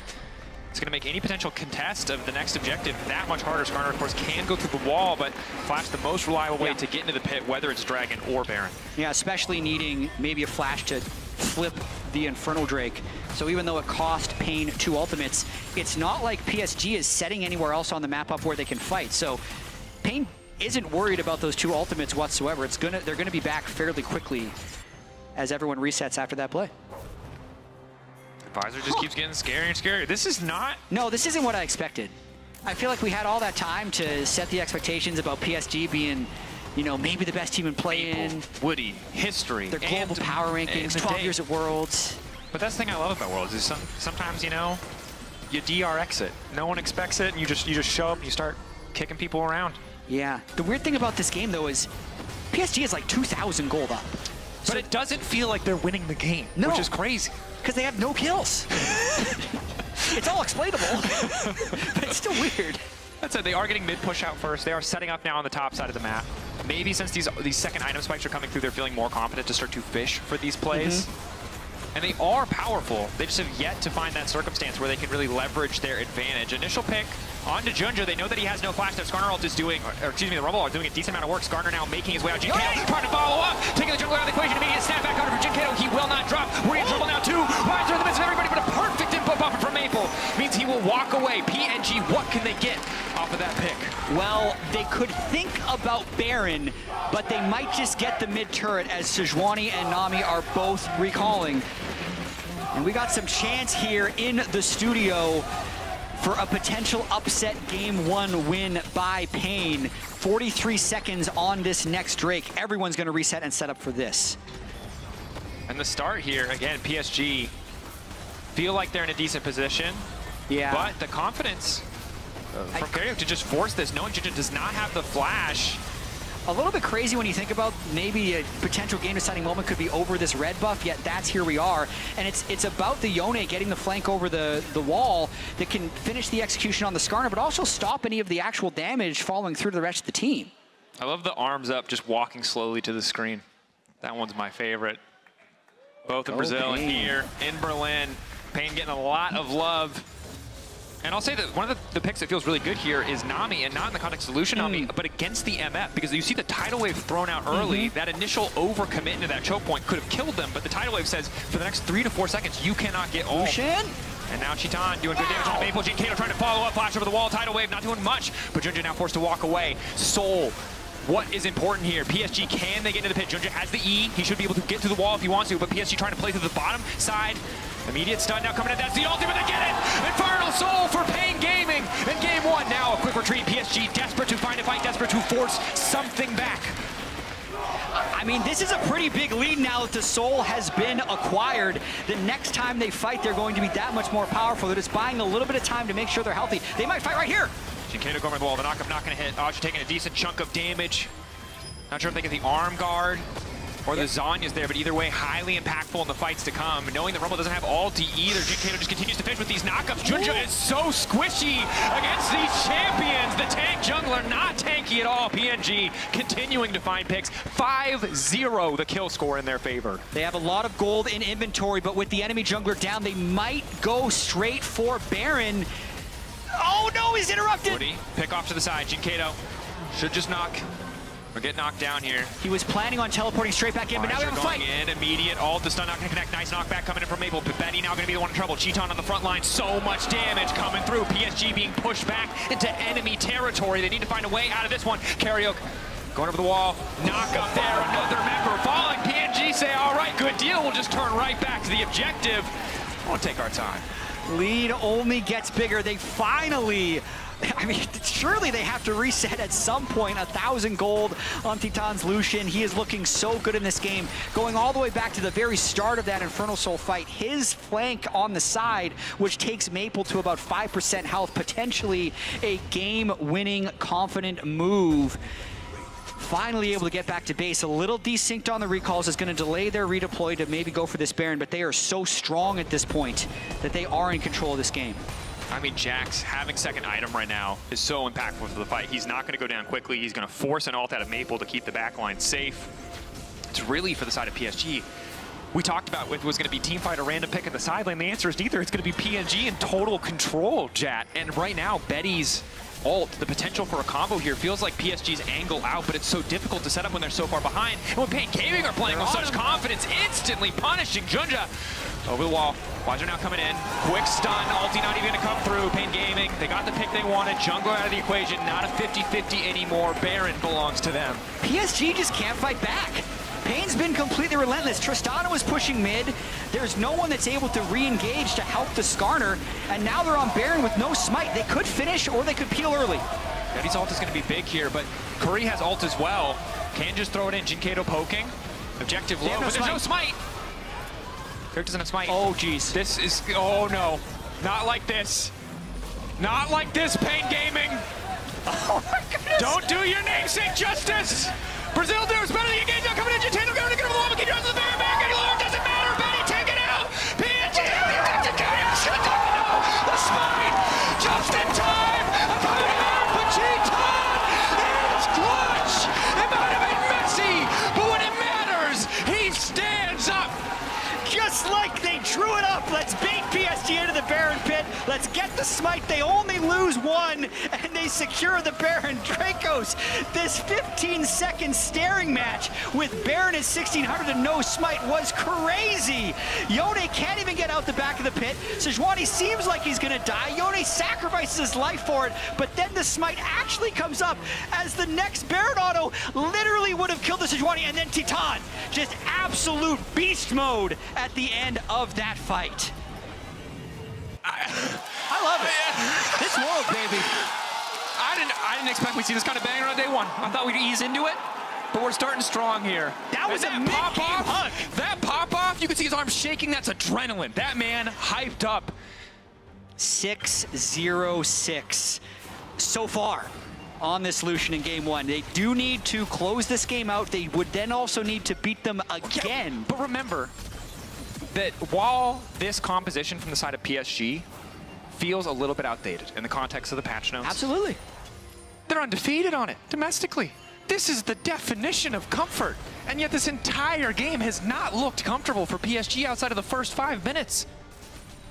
Credit to Pain Gaming. Look at that win probability. It's not 100. It'll never 100% hit 100 until they end the game, but it's about as close as it can get. They are so favored in these exchanges. PSG, can they mount that comeback? Can they turn this around? They don't have control of anything on the map right now. They don't have Infernal backing them up. Betty is powerful though. 2.5 items, a good ulti, someone caught out, maybe they can get something done, but Junja, this is where it's really hard to be the Skarner. You don't have that dash in, dash out luxury that a Sejuani does. The ulti not as reliable, the CC not as reliable. Feels so bad to fall behind as this champion, and now he's just sitting there getting poked. He can't do anything about Cheeton just walking up and hitting him. Now Kara looking to get things started. Ulti coming out from the MF, but Jinkato just goes in, disrupts the play. Okay, Jax needs to crash the mid turret as well, but it's fine. The cannon minion is still just slowly chipping away on that tier 2 turret. Gold lead is extending. I mean, at this point, Pain just need to be patient as they have been throughout this entire game. The Lucian has enough range that he can kill these turrets. The Baron is going to help them extend their gold lead. It's probably going to end up going to Elder just because they are generally a short-range team that needs the other team to walk out so they can engage. PSG are a 6K Baron power play, but there's a part in my brain right now that's always just anxious and scared, right? And that anxious, scared part looks at that Elder Drake and says... Is it because the Baron almost killed Sejuani? Is that why? that definitely flared up there, but all I will say is Elder is the great equalizer, and as much as you can have a 10K gold lead, if someone steals an Elder with 4 members on their team still alive, that team fight gets a lot more even. And here we go. I think they're going to fight before Elder. Junja, again, just going to get picked off here. Pain Gaming, eyes on their perfect target. Now, Raja stepping in. Quick pick on Aja as well. He goes golden, but for what? He's just delaying the inevitable. Pain Gaming, they don't even need the Elder. Just stepping near it is enough to bait in PSG. The TP's now coming through as well. The Jax is damn powerful, but this is a confident move. Cheeton goes in. 1-2 punch there. 80 carrying top lane together. Betty, there's just nothing they can do. Maple down for the count. Pain Gaming in game one for a few minutes looked like PSG had it figured out. Like it might be an inevitable conclusion that they'd be able to outplay. But after those few minutes, Pain Gaming finding the picks, finding the kills, finding the setup, their patience paying off. playing better in game one, pick after pick, objective after objective. Pain Gaming make the upset happen in game one, even if they lose someone to the fountain. And Dracos, a dominant game one was expected. What wasn't expected is that it would be Pain doing the domination. What a shocker here in game one as PSG have to walk off stage with a loss and regroup, now having to win 2 games in a row against the CB LoL. What a game one performance. And this is a moment where if you're a PCS fan, you're hoping that that was just some comfort and they didn't want to show anything in terms of game one draft, and there's something else cooking for them because you're grasping on a straws. That should not have been possible, but Pain Gaming made it happen. We're going to head to a quick break. When we return, game 2.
And if you're wondering why I move the way I do, I just feel so good, good, good. I just feel so good, good. I just feel so good. The human body was built to move. Not trapped at a desk in one singular posture for 12 hours a day. It's time your chair evolved. This is Secret Lab Titan Evo. Ergonomically engineered for you, gamers, hybrid workers, artists, backing your every move.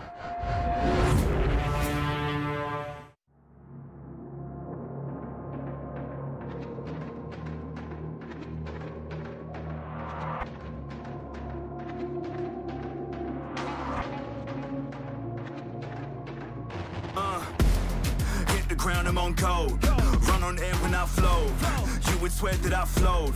Hottest hand in my zone. I'm going hard for my city, yeah. I put that thing on my back. Get it and gun it, I'm back on 100. I'm ready, I'm coming in for the attack.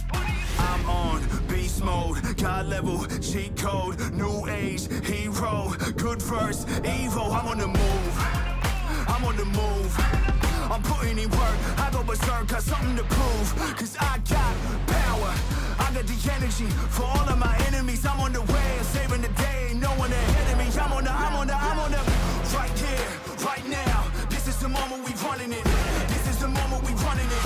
We doing this for the love of it. Give me a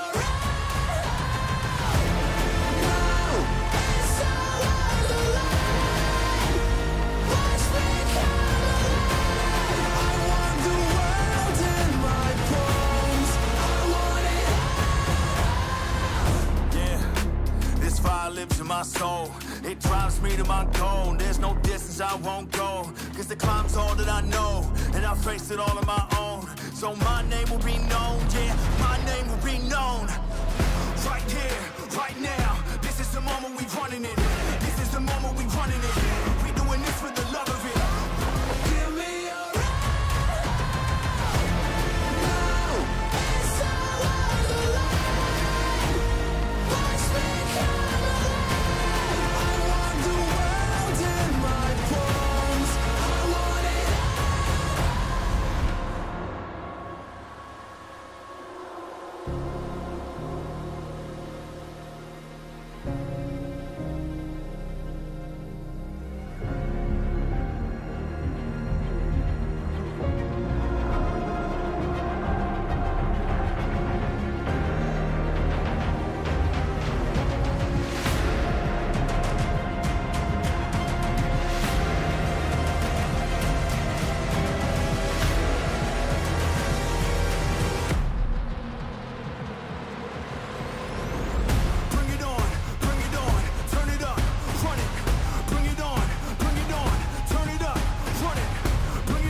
I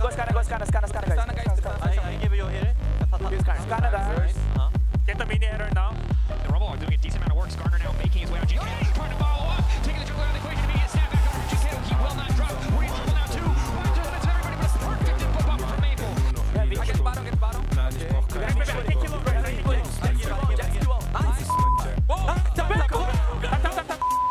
Get up, Titan, let's get up. Nice! I'll go home, guys. See Michael, Titan. Nice, Curi, I love you so much. Bem-vindo ao Brazil, League fans. Pain Gaming is back at Worlds and they came here with a boom, guys. I feel like they heard us. You see that right there? That's passion. He was out of his chair immediately. That is crazy. I love that. And that is fantastic. That's what you see in Brazil as well when they're playing. Like in the finals, Gitan is popping off. He's jumping up on stage. He's letting his opponents know.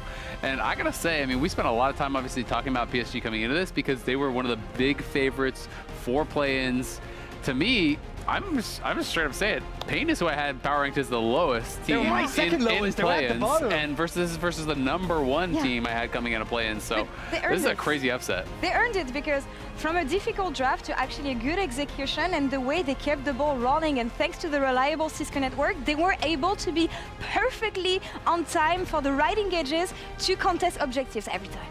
Yeah.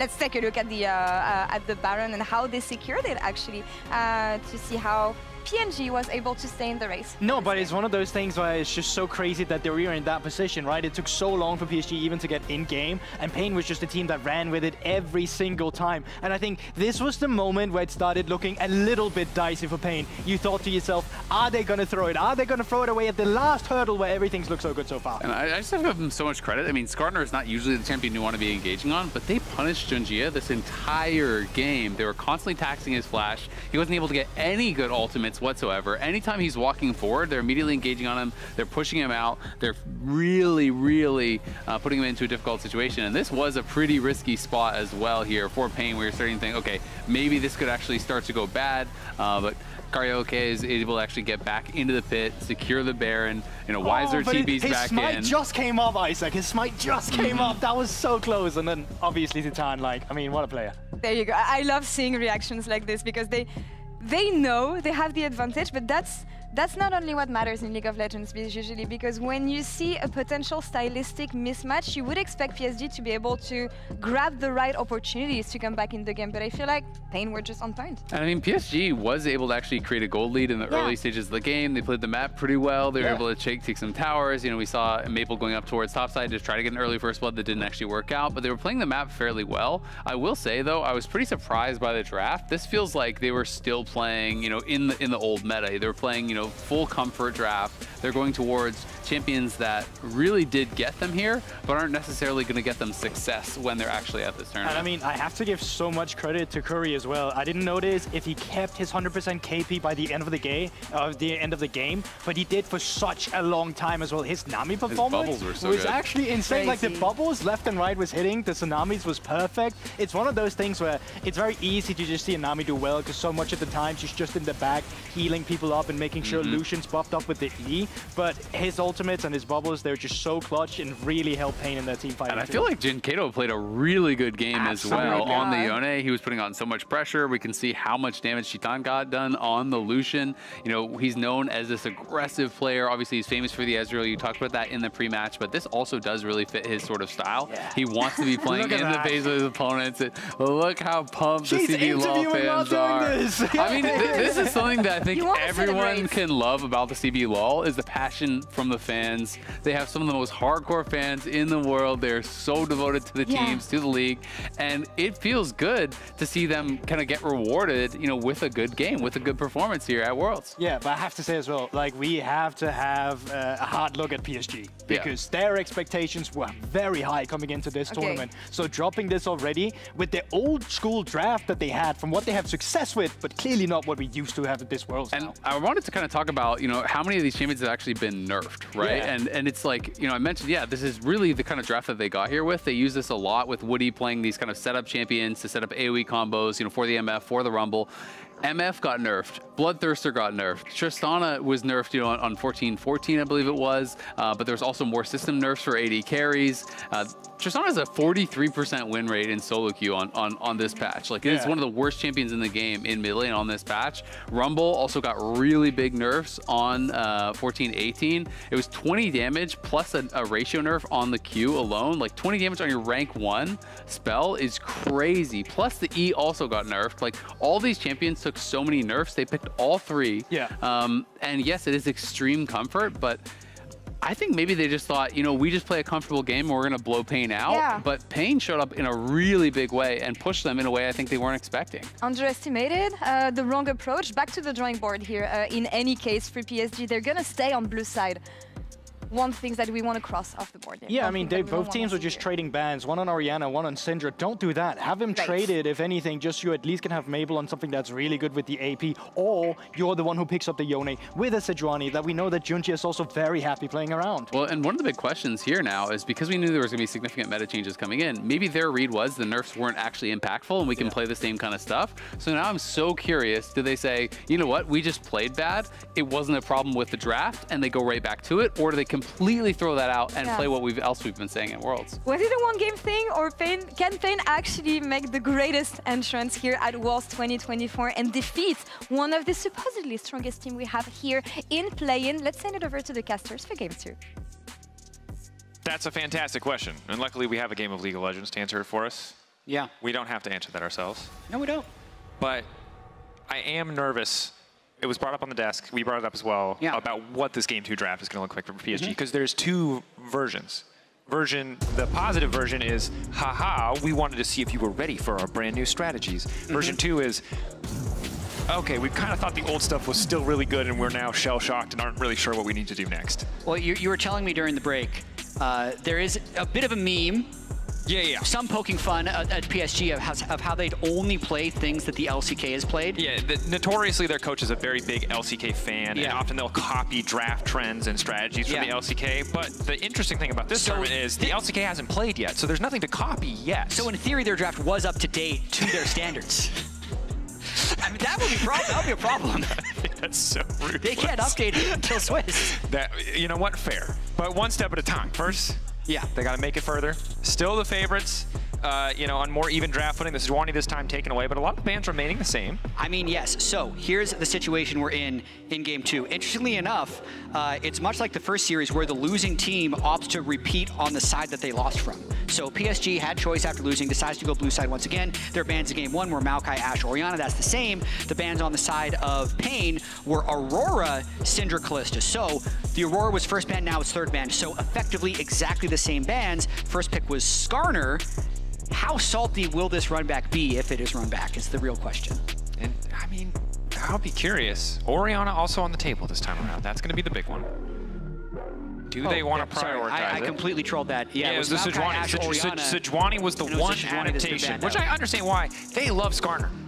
Yes, and now there's no slot that can match that in theory, because I was mentioning that the Skarner Sejuani fill similar slots. Yeah. So now they're the ones with, in theory, the tank engaged jungler, but you can still go with Vi, you can go with the power farmer. is on paper good, right? Like, obviously it depends. You highlighted it very well in our first series on, you don't want to pick Jarvan too early because he's dependent on the enemy team having these more immobile carries, but clear that Yone is not considered a threat, which is a very unique read, unique to PSG. We'll see if any other teams have the same opinion, but I mean, it was banned in our first series and is very highly rated by pundits around the globe. The Rumble. Yeah. I mean, interesting how there seems to be such wildly different reads, even just between the 2 series, because, and I'm going to be paying a lot of attention to the meta, as I'm sure a lot of people are curious. Like, Yone in the first series was second phased banned in Game 1, and then fell completely through the draft in Game 2. PSG isn't willing to ban or first pick it, yet it's locked right away for Pain both games very early on. And I think the Rumble is maybe more of a denial pick. Okay. Akali picked up. I assume that immediately that this is going to be for Maple. Has a lot of positive interactions. The Yone can obviously follow the snapback on the Soul Unbound. A lot of kill pressure onto any potential backline carry threats, and the Gnar coming in too. So the Akali, a bit more spice here coming into the draft. Meanwhile, the Gnar as well as the Skarner, stable, I think it's safe to say. Pretty conventional, safe blind options. Or in this case, the Gnar coming into the Rumble, so probably more likely a counter. It is looking a little scary to me, honestly. I didn't expect to see Akali this early, but since they do know the two matchups that it will be up against, if Maple can get ahead, he would be able to control side lanes with that Akali. So jungle and both solo lanes locked in early in this one. And I mean, Dracos, this is not what I expected. I was thinking mages, we're gonna see Syndra, Orianna, maybe some Ahri, not just like Yone Akali slammed right here in Game 4 of Worlds. They buff their items, they buff some of their numbers. It's just not enough. But it's not like Akali's shown her face for months. No, I mean, she's been a popular pick in solo queue, but she kind of always is, right? And this is a champion who, you know, in the right circumstances, in a decent lane matchup, can do really well. But I guess a lot of the sustain nerfs targeted range champions kind of left, you know, something like Fleet Footwork in a much better spot for melee champions, perhaps allows her to weather the storm in a melee v melee matchup. Not something I've seen in mid in, I feel like, years. I'm trying to think back. All I can think about is Silas Akali meta. But yeah, something like that. It's going to be volatile. Sure I mean, Garen versus Nasus was very recent. Yeah, I'm sorry. I forgot about that. Yeah. Okay.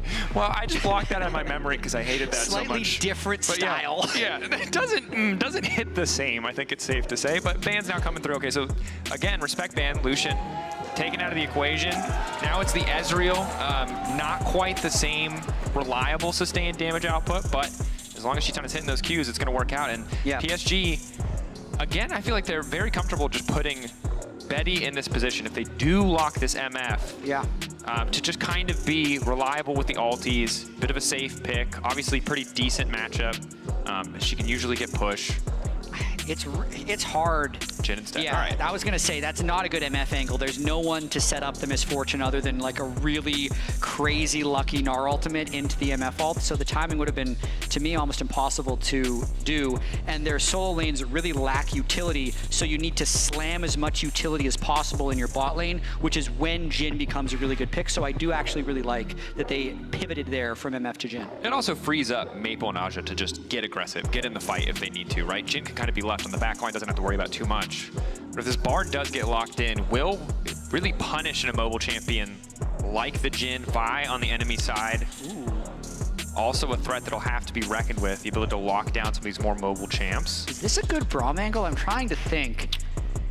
It's locked in, so it better be for Pain. Rel Braum is okay. So the lane is fine. I'm just trying to think about the rest of the champions. 3 people have to go in. I think it's pretty good. Yeah. I think that the two strengths of Braum, right, are mitigating AD carry impact and making any diver's life a living hell. Because concussive blows, you can't outplay it. So many things in this game you can dance around, but if Braum auto attacks you once, you will eventually be stunned, no matter what you do. Yeah.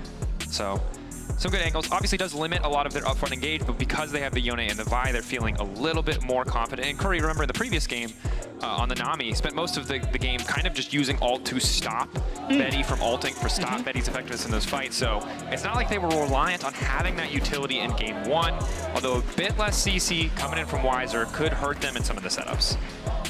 And again, it's not a graphical bug you see on your screen if you're just joining us. That is 1 win for Pain and 0 wins for PSG, which I really didn't expect. That person has a sign. That person expected it.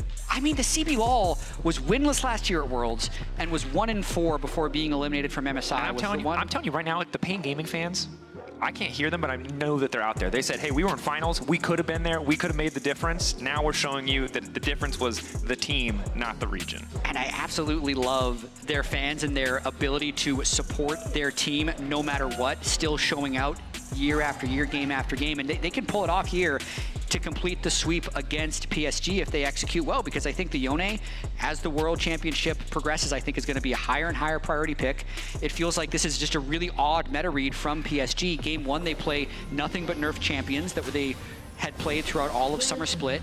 And then here in Game 2, the Akali Gnar, you really have to get ahead in your solo lanes if you want to play macro, and if they fall behind, their teamfight options are extremely limited into the Braum Rumble. So Pain, if they can display the type of play and the type of patience they had in Game 1, we could be looking at Pain moving on higher in the upper bracket here in the play-ins. And I look at the mid lane matchup, right, and Grasp really strong in the context of the 1v1. Electrocute good for bursting other champions, but Yone already has a bit of CC and shielding built into the kit, builds lifesteal naturally in most matchups, and it just feels like a matchup where Maple really has to outplay to find greater advantage or get support to get him out of this lane to attack a more vulnerable target. But the more vulnerable target is an Ezreal who has that mobility, is a Rumble who in melee range can match your damage output. So it is a tough game for Maple and for PSG. They obviously need to mount that comeback, and they just have to execute, I think, so much better. They absolutely do. No lane swap here again in game 2. Neither team has necessarily a champion that you'd think would really excel on lane swap. It's not a Cassante or Jinx. Level 1 Rumble, level 1 Gnar, not. They do not survive anything. But of course, while we're getting this game started, remember to log into your Riot account and on LoLEsports.com and watch Worlds live during exclusive Worlds emotes, icons, and capsules. You're already watching if you're here. I know you are, because otherwise you wouldn't hear this message.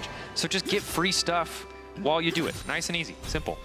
You have a second, because no one's killing each other yet. And they might not for a while, Dracos.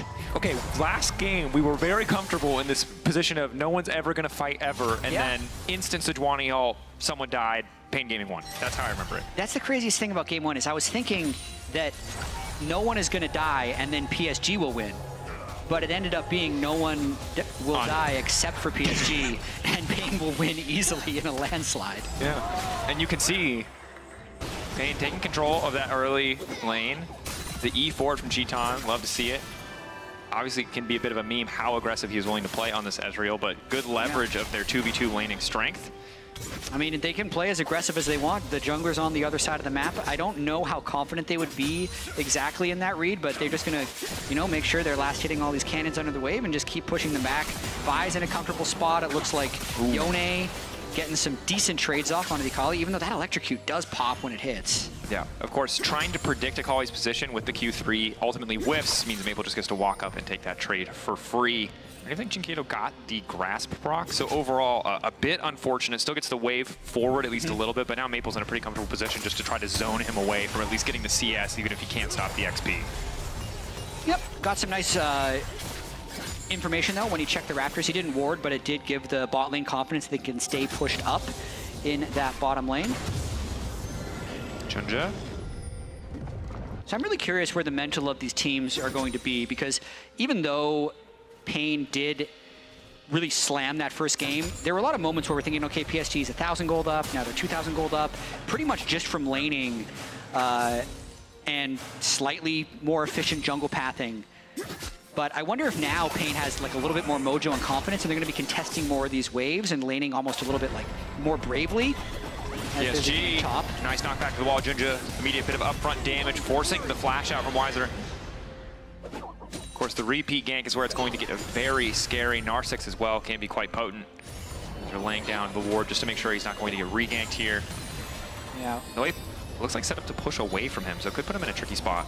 Exactly. He has his teleport, but he's going to wait for Vi to cover, most likely, maybe shove out that wave and then recall, in which case he'll be completely fine. That Electrocute getting a lot of value here early from Maple. Yeah, and I'm not sure how many procs have come through on the grass, but Maple really smartly avoiding these short trades and just slowly whittling Jinkato down. He doesn't really have the stats to tank that upfront damage early on.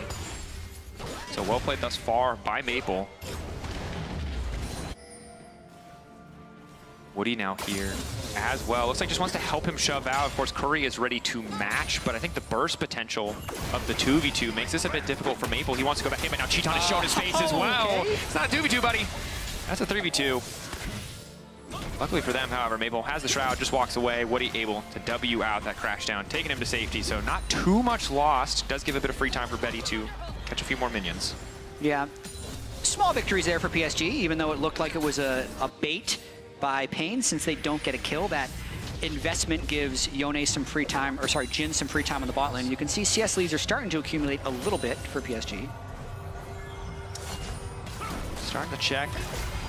Control of that bush, of course, crucial for being able to push forward and topside. As long as you have vision and try, you can feel relatively safe to step up. PSG don't have that vision reliably, but they do have a trap, which is at least a little bit of protection to deny that vision from the side of Pain Gaming. Junja, that ward will spot him. TP back to mid lane. Maple, of course, using his as well. Hextech Alternator going to feel like a fantastic early purchase as we have a bit of an all-in on the bottom side. Cheaton again, E-ing forward. No concussive blows, marking up Betty is big. The body block is there, but Woody getting stunned up means a bit more poke in his favor. The Deadly Flourish doing some damage back as Cheaton gets lower and lower. Have to be careful of giving Jin access to this forced shot, but credit to Pain Gaming just stepping up, taking these big chunks out of health bars, popping a couple biscuits, and keeping the pressure on.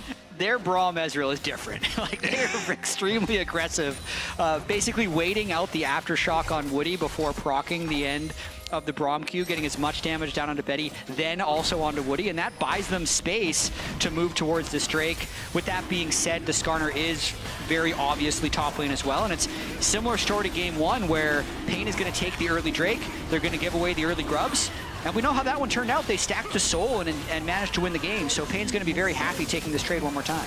So Maple doing pretty well, and the isolated 1v1 means might be able to leverage that Grub buff a bit more on a side lane. If he finds a lead, should be favored in the 1v1 over both the Rumble and the Yone. He's still got ult on Akali. I mean, 61 to 43 CS, he's doing very well, and you can see Jinkato forced to back at a time where he really couldn't complete an item. And the awkward thing for Yone, right, is you want Berserker's Greaves. It's such a good first item purchase, but oftentimes in lanes like this, you feel like just getting the early MR out of Mercs, the extra movement speed helps so much more. Yeah, he's going to be really delayed, and this could be a kill. Lockdown there, Visor in trouble, but the initial damage coming in for the Rumble is massive. Over the wall is the buy, trying to finish it. Visor still living! He's still alive. Juju wants to follow him, and the shield is now coming through! He's overheating. Meganar, Aji holding on. First blood, they managed to finish the kill. Now trying to get out the Q round, trying to get close to Aji. One more second. No, the Dente blow's not enough. Desperate to finish the kill. Oh, God, a game! Not even inches, centimeters, millimeters, decimeters, but PSG come out on top. Game of pixels. I can't believe that Rumble ticked out at the end of that, and then also Aja getting Mega at exactly the right time to make this a 2-for-0. That's the type of disaster play you can't have happen when you're already soft losing lanes, because now you look up at the scoreboard and they are substantially down in this game. Let's watch it one more time. So it's basically blind checking on top of this control ward. Skarner just goes in, gets the slam, and there's a fight bot too. Body block there, ready for Cheaton. But you highlight it now. Level 6 coming through, PSG pressuring the bottom lane, knowing they were in the isolated 2v2, seeing so many members top, giving a lot more access to push in, and now mashing up the plates, and even a small gold lead for Betty, despite the early aggression coming out of Cheaton and Curry. And this is rough, because while the Gnar only has a 400 gold lead, Skarner very ahead of the clock. And while I wasn't as jazzed about Heartsteel in the previous game, when you have a lead, that item is incredibly powerful. It absolutely is. Maple also continuing to extend his lead 1v1 against the Yone. So far, this Akali pick, which is a little bit of a head scratcher to see at first, looking very well piloted in this Yone versus Akali matchup, not only forcing the Yone into an early null magic, just so heavily delaying his power spikes, but then also being, 20 CS up with the wave pushing into him. He's just really putting on a master class so far in this lane. What do you hear? Junja here. Skarner not going to provide too much threat, but will dissuade any further action as Jinkato just consistently forced to use the Soul Unbound to pick up bits of CS, pick up extra bits of gold. A single Shuriken flip landing at this health state could be a death sentence, could finish the job. They're trying to control, and Pain Gaming rapidly losing control of the map. This game, similar discipline in the first few minutes from PSG, but now actually finding success on that top side of those kills has put them in a much better state in terms of map control. As now, lockdown coming in, Q flash forward, Cheaton cleansing out to safety. Arcane Shift will keep him standing, but good to get that summoner spell. It does cost Woody his flash, however. Yeah, so I mean, even though Braum Ezreal played some trades aggressively and occasionally got push, the Gnar has consistently pushed in Weiser's Rumble, and then Maple's Akali has consistently got push in mid lane. So it's 2.5 to 3 winning lanes for PSG, and that's just one of the reasons this game is looking so one-sided at the moment. It's just extremely hard for Pain to actually make plays when you have 3 lanes pushing against you, because it means you can almost never get deep vision. You're almost never feeling confident in your ability to win a 2v2 or a 3v3 when your jungler's there, just since you're not going to have vision on the enemy jungler. And if the other team is pushed up in lane, they're likely stronger as an individual, and you'll lose that fight. So that's one of the reasons I feel like Pain is sitting on 0 kills and the gold deficit, on top of the little bit of a disaster that happened in the top lane. Yeah, and I feel bad for Jinkato. Yone players out there, you know the importance of these first item spikes, of finishing something like Blade of the Rune King or a crit item, something that has, you know, attack speed and crit chance together, or just attack speed, because it's effectively also CDR, you're getting double value, but Hexdrinker has no double value stats for Yone. That is a purchase of necessity in a matchup that has been so Maple favored thus far, and means that while he'll still get value out of the knockup and the ult and fights, his net damage output is so much lower than it would be with any other item. Because now you can see Maple just threatening Cheaton in the picture-in-picture there. Pain Gaming determined to set up for grubs. It'll only take PSG getting one to get them the might spawn. As Junja starting to speed forward, finds the initial CC, the initial knockup. Ulti now coming back to Curry. They've locked up 2 members, but a Jinkato off to the side, hoping to bring it back. Prom Unbreakable does a little bit of work. Faja doing a lot of damage down, and Pain Gaming might just be better in the fight. Woody getting caught up, but they want a little bit more. Betty locked up. Maple not quite able to hit on the Shuriken flip. Aja coming in, though, and he's just untouched. The Gnar ready to take over, but he needs to start stacking rage, but he's just tired. He has the debuff on. He can't stack anything. Finally now getting it. Cheaton standing behind Jinkato, ready to take over. He might not even need another item. Q3 there. Maple trying to finish. Captive audience not going to hit. Bloodbath on the top side of the map, and still only a single grub taken down. 3-4-3, and the teleport gets burned by Aja's Gnar. That's exactly the type of fight you want to happen if you are Pain, since you are getting pushed in every single lane. If you actually have the opportunity to have a scrap like that, you're going to take it. And I feel like the Yones get out of jail free there after completing the Hexdrinker, getting 2 kills to get back on track. And this is kind of like game 1 where Pain end up just out fighting them. So despite the 3-man Skarner ultimate, it's not comboed with anything. It's on top of the enemy Rumble ult, so he ends up getting chunked fairly low to begin with. And then Aja had Mega on the turret at the start of this fight, so is exhausted by the time he teleports in, and then is unable to make a large impact before falling to the Yone. And while Maple's in a decent position, he just cannot finish these kills off. Jinkato, the edge, the Shuriken flip not hissing. Pain Gaming able to grab the dragon in the meantime. Oh boy. And you look back for Pain Gaming, right? This is an organization that has an incredible history in the context of the CB LoL, but Maple alone is a man who has enough history to match just about any organization. 2013, you talked about it earlier, debuting against Faker on the international stage. Really incredible.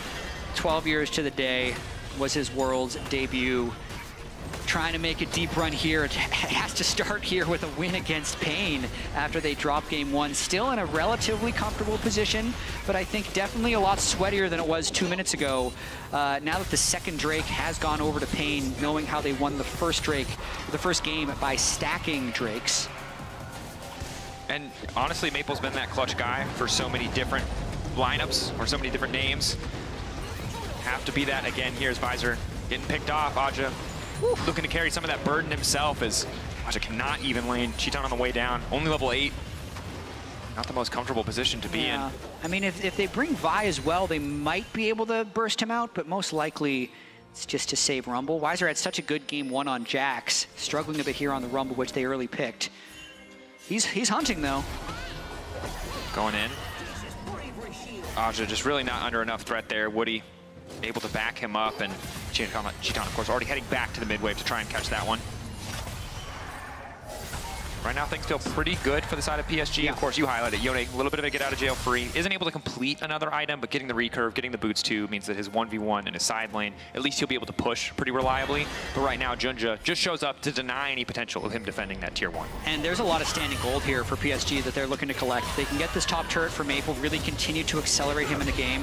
And if they can also kind of slow play this bot lane and get 2 outer turrets with really no retaliation possible, it's going to likely blow open a lot more of this game.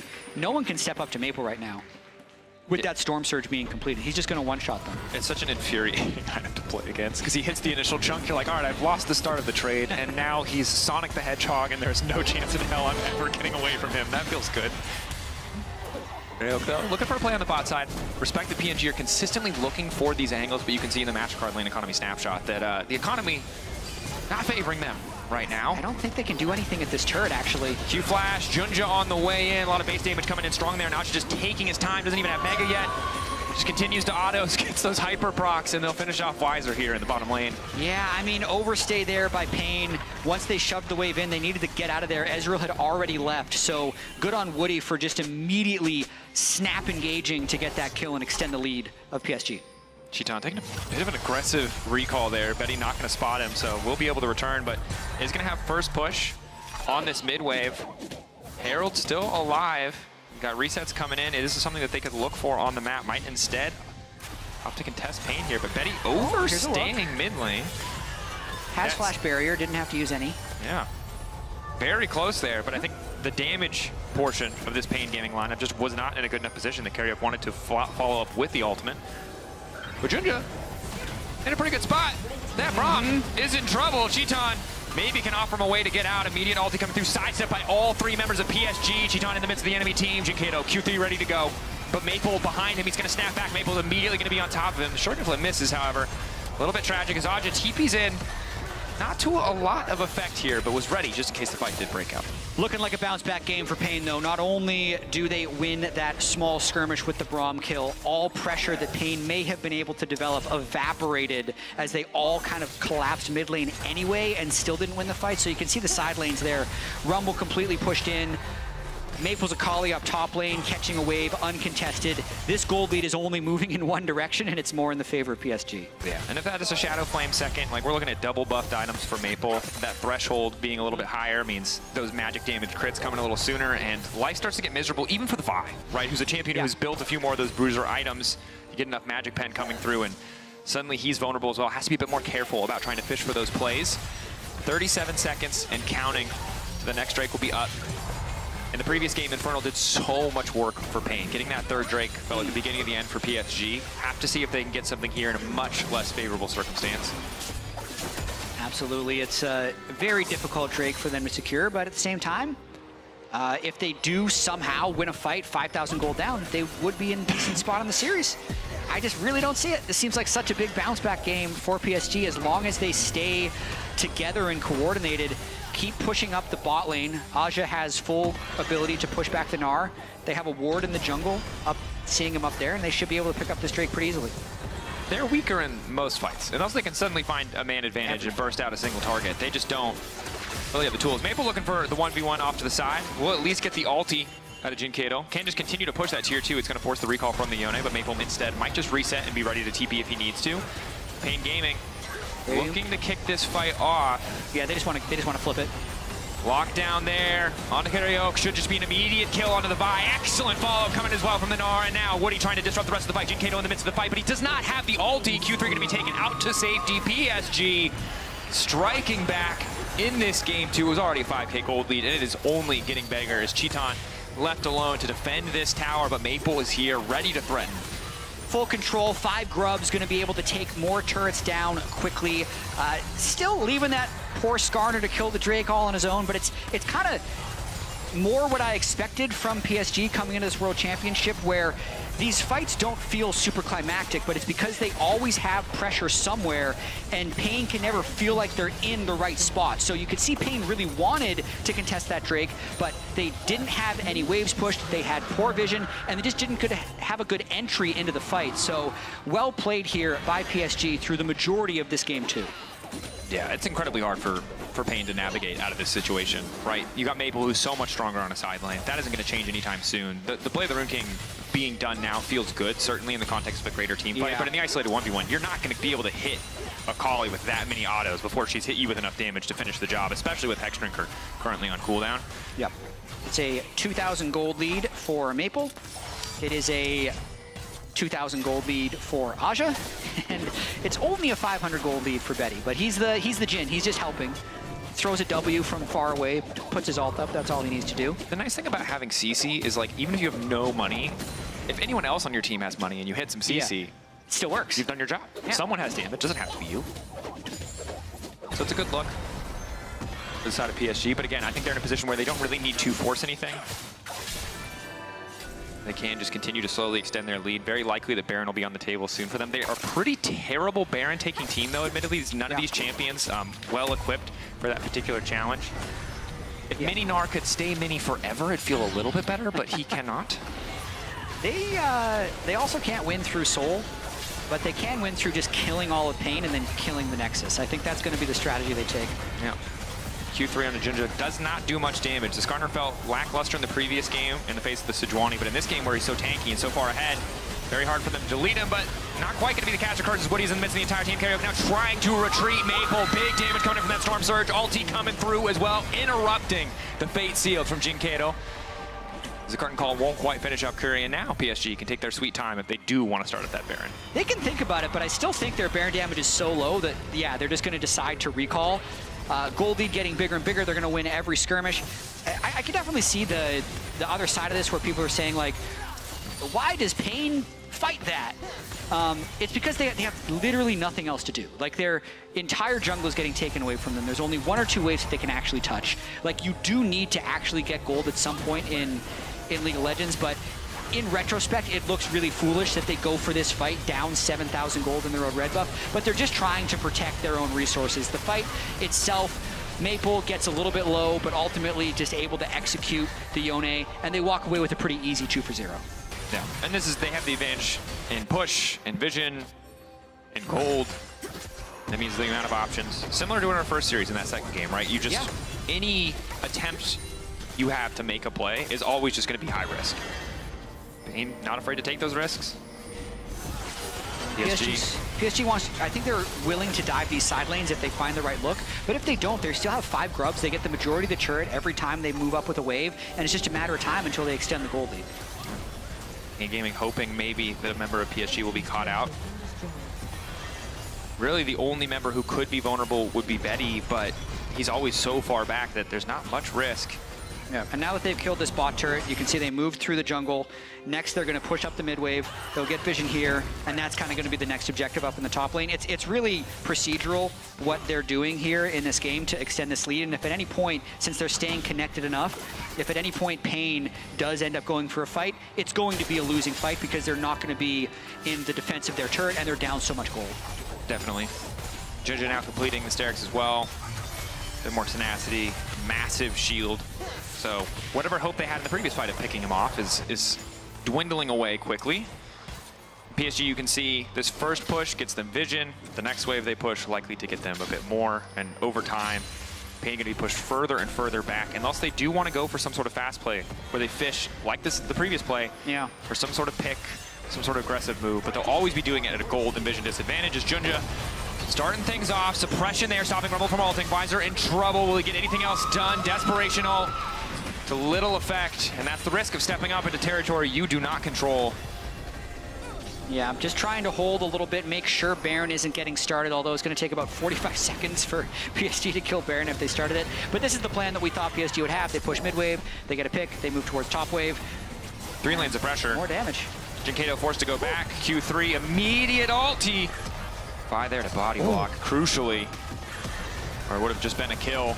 But now another tier 2 falling. Nara already splitting in the bottom lane. Someone needs to match, but Yone needs to go back to base, which makes everything so damn tricky. Bit of poke onto Junja maybe slows the Baron, but again, Baron probably not their priority with this particular composition. Is now maybe. Desperation pick on the side lane. Can they take out the Nara? Jinkado on the way in. Woody here to cover as well. Aja waiting for the ulti, waiting for the perfect time. Flash in, massive engage. Aja still standing. Knock back on 2-3. Doesn't have to throw them into the wall. Doesn't think he has the range, but Maple's there. And Maple has more than enough damage to do the work himself.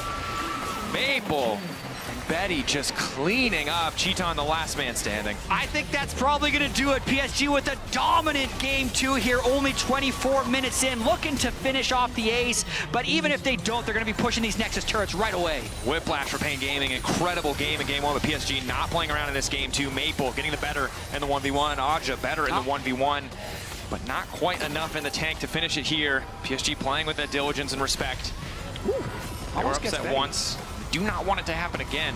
So perhaps one more play. 12K gold lead. It's only no soul point for Pain. This is about as insurmountable as it can get. Yeah, the only thing that Pain is holding on to, or would be able to hold on to, is that they're so far away. PSG is so far away from soul point, but it doesn't matter when you're 13,000 gold down, resetting once again onto the map, have already broken the bot inhibitor, so can move either towards Baron, but most likely just retake that red buff area, choke out vision where you see those 3 wards from Pain being placed. PSG is going to move in as a team, clear those. If Pain is ever next to them, PSG is going to snap engage, especially with the Skarner.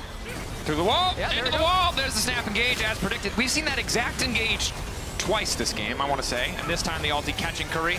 Mid animation as he goes back, so support out of the game. Cheeton stepping up here. Junja immediate flash in, tries to find the knockback. Cheeton living for a brief extra moment, but they're going to need to block with everything they've got. Have to be careful of the curtain call as well. So many things to take into account, but Cheeton's still alive. Maple, though, finally joining the fight. The damage from the Akali is good. Cario giving his life just to get his team out. Now will not have Smite as they take the red buff on the way out. Surely they're willing to take Baron now.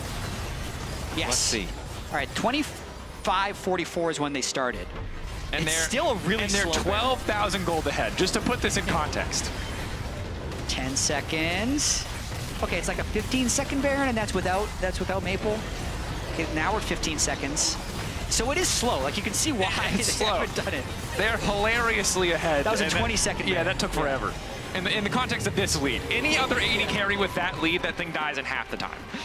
It really does. In no world is PSG nervous about this game. They're going to be much more comfortable in their review here going into Game 3. I think on the side of Pain, you got to be thinking about draft at this point for Game 3 as well. Maple waiting in the darkness. Yeah. I don't even think he needs to hit E anymore to kill people, which is like the one tricky part of the kit, right? Once the enemy has boots, you actually have to, like, a little bit of prediction to hit that ability. I think in that bot lane fight, he just R'd in and just immediately Storm Surge blew him up. Doesn't need RQ, you're done. Oh, I mean, yeah, Storm Surge Shadow Flame when you have a lead is just so gross. It's so powerful. Woody, fishing for anything. It doesn't really cost him much to just jump in, Celestial opposition. You know, not as important because he has such a massive lead. And Maple continues to threaten on side. They don't have a ton of range, they don't have a ton of poke. Although, as I said, Maple might be ready to go in. Just thinking about it. But the wave clear outside of Pain, not great either. Immediately, they're going to try to follow up. Nice disruption coming from Junja. They find a shutdown initially, knocked back into 2, though. Nar and Skarner together doing work. The beefy boys on the front line getting it done as Maple comes in to clean up. Cheeton going in, trying to finish off Maple. He doesn't hit the Q. Oh, he gave everything he had. One last desperation effort in PSG. They've only got 3 creeps. But now with the bot lane coming in, they should just end it here. Yeah, pretty respectable engage there by Pain, down this much gold, being able to get 2 kills, but that was always going to be the final outcome when they try to have that last fight. 2 Nexus turrets down, and soon to be followed by Nexus. Nexus will fall as well. PSG striking back in Game 2 to tie the series up. What a strange series. I hope it's not one of those series where you get that shocking Game 1 and then just 2 perma slams by PSG because I want a banger Game 3, you know? Closer mid lane matchup, neck and neck. Cheeton maybe back on Illusion if they don't ban it away. We got to see the pan into the PSG's huddle and the coach was going over the game. Yeah. I wish it would have panned to him just like scrolling through the patch notes and being like, oh, by the way, we have to change our draft because that feels like what ended up happening here in Game 2. This is a modern draft for the Worlds patch as PSG bounces back. Yep, they had it ready to go and it worked out pretty damn well. We're going to head to a quick break. When we return, that man on your screen will be back and ready for Game 3.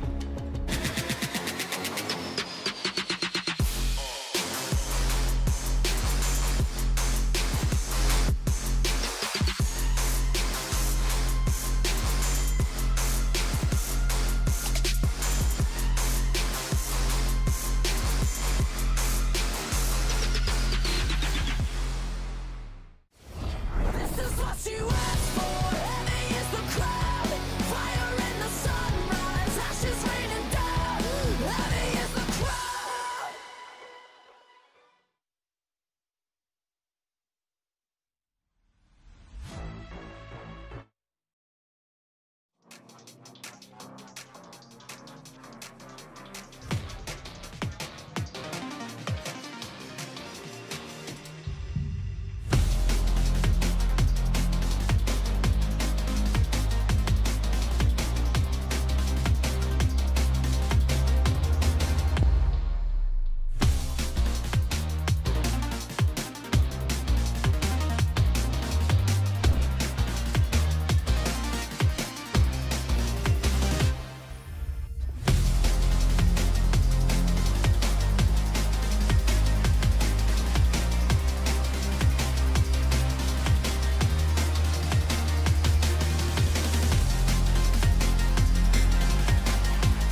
keep it hush, keep denying, but the fire that's inside is igniting.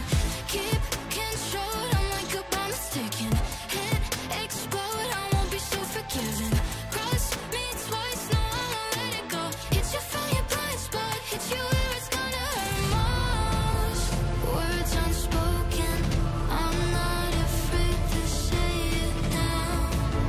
Set in motion, what I've kept underground. Don't crack under pressure, I'm built like a rough machine. And if you don't know what I mean, I can strike like a viper. Feel it calling, always up to something. Give me that power, watch it get louder. Feel it rumbling, better start here running. I'll bite like a spider, and I'll strike like a viper, like a viper. Rosy cheeks on a pretty face. Promise I'm nice, but that goes two ways. I can scream, I can howl, it's performing. Don't wanna let it out, just take this as you're running. Me and my sharp tooth digging in honey. I'm all self-made, not just lucky. Cool girl with a temper. Hit you from your blind spot, hit you where it's gonna hurt most. This has been a long time coming, building up my courage slowly. Ready if I have to fight, got no doubt. Don't crack under pressure, I'm built like a rough machine. And if you don't know what I mean, I can strike like a viper. Feel it calling, always up to something. Give me that power, watch it get louder. Feel it rumbling, better start here running. I'll bite like a spider, and I'll strike like a viper, like a viper. Hiding in plain sight, there's never time to run away. Slide like a tiger, baby, I'm not here to play. Heavy is the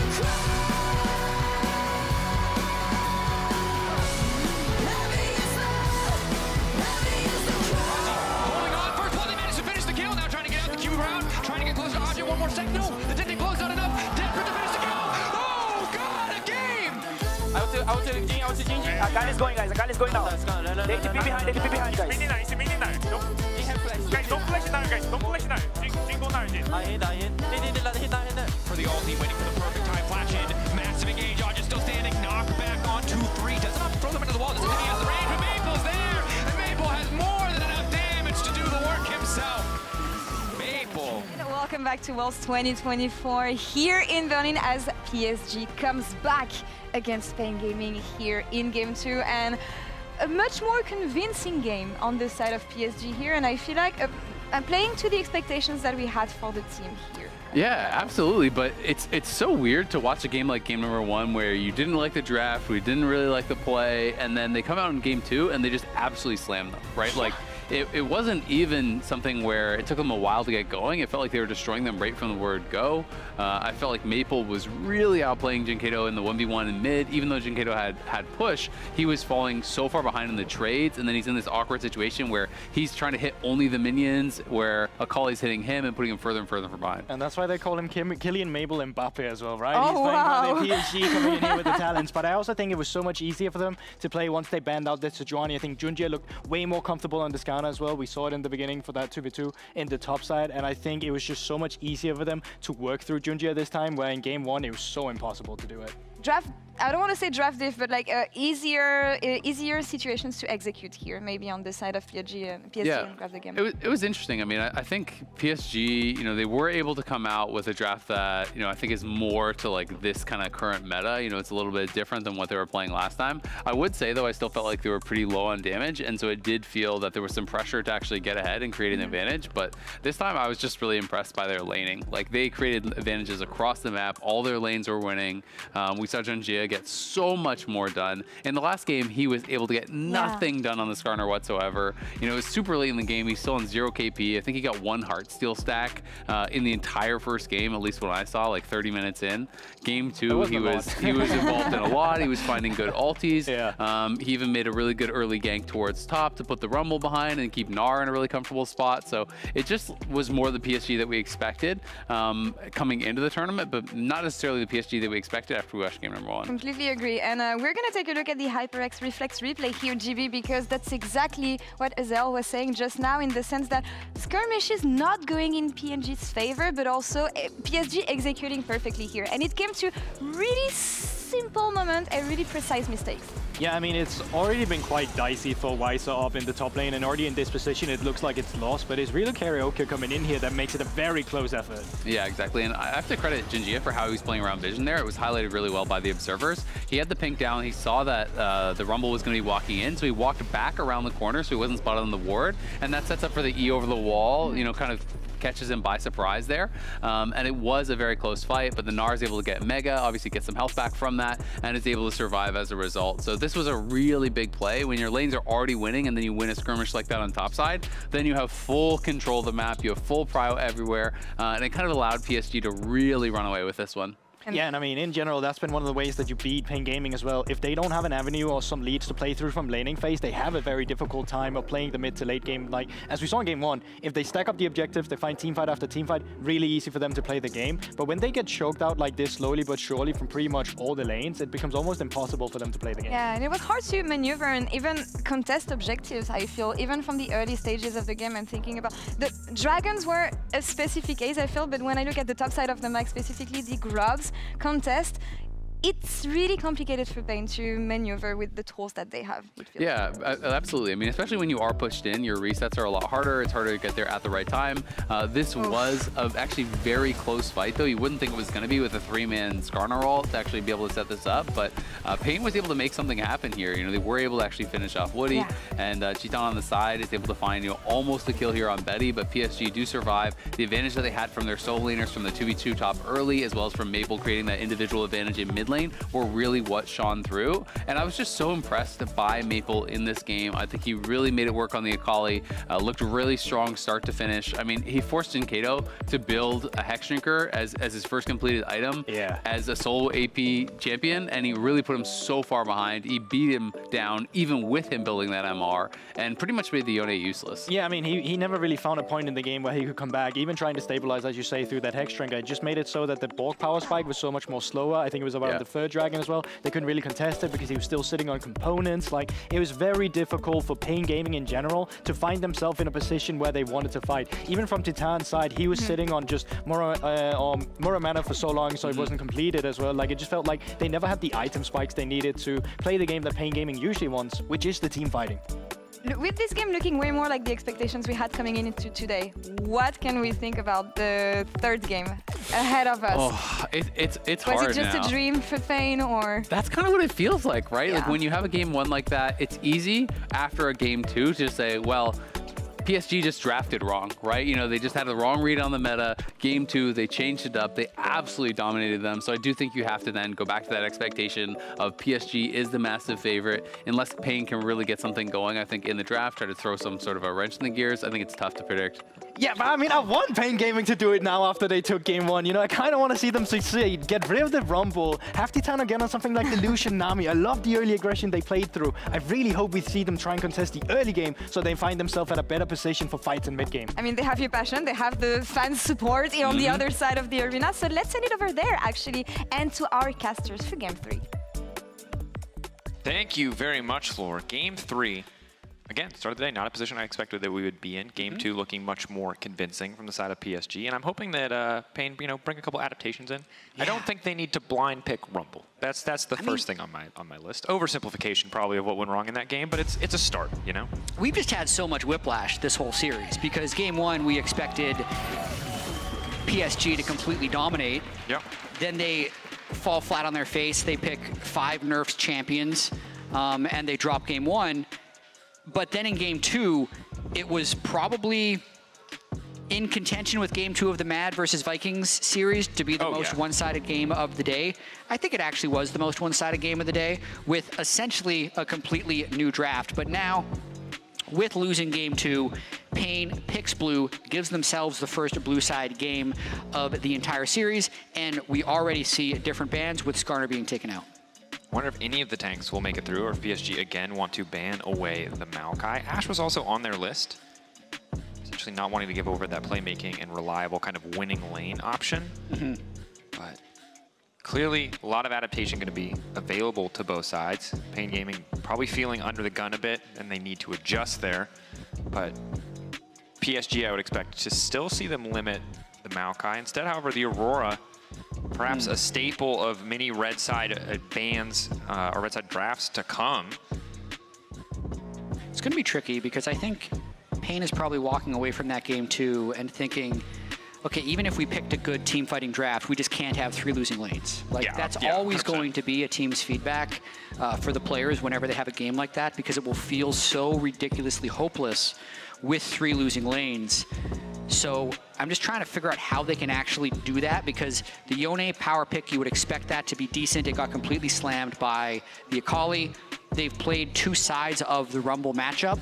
They were getting pushed in on both of those, so neither of those were like safe blind pick lane winning champions.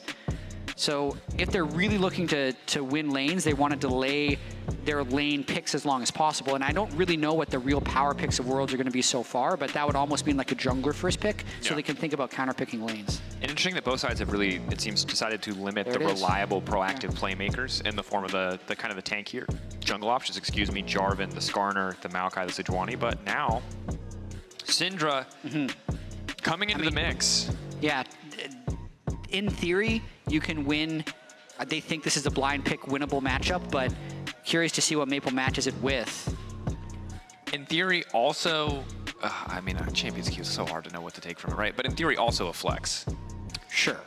I feel like it's been a very heavily blinded pick in Champions Q so far. Historically, Syndra's been fairly blindable as long as you can build the right type of team comp around it. Yeah. You get to hold every single champion at arm's reach. Abilities not forcing you to stop, not getting stuck in cast animations makes the champion feel so good in lane phase. And if they do pair it with a Lee Sin, you have really excellent CC setup, provide a bit more mid pressure.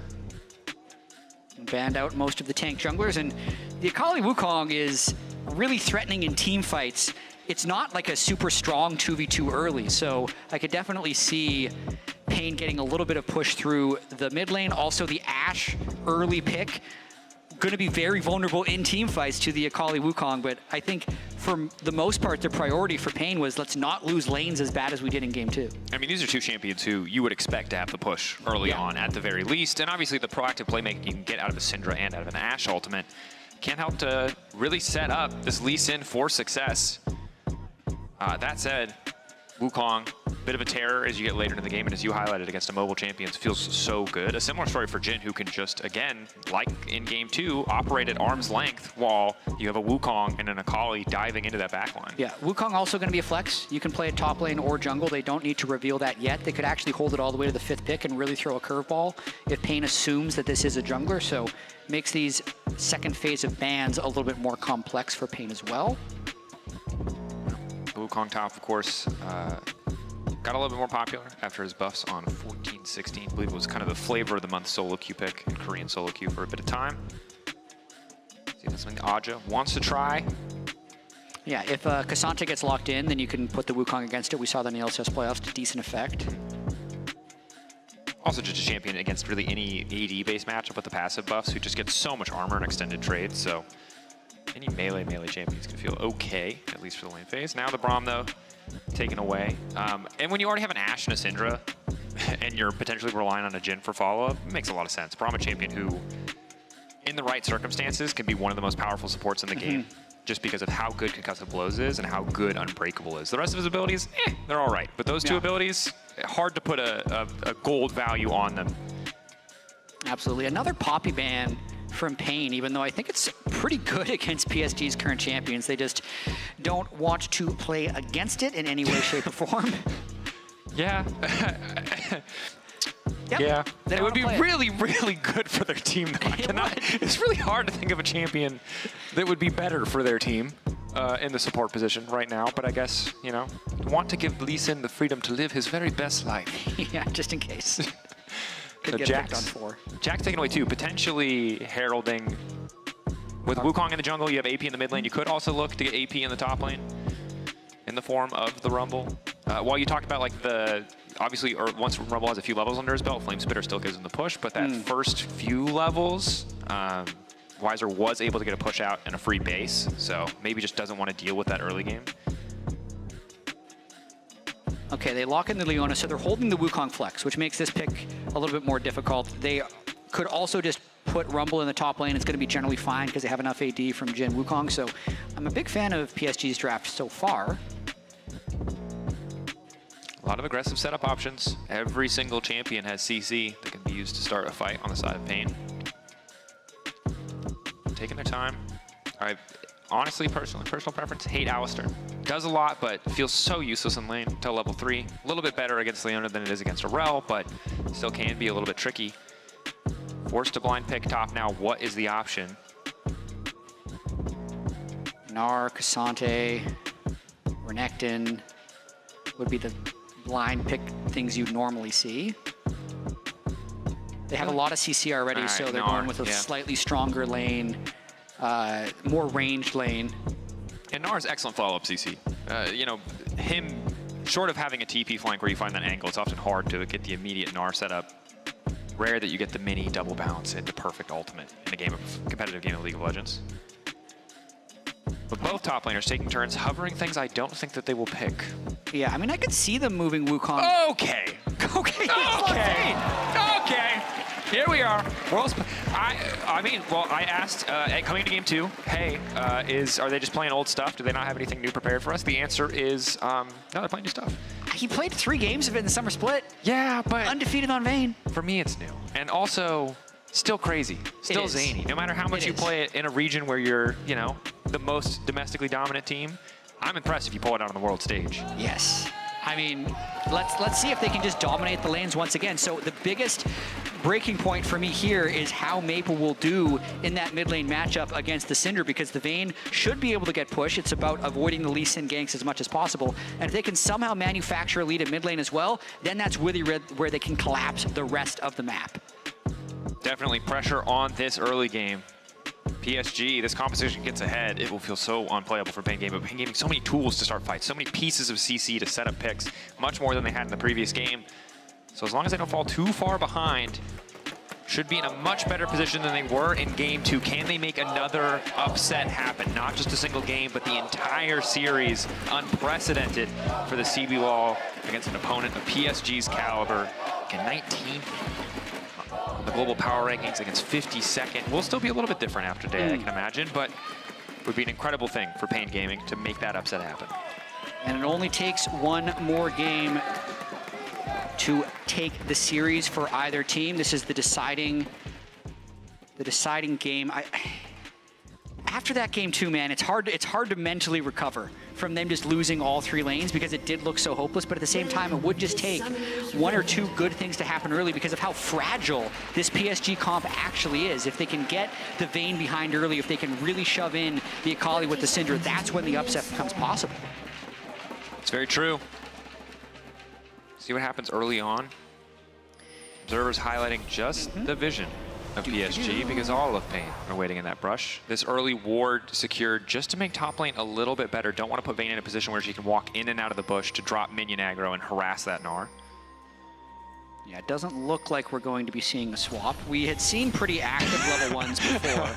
All I'll say is, like, Gnar is bad in a swap, but it is hard to imagine a champion worse than Vayne in a lane swap.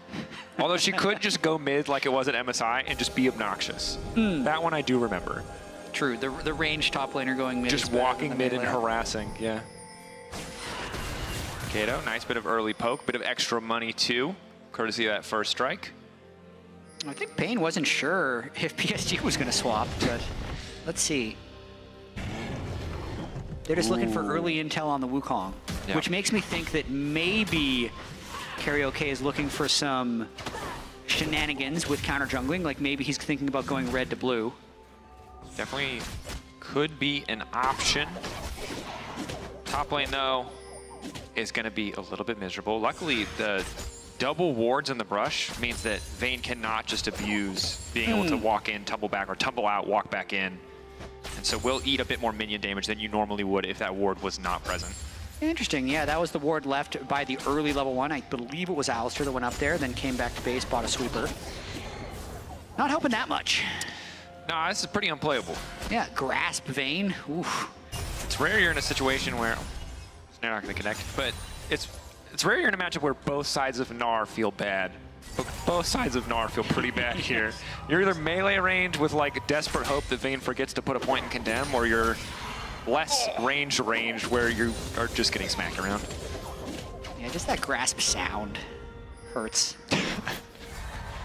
Okay, here we go. Set up on the bot side. Level 3 there. Nice knock up. The cleanse isn't going to help there. Lockup now coming in. The root not going to do much of anything. Betty now in trouble. Minion wave doing a decent amount of damage, but Cheeton should just be able to grab that first kill. Nice use of the hawk shot to keep him standing. Carriel now going to follow up onto Woody. Junja is here.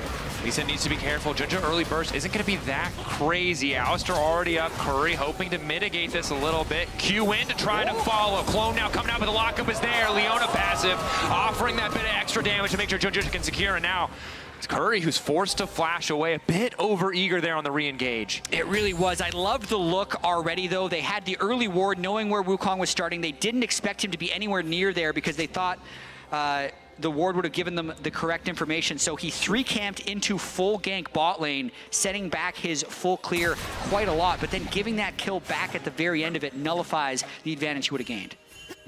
Maple, not quite as favored early on here, but still threatening, still able to just stand in the wave. Betty now collapsing that wave in, and you can see the initial start here, very good. Cleanse on Jhin feels great against a lot of things in this game, but Alistar knockup is not one of them.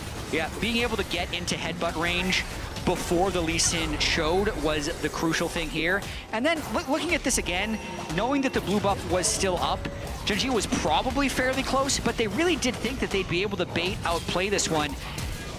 As that's again. Kato in trouble. Flash forward. Maple finishes. Junja there to tank the tower shot to stop Maple from dropping down. Close exchange. Full confidence there from PSG mid jungle. And that's what couldn't happen for Pain. They couldn't have the Syndra not only lose Flash, but also die early on. And the kill goal goes over to Maple, because now that means when Maple is level 6, he's going to have kill threat and be able to get Prio in that lane. And losing Cannon. And Cheeton, the Ashe obviously can win early on, but Curry taking so much damage there for free. Pressure going in favor of PSG, and it's starting to feel like a bit of a run back. Similar to game 2, different side for PSG, but the control of lanes is very heavily favoring them. Yeah, something that was true at MSI and throughout the entire PCS split was when PSG got a lead, they pretty much never let it go. Yeah. So this early start is something they're very confident playing around, especially with Wukong outpacing the Lee Sin, going to be hitting level 6 first. Vayne, so difficult to deal with unless you're really going to devote a lot of resources to stopping him at this point, which they can't, since both the Syndra and the Ashe Alistar bot lane would be the ones in need of more assistance. So PSG is very happy with the start of this game. You can see the pings out. They know Lee Sin's in one of 2 spots, neither of which are near mid, which allows Maple to just play so incredibly aggressive. Jhin Kato's like, okay, surely this guy won't continue to walk at me. Tries to predict with the Dark Sphere behind him. Nope, he's continuing to step into you. He will just keep walking forward as long as he knows he has the safety to do so. But Curry hoping that he makes the same decision twice. Oh, nice sidestep by Maple. He is level 6 as well, so pretty easy to just crash this wave.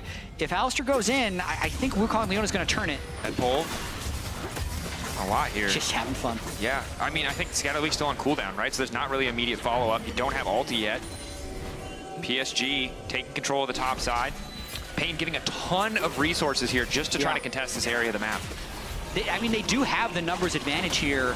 Aja doesn't look like he's interested in teleporting down. So yeah, I think PSG is totally fine giving away these 3 grubs just for more gold and XP onto the Vayne.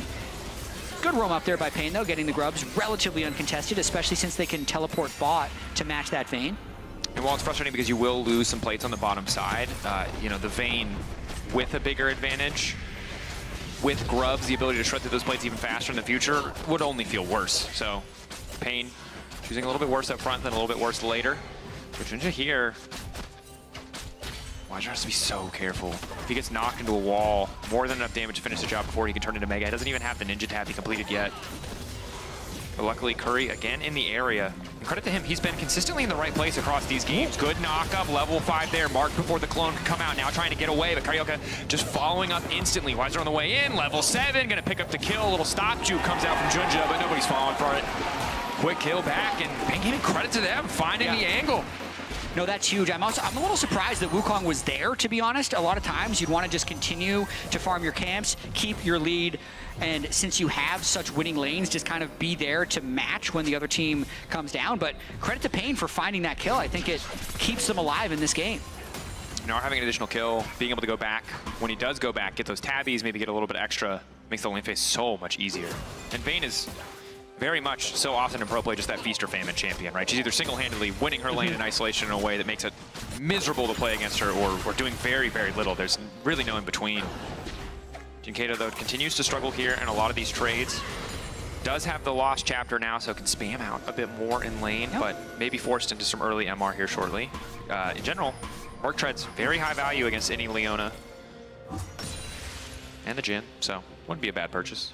Yeah, really interested to see how Jinkato can perform the rest of this game, since there's so many champions that want to flank and kill him. In theory, he's good against the Vayne, but just really struggles against the Akali and the Wukong in team fights, which I think could nullify a lot of his potential advantage in being able to just outrange and win front to back.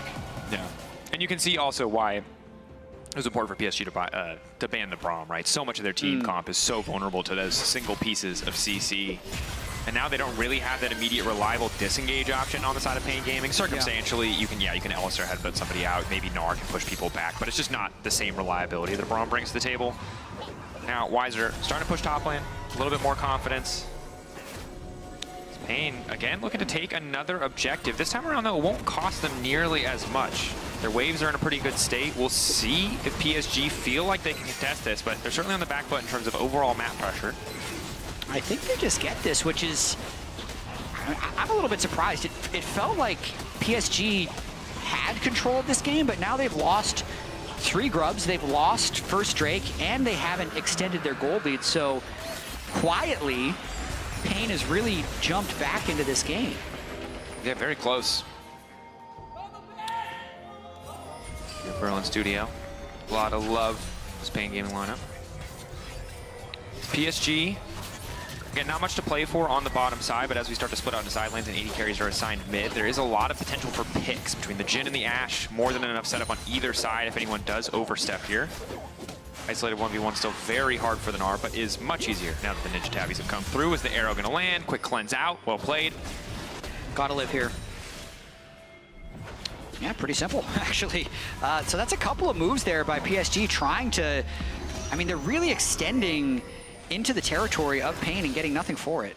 I think one of the big differences here, yes, Jinkato is still losing out a little bit on the laning phase, but Syndra's wave clear is so much safer than the Yone's. So he doesn't have to just eat half of his health bar to delete a wave to try to avoid a dive, which just puts him in a much more comfortable position. Is now Aja going to get kicked backwards. Q does manage to connect anyway. Aja spotted out there. That invisibility not doing anything against the Lee Sin. Good pick from Pain Gaming.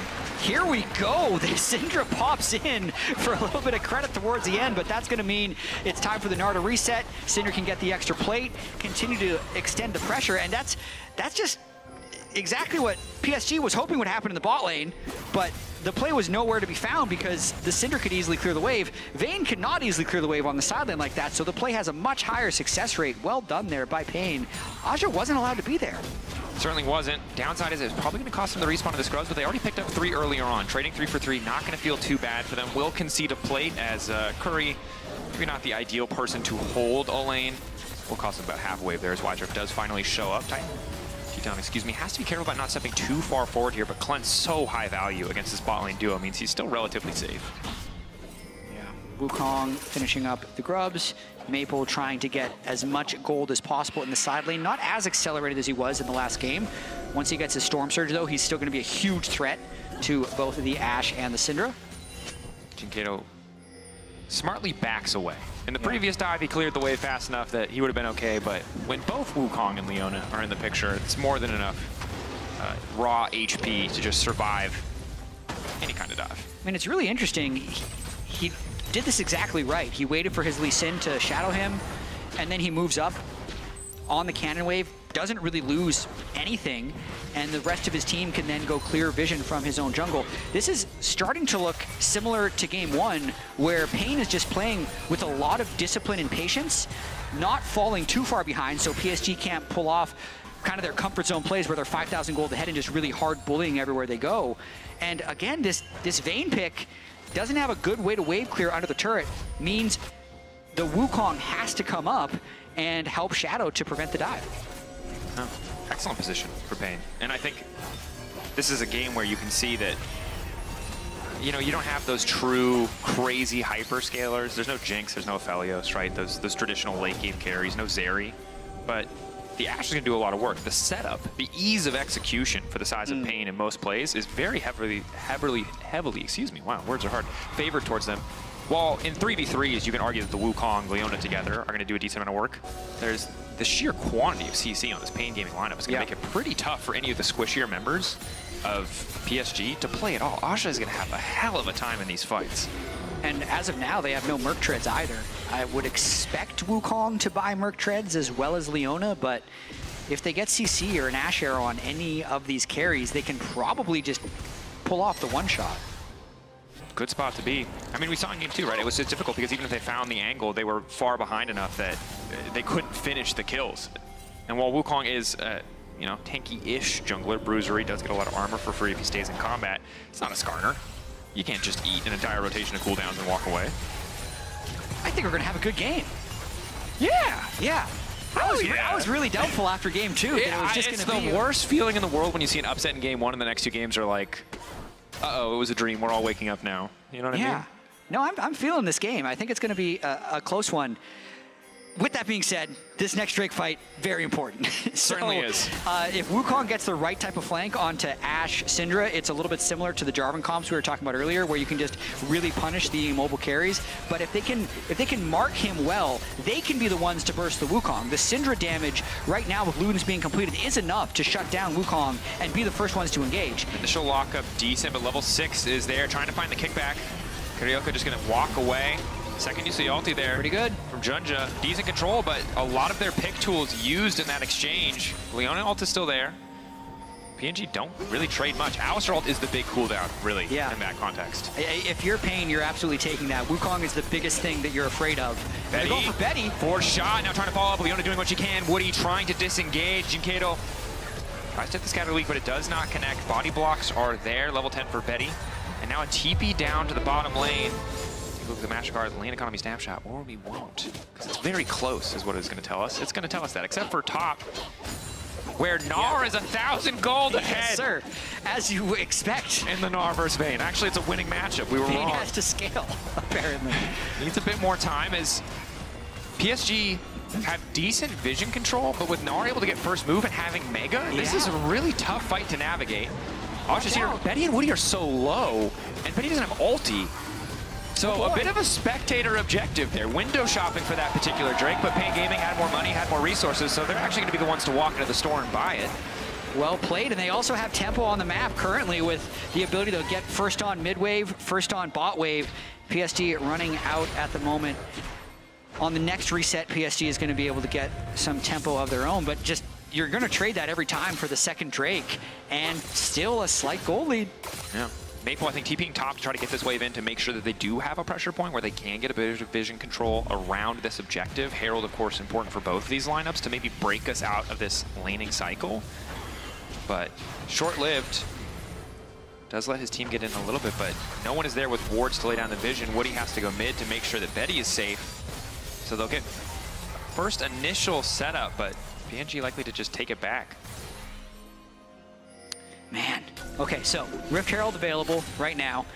And Pain is playing as patient as they did in game one, which is extremely good for them because they're almost waiting for PSG to commit to objectives, and that's where they're finding the fights. Because right now, PSG actually has very poor objective approach because they have really low range. So unless PSG can actually win side lanes and get flank set up, they can't approach objectives very well. So this whole time in between objectives, Pain kind of just has to avoid getting picked, and then if they have push as they move towards objectives, they'd be fairly confident actually taking these fights from range. And you can see they're immediately backing away as they realize they're pretty split, regrouping as 4, re-approaching the objective. And it's not just the short range, it's also the general lack of wave clear, right? Like, Vayne is terrible at clearing waves. One of the big reasons the champion isn't more popular in pro, right, as much of a bully as she is in lane. She's so slow to push these out. And while Maple's decent now that he has enough points in Q, even Jin has to build items to supplement that wave clear. That said, PNG, only 3 people in the area. You've got Gnar waiting off the side. Look at Weiser's rage management, perfectly ready to go. If a fight does break out, we'll start to tick away, but not too far off Mega. They go first. Taking their time on Woody. They don't need to overcommit resources. Weiser now charging up the Mega. A good initial pick. Junja trying to buy a bit more space, buy a bit more time. Jungler already taken off the board. Junja still running, still living for an extra moment, but the knockback is there. Weiser just completely whiffing. Knockback and whiffs again. Gnar missing everything. PSG outplaying it now. Aja, this is the perfect circumstance. He just wants to chase these kills down. Maple is there as well. The dynamic duo, the solo lanes. PSG trying to play cleanup as Betty returns to the mid lane. Pain had so much confidence going into that fight, but PSG are the ones that just execute straight up better. Vayne actually just knocking the Gnar around, discombobulating Weiser as he misses all of his important skill shots in this one. No Herald goes over though, so it's purely a gold advantage currently gained from that fight for PSG. Aja at least able to return to the top lane. Not even going to stick around and try to take the tower. Knows that the lead that they built for themselves in terms of overall map presence isn't that big. Weiser, frustrating play. Yeah. Wallop, I imagine what ends up happening there is you're buffering the wallop or you're pushing it as you lock your camera, so it ends up going the wrong way, and then the ulti just completely whiffing here. Yeah, Pain tried to hard engage onto the Leona and do not get the burst down early, which immediately puts them at a bit of a disadvantage. And they really extra chase to finish off this Wukong, and I think that's got to be what happened, but absolutely wrong side on his W. Yeah, some kind of misinput, most certainly. And this is a circumstance where if you burned all your cooldowns, Vayne is going to have a hell of a time running you down. Thinking about a dive bot. That's a Mega Gnar, though. Weiser. They're going to kill the turret first. Ulti back up. Going to go in, go for the pushback into the wall, get a little bit of damage down, but no one is in the area. Meanwhile, his team already trying to take down other objectives. Weiser taken out of the equation, but it's tier 1 top. Traded in return. Mid lane, I believe, under pressure as well. So 2 towers taken down for 1. Pain Gaming in a decent spot. They want to continue to trade up. No one has taken the Herald. It's not the center of attention. Instead, so much more about pressure on these side lane objectives. And we're just getting a bit of a side lane race. Both of them are going to take 2 as well. I think they're just agreeing to give each other money. Which, if you could do this in real life, I think a lot of people would. Guys, I've figured out economics. I've never read anything about it. I don't know anything about it. But what if we both get money? We're just both going to accelerate the game. That's what we want. I think it will probably actually end up favoring... Wait, isn't this how inflation happens? Yeah, it is, actually. Someone's written the math in this before. I think it favors PSG, though, is what I'm trying to get at. Because more so because of the space created on the map. That gives a really, really deep angle if they can ever get really deep push in that bottom lane for Maple or Wukong to come up for a big flank. Yeah, and it can be really tricky for Jinkato on these side lanes against champions like the Akali, like the Vayne. Very reliant on getting a lot of damage up front, and in an extended trade, he's just never going to be favored. But Pain Gaming forced to catch that bot wave pretty far back. There's a decent TP flank ward if they choose to use it. They have to be careful here. Junja ready to start a fight. Yeah, and looking at the items, PSG is way stronger. They have two complete items on Akali and on Jhin. It's going to be important. Betty doing what he can to clear the wave. Shitan just continues to bully, though, knowing the rest of the team is elsewhere. So Pryon mid. Oof, this is dangerous because they do not have 2 core items on Syndra and Ashe against 2 carries of PSG that do have 2 core items. They see Maple top. They know he has to TP in. They're hoping that they can just burn this down, that they can just get themselves into Soul Point. Wiser with the ultimate. He has to be better in this fight. Maple's already on the flank. Cheeton now gonna be in trouble. The aerial completely whiffs in terms of overall timing. Now Cheeton is gonna be in trouble. E1 connecting, E2 ready to go forward. Carrier can't kick him back in time. The execution once again from PSG is just better. Wow, that was so close. They almost missed the smite on the Drake. It went down to 13, but then they were still able to secure it. I think they're going to ultimately think that's worth as long as they can stop this Baron, but unlike last game, this can be a fast Baron because that's a Kraken Slayer Vayne. Much, much faster this time around. Aja there, Junja there as well. Good damage. We're still early enough in the game and the gold lead not big enough that it'll take a little bit of time. But Carioca, can he get into the pit? Stop it. Doesn't have ulti. 5K getting lower. Jinkato closer and closer. 3K, they're going to try and burst it. The objective should just fall here. They're going to try to pick up a pick in the meantime, but I don't know if this fight favors them. PSG still ready to go. Round 2 not quite going to happen. Pain Gaming caught reeling. TP down to the bottom side. They're just trying to delay some of these recalls, maybe get a bit more goals in their back pocket. Confident play from PSG. Yes, they lose out on the smite fight, but they do manage to grab the Baron. And that, I think, is why that was such a risk by Pain, because they were always going to lose this fight. They just were so far down in items, and they commit a lot of cooldowns just to secure that Drake. I'd say PSG did go too late, though. Maple, if he's in there 10 seconds earlier, they can get this fight before the Drake goes down. They still clean up, they still get the Baron. If they can make something happen with this Baron, they can make it almost impossible for Pain to get that soul. But being on soul point is probably something that Pain is pretty happy about. Especially Hextech, right? Yeah. Arguably the strongest soul in the game in terms of efficient combat output. But PSG, not gonna hit. I mean, that's still just a Vayne. That's still just a Vayne. Lee Sin can see her. But now, the rest of PSG is collapsing, and things are looking a little bit difficult. Excellent scatter of the week with Junja ready to go over the wall, and already the Jhin is in range. Nice knockback, stopping the first ulti. Additional headbutt to make sure that they can escape safely, but PSG are hungry for blood. Normally a much more map-focused team saw their angle to try and force the fight and get a bigger advantage. Yeah, I mean, if they win a big fight here, they can secure the series, because with the Baron buff, nothing's going to stop their push on the side of PSG. So just trying to get as many objectives as possible, because they really, really need to extend their lead to make that soul impossible to complete. Definitely do. One of the few ways Pain Gaming have left in this. The gold doesn't look massive, but the map position has been so good for PSG. Yeah. The itemization, you talked about it before. Finally, we're starting to take over to 2 items on most of the members of Pain Gaming as the fight's now going to start to break out. Junja in trouble. Carriel trying to backstep. Jinkato ready to go. Has the Q. Mind's telling him no, but his body also telling him no. Will not go in. It's a good thing. He would have died. Yeah. But would have been hard to not take with how low the Wukong was. And the side lanes are not actually in that bad of a spot. Weiser's Gnar getting decent push. They're still able to secure their own jungle. It's not as dire as it was in some of the previous games. I still think we're headed to a pretty interesting end to this game. I would slightly favor PSG from this point, but it's like they're out of mistakes. Yeah. Cheeton has to watch that tower get taken down, but luckily has enough movement speed to get away from that Wukong. Betty continues to push in mid lane. Baron buff still there for 20 seconds. This is the last wave that PSG will have to play with this particular buff. But Aja can't really walk up alone, is the difficult portion. Still powerful in the isolated 1v1, but still not the longest range, not the most threat onto a tower. And Maple having a second straight strong Akali game, hitting level 15 now. 2 completed items and an easy large wrong. But what I mean by them just being out of mistakes is they're clearly the stronger team right now. Sure. And if they execute, you know, exactly right, then Pain won't win another fight, Pain won't get another objective. But one mistake in this next minute, let's say Maple gets picked, misses ultimate, or maybe Wukong dies before a fight, that could be soul, and then I'd immediately favor Pain in the game. So while PSG is favored, is ahead, they're right on the tipping point if they give up this soul accidentally. Very close, tenuous advantage. They have the tools to deny the soul from the side of Pain Gaming, but can't afford to get caught out on the side lane. You can see Maple immediately backing off, doesn't have the vision to step any further forward, even though he does see a little bit, at least on the other side of the pit. I believe Pain saw that ward get placed. Curry was there, so not sure if they're just not worried about it. Ryoka has to be careful, though. Condemn alone, not too scary, but when you've got 2 other members to back you up, it can be a bit difficult. Ulti immediately to kick things off. Junja getting a lot of cooldowns in exchange for his ultimate. Still feels like a trade that overall favors PSG. given that they already have a dominant position around this objective. Still engaged with Leona, but they have no deep push here, so Maple doesn't actually have a strong flank that he can go through. And if you're PSG, you do not want this Drake taking damage.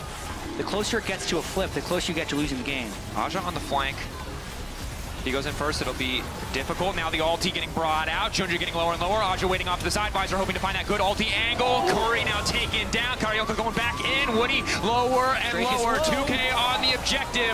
Can they find a way to finish this one off? Carioca knocked out of the fight. Betty stepping up. 1-2 shots trying to find the job. The Hextech Drake taken out and taken down by PSG. Visor and Carioca trying to make it happen. Maple in the clutch. 1 kill, 2 makes it look easy. 3 overall. The triple for that man in the mid lane. Oh, it's a banger, Dracos. 9 champions die in that fight, and Maple's the one who walks away. But this is extremely close as that Drake gets lower and lower. Woody flies in. The focus to me is all on the Drake, and that's what PSG takes advantage of, because Pain really want to steal this Drake. Wukong is able to secure it, and then the end of this fight is just pure chaos. Maple jukes around the outside. Once he lands that E, it's over.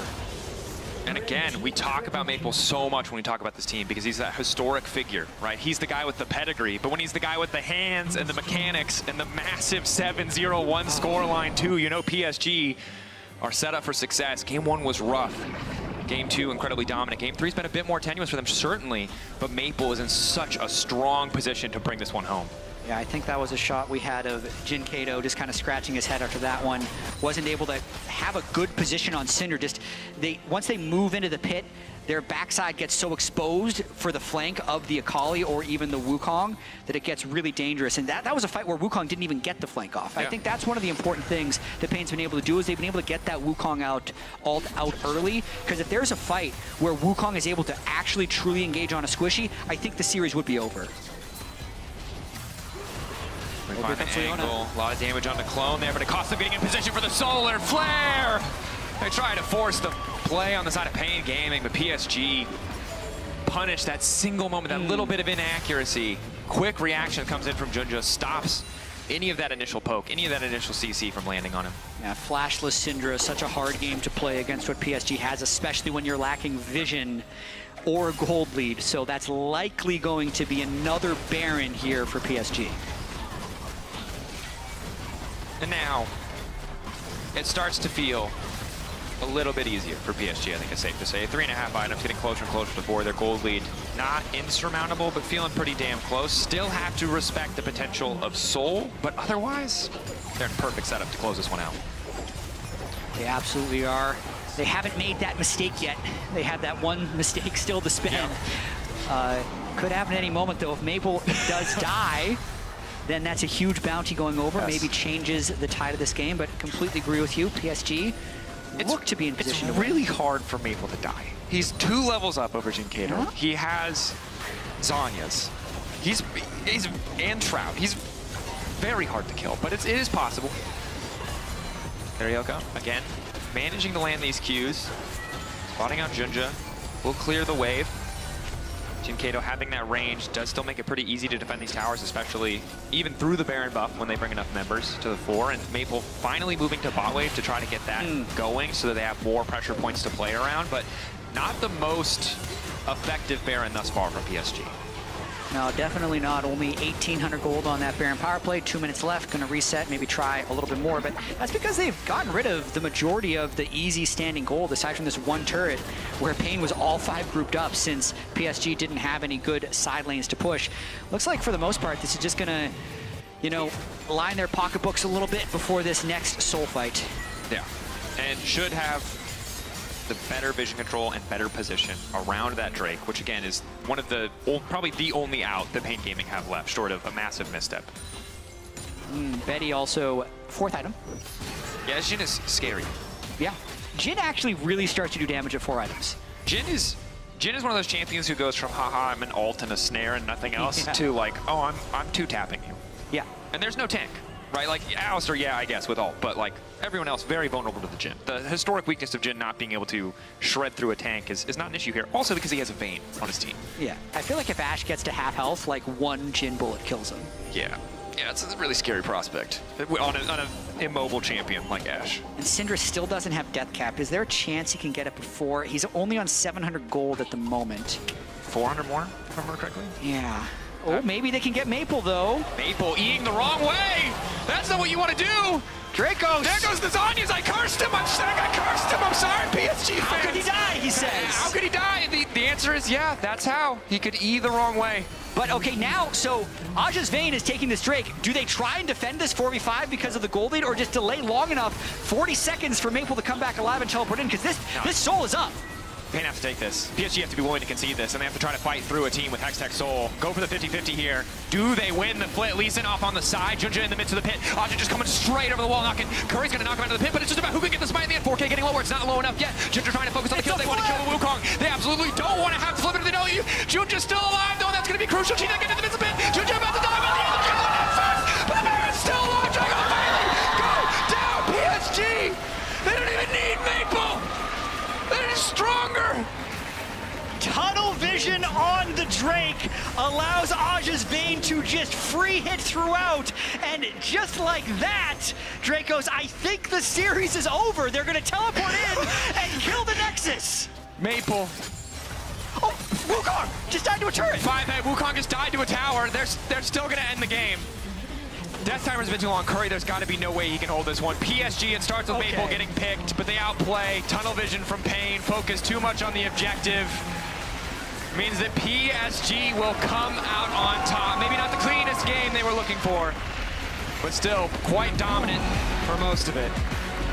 And no matter what happens in these best of threes, you can lose the game 1, 18 kills to 2. You can just flip it with your 7-0 Akali dead at the soul fight. But as long as you win 2 of the 3 games, it counts exactly the same as if they were both perfect. They move up to the winner's bracket, and Pain moves down. Credit to PSG, weathering the storm, adapting after a very rough game 1. Credit to Pain as well for putting up such a good fight against a team that was so heavily favored in so many different metrics. It's going to be really interesting. I mean, for Pain, I think their expectations coming to this World Championship is they want to put up a good showing. They want to fight and show themselves against these other top teams. And if before the series you had this option before you that they're going to have this soul fight that maybe decides the series, you're going to take that 10 times out of 10. Oh, sure. But I feel like in the moment right now, they're going to be crushed. Because they were so close to taking down this PSG team who just by the skin of their teeth escape and take home the win. Yeah, and it's rough because by the same logic that you use to celebrate PSG, right, also counts against Pain because a lot of people will see the loss and not see the heartfelt effort and the incredible moments across these 3 games where they were able to fight back. That first game where they were able to take down PSG. So much of that context gets erased when we look back at history, right? And I think that for them, they have to hope that this is just the beginning of what could be a very promising showing at Worlds. And I think for PSG, this is a valuable series for them to have played. It's actually more valuable for this to happen than for their very old team comp in game 1 to win and then just rolling with that for the rest of Worlds. I don't think that would have been helpful for their read on the meta. So absolutely, I think their read on the meta was off with their game 1 draft. It was just Rumble Tristana. Maybe they knew it was bad and thought they'd be able to win anyway. We'll never know for sure, but because they're moving up in the bracket anyways, it's completely fine, and I think very important that they got that read tested, proven wrong, and they could adapt and not get punished for it. Certainly. And I am impressed that they got away with that Vayne. That was, I mean, credit to Aja. That man, it's like full confidence there. I mean, he got the triple kill in the last fight, Dracos. Maybe he played cleanup. He did. He played cleanup. Oh, if enough people are flanking from different angles, how do you defend yourself? It's difficult. It's tricky. But overall, I think a series that was, on paper, supposed to be so one-sided ended up being so back and forth and so compelling. And that's one thing that I love about when you talk about plans is it's like so much, because we get to see so much tape from like the top 4 regions playing as we go later and later in the tournament, it's so much easier to have like a solid prediction on where people are going to stack up. But plans always manages to shake things up. One man who's going to be happy about that series, however, is Maple, and he's standing by for our post-game interview. Welcome everybody to the post-match interview. With me is Maple after his victory up against Pain Gaming, and also Reason to help us out with the translation. First off, congratulations on the win, 恭喜. I want to know how he feels after finishing his first match of Worlds 2024. 首先恭喜你们获得第一场胜利。那他们想知道，就是在赢得胜利之后有什么样的感想呢？就其实今天是我们的第一场比赛嘛，然后我觉得第一场我们打的感觉有点紧张吧，所以其实在进攻的时候就是感觉都在跟对面法语，所以2-3把就是我们选比较打架的阵容这样子。 So after first game, they got a little bit nervous, but then at first they are doing a lot of laning, but then after the first game they decided to do more fight surrounding about that. I think the change in the strategy worked really well, and also I think his Akali pick was the main kind of key point bringing your team to the victory. So I want to know your thought process behind locking in that Akali for 2 games in a row, and how does he rate Akali right now? 就是觉得你们的策略做得非常好。那么在选择阿卡丽的时候，有什么样的是关于团队的策略呢，或是自己的自信选角，所以选择阿卡丽？就阿卡丽的话，其实是我比较擅长的英雄。然后这版本因为法师装备都被改强了嘛，所以其实这个版本的话，我觉得阿卡丽还是挺不错的。 So in this patch, most of the mages are buffed a lot. So he, at first, he also Akali is his personal favorite champion, and also it's good for counter picks as if there's mage champion. And that is exactly how it worked in this series. And I want to ask about his kind of mental fortitude as well, because even last year he mentioned about he might even consider, returning, having some break after the Worlds run, but he made it back to Worlds one more time. And this time also he has Betty on the lineup who made it back to Worlds after 2018. So I want to know what kind of drives them to keep competing on the world-class stage for such a long time. 就是有关你的一些个人的想法，就是你有提到说你可能会需要一段时间的休息。那在这次世界赛的话，关于 Betty 一起归队的话，你有什么样的想法，或是什么促使你一直这么有动力的呢？就其实这次我觉得我们的队伍的话，实力是比前几年来的更强的，所以就是今年想要把目标放得更远吧，然后想办法拿个好成绩，不留遗憾。 So basically, he thinks that the team has better performance this year, and he wishes to do better than ever, and has a higher goal that in this year's Worlds. Amazing. Thank you so much for the interview, and thank you, Reason, for the translation. One more time, this was Maple from PSG. Please give it up for Maple one more time, everyone.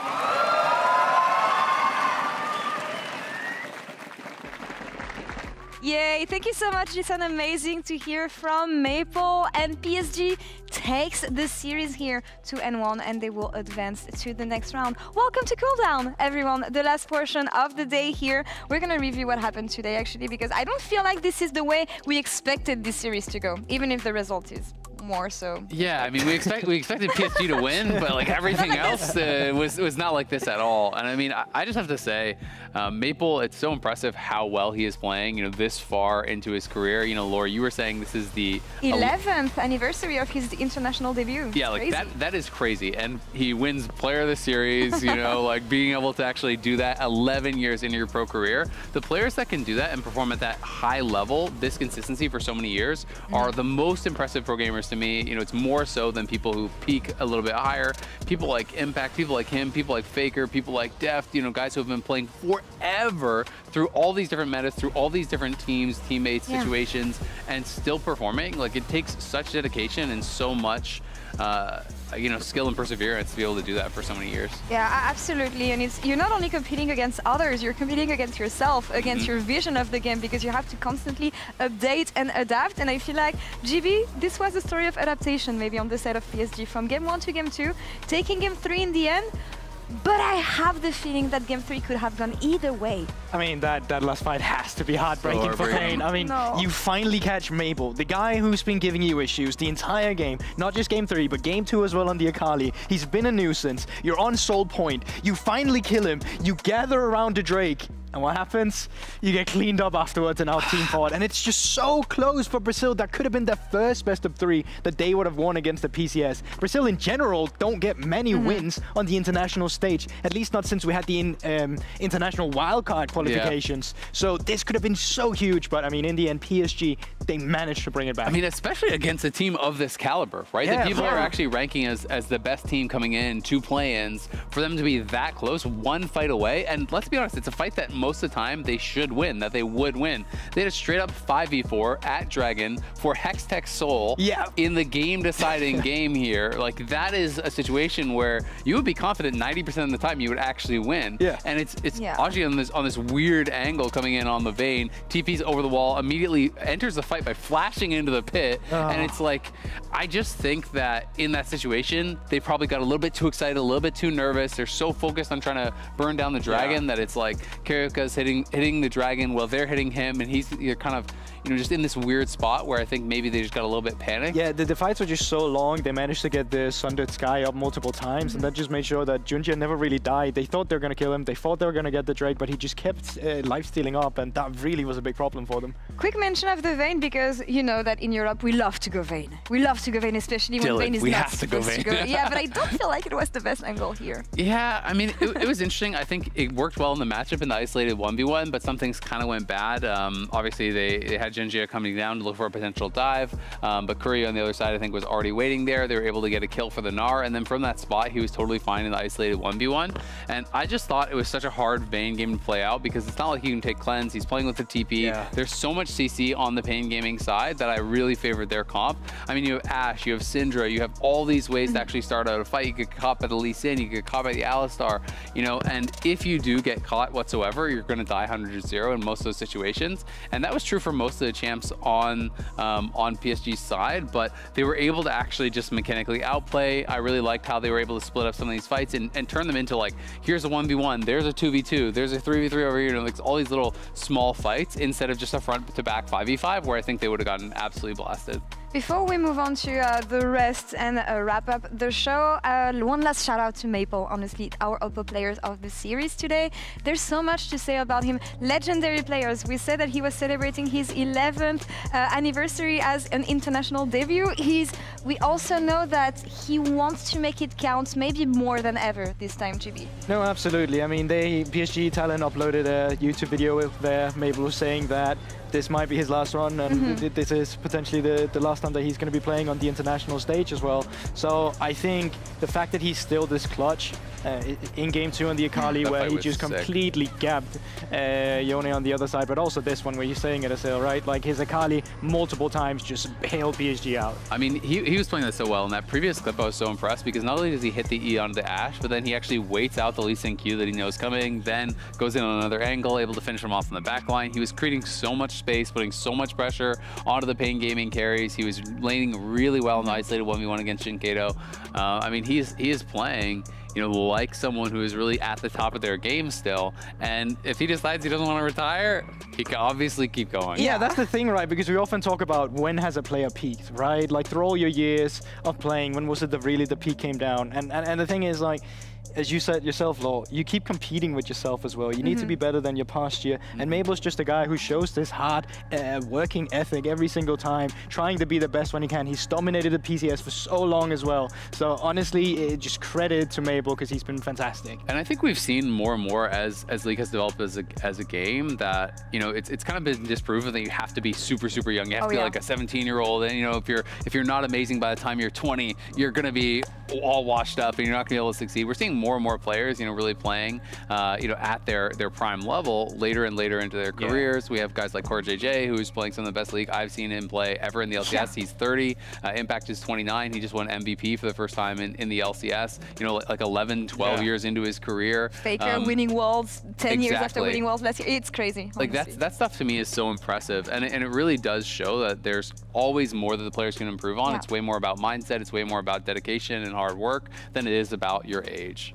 I love it. You know what? I'm just gonna leave it on that note because for me, it's a lot of hope for players who wanna stay around in the scene for a long time. Yeah, for the boomers like us who wanna stay in the scene. You know. Yeah. Focusing a bit before we focus on tomorrow. What are the main takeaways from today, from a game perspective, meta perspective, maybe?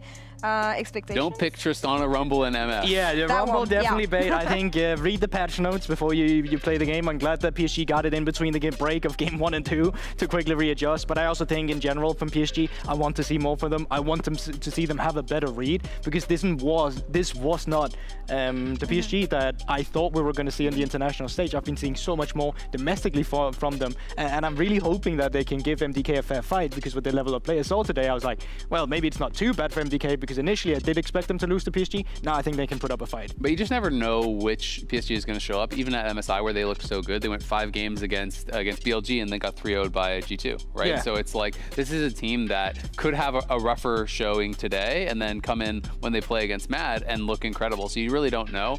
I would say, you know, my main takeaway, at least from what we've seen, is the AD carries mid look very, very weak. You know, that was kind of expected. But I don't think that there's like one solidified meta. The second series was much more about these melee champions in mid. We saw Jinkato have a really good Yone game in game number 1. We saw 2 Akali games that were dominant. In the other series, it was much more about like Orianna and Syndra and more that mage style. So I think we're seeing that there is flexibility. It's just kind of in a different way than what we saw before. And we need more info, maybe, before forming an opinion here. 100 Thieves are going to make their debut tomorrow. At Worlds 2025. Yeah. How confident are we on this one? That didn't sound confident at all. I'm excited for this team, and I have heard they're doing pretty well in scrims and everything.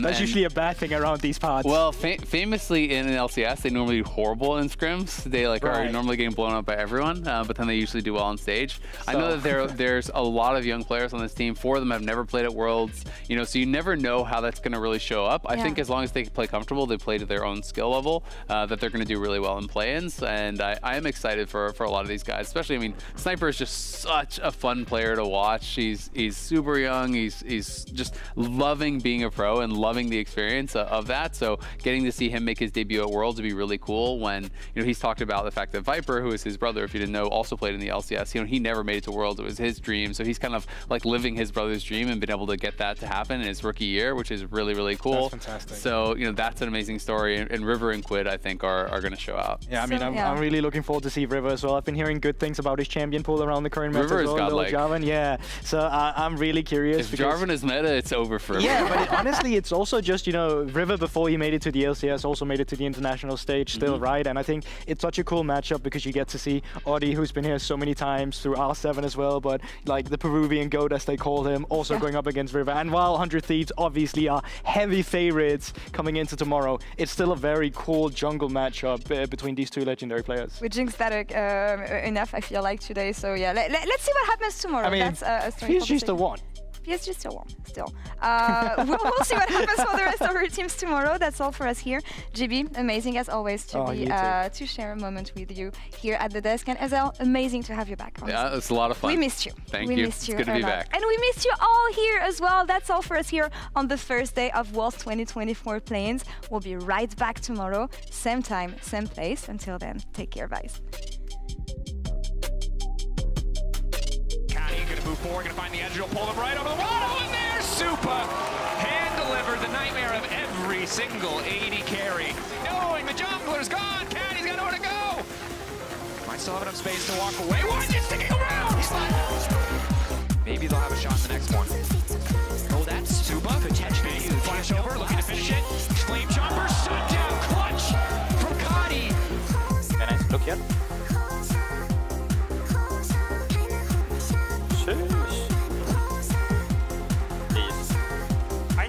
Look for fight, look for fight. Go scanner, go scanner, go scanner, scanner, guys. I give you here. Scanner, guys. Get the mini error now. Yeah, I get bottom, get bottom. Okay. You guys, maybe I take kill over. Nice. Get up,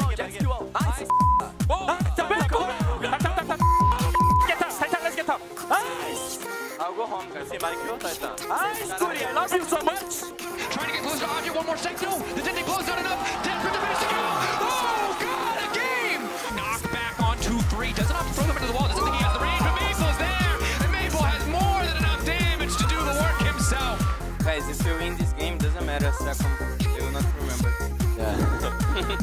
That's it. 1-2 shots trying to find the job. The Hextech Drake taken out and taken down by PSG. Wiser Karaoke trying to make it happen. People in the clutch. 1 kill, 2 makes it look easy. 3 overall, the triple. You know, Junja's still alive though. That's going to be crucial. She's not getting the missile. Junja about to die. But the Baron's still alive. Go down, PSG. They don't even need Maple.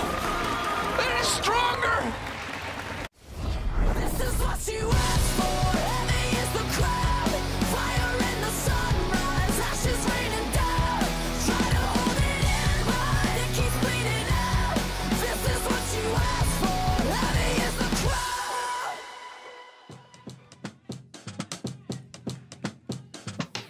I've been a bad bitch to pay phone. I've been a rat kid for your station. I've been a quiet storm in the terror zone. I've been a big show worth taping. I keep it 100 and I take a lump sum and I keep a good